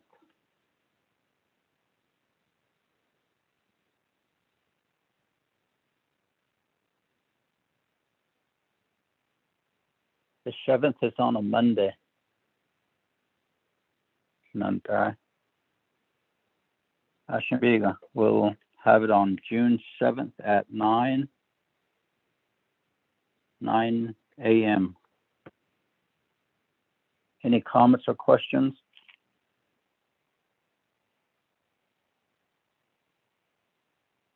None? Honorable Freeland, how do you vote? Green. Honorable Stewart? Green. Honorable Begay? Chairman Kelly was green. Honorable Vice Chair Walker? I vote green. Honorable Daniels? Green. Thank you. We have a vote of 5. We have a vote of 5 in favor, 0 opposed. Chair not voting. Motion carries for that. Next, there's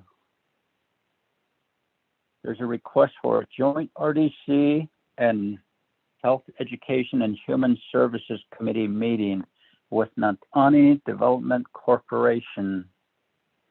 I'd like to establish a motion and a second. A motion, Freeland. Thank you. Second by?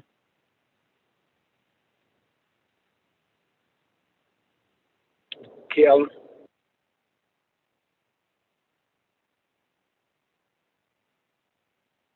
Thank you.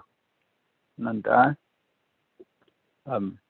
Ms. Begay, do you know how soon they want this meeting? Or do you have any dates? I know we have a lot of open dates. Mr. Chair, I would recommend the 14th or the 18th. And I would need to coordinate it with the HES advisor and chairman. I don't know if Chairman So is still on the line. Chairman Daniel So, are you still on the call? Yes, I am. And either of those dates good. are agreeable. On the 14th or the 18th, you're okay with? The 14th is Flag Day. So let's schedule it for the 18th. Ashby, you got Chairman So? Yes, that is an open date. Thank you. Okay. We'll have it on June 18th at 9:00 a.m. Any questions, Nanda? None? Honorable Freeland, how do you vote, sir? Green. Honorable Stewart? Green. Honorable Begay? Chairman Kiel, what's green? Thank you. Honorable Vice Chair Walker? I vote green. Honorable Daniels? Green. We have a vote of 5 in favor, 0 opposed, chair not voting, motion carries. Thank you. Next, last item on this agenda under new business is RDC and Budget and Finance joint meeting on Wolf Springs as well as Boyer Ranch. We put this on the agenda and we needed more information, I believe, so we deferred it to today's meeting, Shananta. If we could establish a motion and a second, Ashwara. I'll motion, Chair.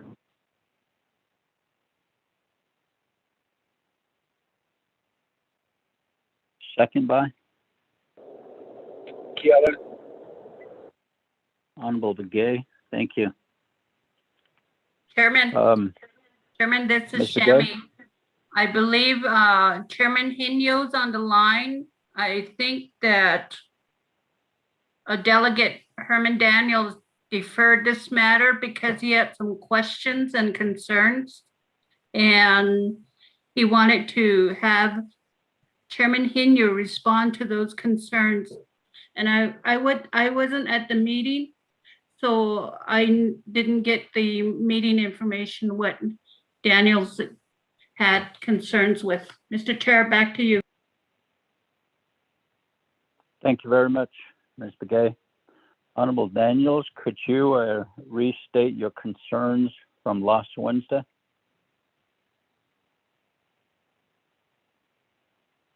Mr. Chair. Mr. Chair. Yes, go ahead. Yes, the joint meeting with the Budget and Finance Committee at Wolf Springs Ranch. At the last meeting. We should have our meeting in Winter Rock. The reason why is when we ask for documents, it's going to be there. I don't know as you know, Wolf Springs, over 10 hours drive. So at that time. But snack. I think he been Gorney. I don't know. Don't say so. Abi got all that. I think hide up a cake this short. Awesome, Mr. Chair. But what end? I think he been Gorney to let up. So not. I'm not saying. I don't know. Don't say so. Abi got all that. I think I'll make it out there. So it is all that, Mr. Chair. Thank you, Honorable Daniels. Ibe lansi Leon Shin Ahata Lajan Shin Tilawasale. Nanta. Thank you. Honorable Chairman Henio, do you have any recommended dates for this? In addition, Chairman Nez, Resource Development Committee. I was on the road here and I lost signal. And now she had this kid. Not knowing that I call had logged off, but as far as budget and finance, wanting to meet with RDC, back in a month ago, RDC Resource Development Committee and some members went up to Wolf Springs to take the tour of the two ranches. And there was a couple of VSB Budget and Finance Committee members that went along and see firsthand what the ranch was all about, and also the operations through Fish and Wildlife. There's a dire need for funding from Fish and Wildlife for the operations. No, so even now we started talking about that, and they decided to have a joint meeting, requested for a joint meeting with Budget and Finance and Resource and Development to discuss these funding options again. And come to a consensus and a conclusion where we can start moving forward on them. Much like what happened, we were talking about with the dog control, animal control. So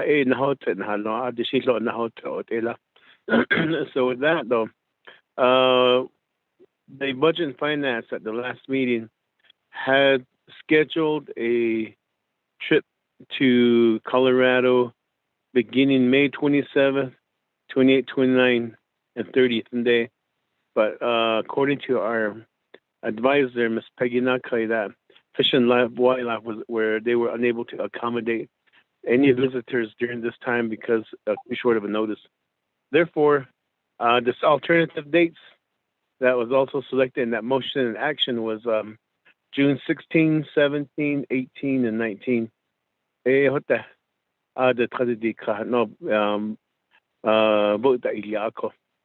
I think the alternative dates again will be taking effect right now, June 16 to the 19th.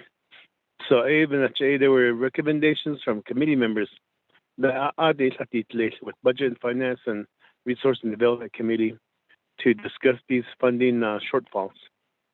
So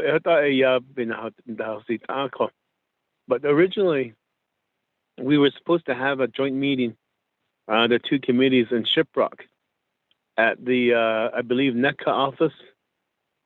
That's still open right now. And so from what I've been hearing, I haven't been to the ranch yet, but I've been to Wolf Creek Pass, or that big old pass, and that driving through there, and if it's anywhere near that area. But my recommendation would be is maybe, I believe you already have a meeting on June 18th scheduled. So Wednesday, June 16th, maybe we could, as a recommendation, have the meeting in Shiprock at the NECA office beginning in the morning, maybe 10 o'clock to 12 o'clock for a couple or 2 hours, have an in-person meeting if we can. And then from there, whoever wishes to move forward to the tour, that's just a recommendation from my personally. But as far as the committee is concerned, there were a couple of members were saying we should meet up there. But I'll leave it up to RDC right now through your action and your vote as far as where to meet. But that's a little bit of background information from the Budget and Finance Commission and Chairman is. you very much, Chairman Henio, for that. Honorable Freeland and myself did travel up to Wolf Springs as well as Boyer Ranches to get a first-hand information on the operations there and the concerns with drought as well. So I believe that it would be in order for both committees to have a meeting and have a discussion on how council can assist with the two ranches. So the dates of June 16th through the 19th, we just approved a meeting on the 18th with RDC, HESI, and Natani Development Corporation at 9 a.m.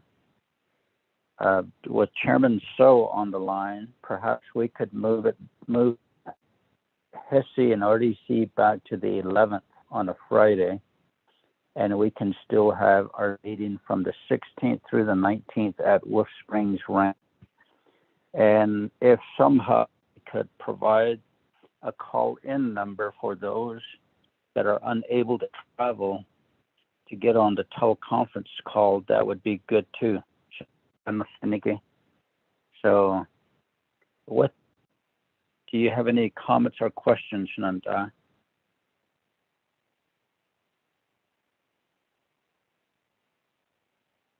Chairman Nez, Delegate Daniel So. Chairman So, go ahead, sir.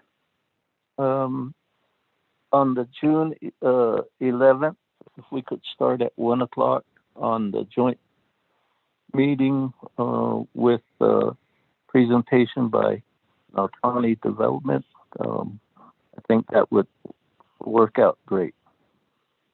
We will accommodate. What we'll do is, Shananda, Naseniki, we can approve this from the 16th through the 19th, the joint meeting with RDC and Budget and Finance at Wolf Springs and Boyer Ranch. And then we'll rescind the meeting scheduled with Natani and HESI and change it to the 11th. Any recommendations, Shananda?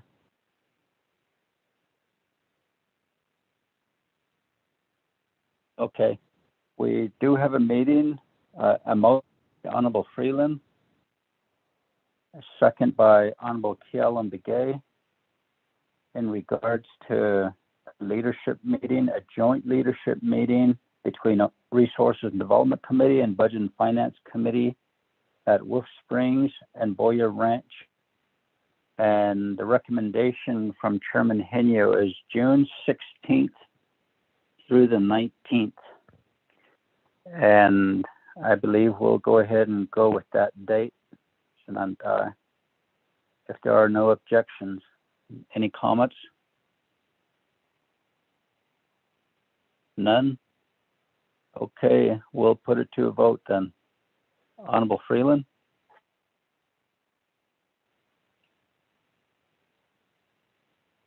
Honorable Freeland? Honorable Stewart? Green. Honorable Begay? Chairman Kiel was green. Honorable Vice Chair Walker? I vote green. Honorable Daniels? Green. Honorable Freeland? Green, Chairman. Thank you. We have a vote of 5 in favor, 0 opposed. Chair not voting. Motion carries. We'll have that meeting from June 16th through the 19th. Let's go back to Chairman, this is Chairman Senio. Go ahead. I can't answer for that, and also the votes. Would you be able to have your Miss Shami Begay contact Peggy Nakle and work out the logistics on this? Thank you, Chairman Henio. I believe both are on the call today. and Ms. Begay, as well as Ms. Nakai, could you work out the logistics of all this? There are rooms available. They have buildings over there where we can sleep and a place for us to stay. And I'm sure they have plenty of buffalo meat as well. So thank you for that, Chairman Henyo. Let's go back to D, joint RDC meeting with Hesse and Natani Development Corporation. Shananta would like to have a motion to rescind the date, which was June 18 at 9 o'clock, and then reestablish a motion to reschedule to June 11. I'll motion, Chair.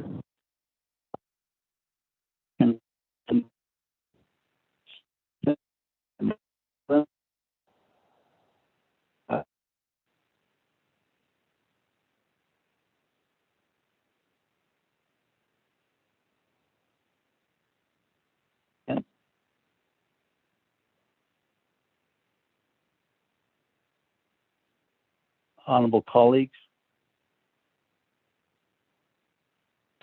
Chairman, I'll motion. There's a motion by Honorable Freeland. Is there a second? I'll second that, Chair. Okay, thank you, Honorable Vice Chair Walker. So what we're doing is we're going to rescind the date we just approved and then go back and reestablish a motion to reschedule it. So Honorable Freeland, how do you vote? Green.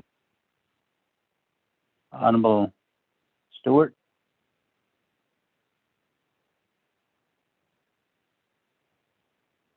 Honorable Begay? Kiel votes green. Okay. Honorable Stewart votes green. He just texted in. Honorable Vice Chair Walker? I vote green. Honorable Daniels? Green. We have a vote of 5 in favor, 0 opposed, chair not voting. Motion carries to rescind the scheduled joint RDC, Hesse, and Natani Development Corporation. Now, Shananta, I will reestablish a motion and a second for rescheduling that meeting again. Motion? Freeland. Thank you. Second by? I'll second. Thank you. Any questions? The date will be changed to June 11 at 1 o'clock p.m.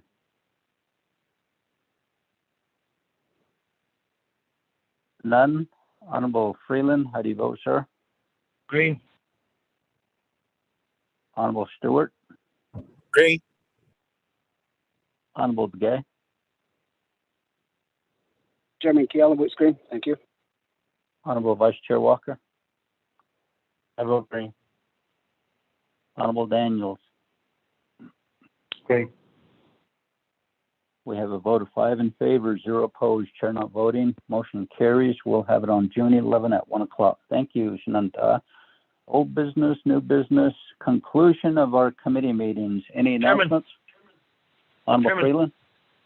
I have a request. I actually wanted to see if I could suspend the floor rules and make an additional request for RDC and Eastern Land Commission to have a joint meeting. Mr. Chair, members of the committee, Mark Freeland would have to make a motion to amend the agenda and add that meeting request onto the under new business. Okay, thank you, Ms. Begay, for that. Honorable Freeland, would you like to make a motion to amend the agenda? It Please, requires yes. 2/3 vote. Honorable Freeland, motion, second by? By the pound hash sign. Kiel. Honorable Begay. Thank you. This is a motion to amend the agenda and add RDC and Eastern Land Commission, correct? Honorable Freeland? Yes, Chairman, yes.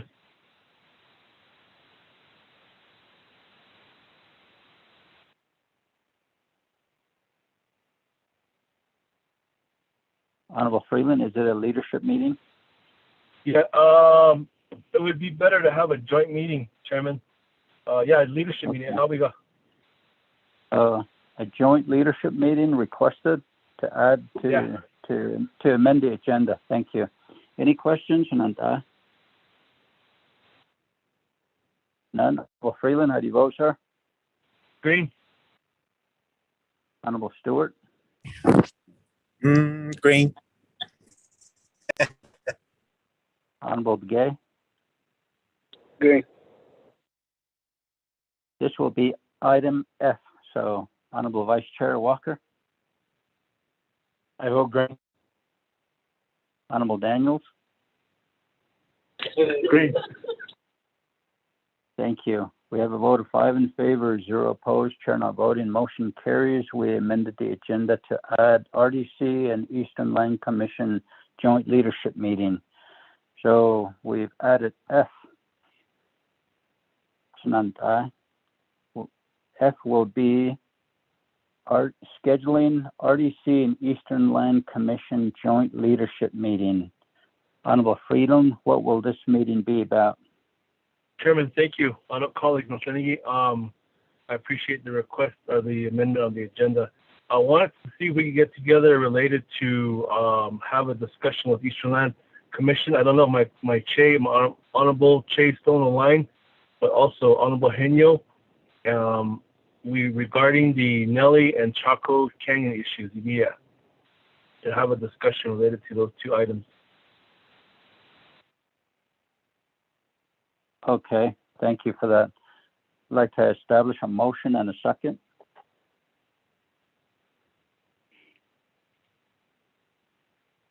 Motion. Chairman, I'll motion for them. Thank you. Second by Honorable Begay. Any questions? Okay, Ms. Begay, Honorable Freeland, what day, how soon do you want it, sir? As soon as possible, Chairman. Mr. Chair, right now we have the 10th and the 11th, well, actually the 11th open and the 21st and 22nd open. The 11th, we just did the 11th for Hesse and Pawnee Development. Okay, I didn't write that in. Okay, the 21st and 22nd are open now. 21st and 22nd, Honorable Freeland. Chairman, that's good, but it's going to be too far. I wanted to see if we could have a meeting like ASAP on this. We need to get moving on this. Okay. What about the 15th, Ms. Begay? That's when your travel day is going to be. You just approved the, I guess the 15th is open too. And so is the 14th, even though that's a flag day. It's not a holiday. What about the 10th? That's going to be Nabi. The 10th and the 24th are Nabi. Honorable Freeland, unless if we have RDC, DNR, DOJ, and Division of Economic Development and Minerals at 9 o'clock on Friday the 4th, and we can schedule yours at about 2 o'clock the same day. Okay. That'll be fine. If that will work, I believe that will be plenty of time. At 2 o'clock, we'll have had a discussion for 5 hours by that time. So, yeah. Go ahead. Yes, Chairman. Thank you. Same day on the 5th, June 5th at 2 o'clock. Okay, got it down. That's fine. Okay. Thank you. June, Cecilia, Honorable Rookie Nez, June 5th is a Saturday. June 4th, I'm sorry, Chairman. So, June 4th is a Friday, so. Mr. Chair, you also have June 8th open. Okay. Would that work, Mark? Honorable Freeland? So? June 8th is fine with me. Honorable Freeland? Oh, Abiga. Abiga, yeah. Okay. Mr. Chair? Yes. If we could have Ms. Begay reach out to Mr. Larry Rogers, that way he can work with the commissioners. Okay. So it'll be set for June 8th at 9 o'clock in the morning. Thank you, Chairman. Ms. Begay. Okay. Any other comments or questions? None? Honorable Freeland, how do you vote, sir? Green, Chairman. Honorable Stewart?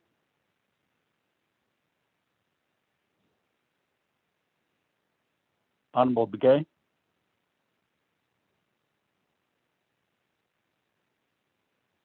Honorable Vice Chair Walker? I vote green. Honorable Daniels? Green.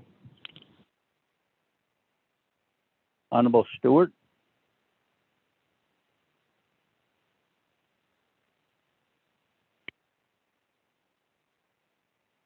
Honorable Stewart, Honorable Begay.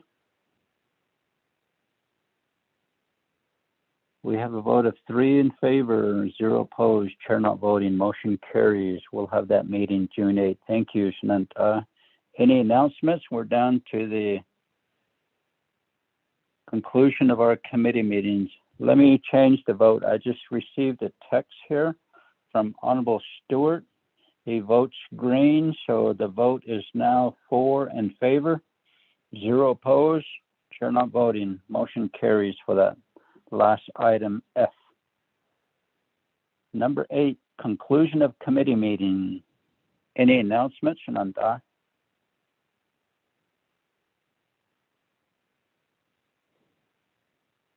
None? Motion to adjourn? Motion, Freeland. Second? Second.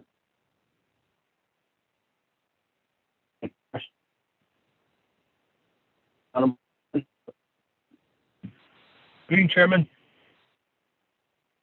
Stewart? Green. Honorable Begay? Honorable Vice Chair Walker? I vote green. Honorable Daniels? Green. Honorable Begay? We have a vote of 4 in favor, 0 opposed, chair not voting. Motion carries. It's 3:12 p.m. We are officially adjourned. Take good care of yourself. Be safe out there.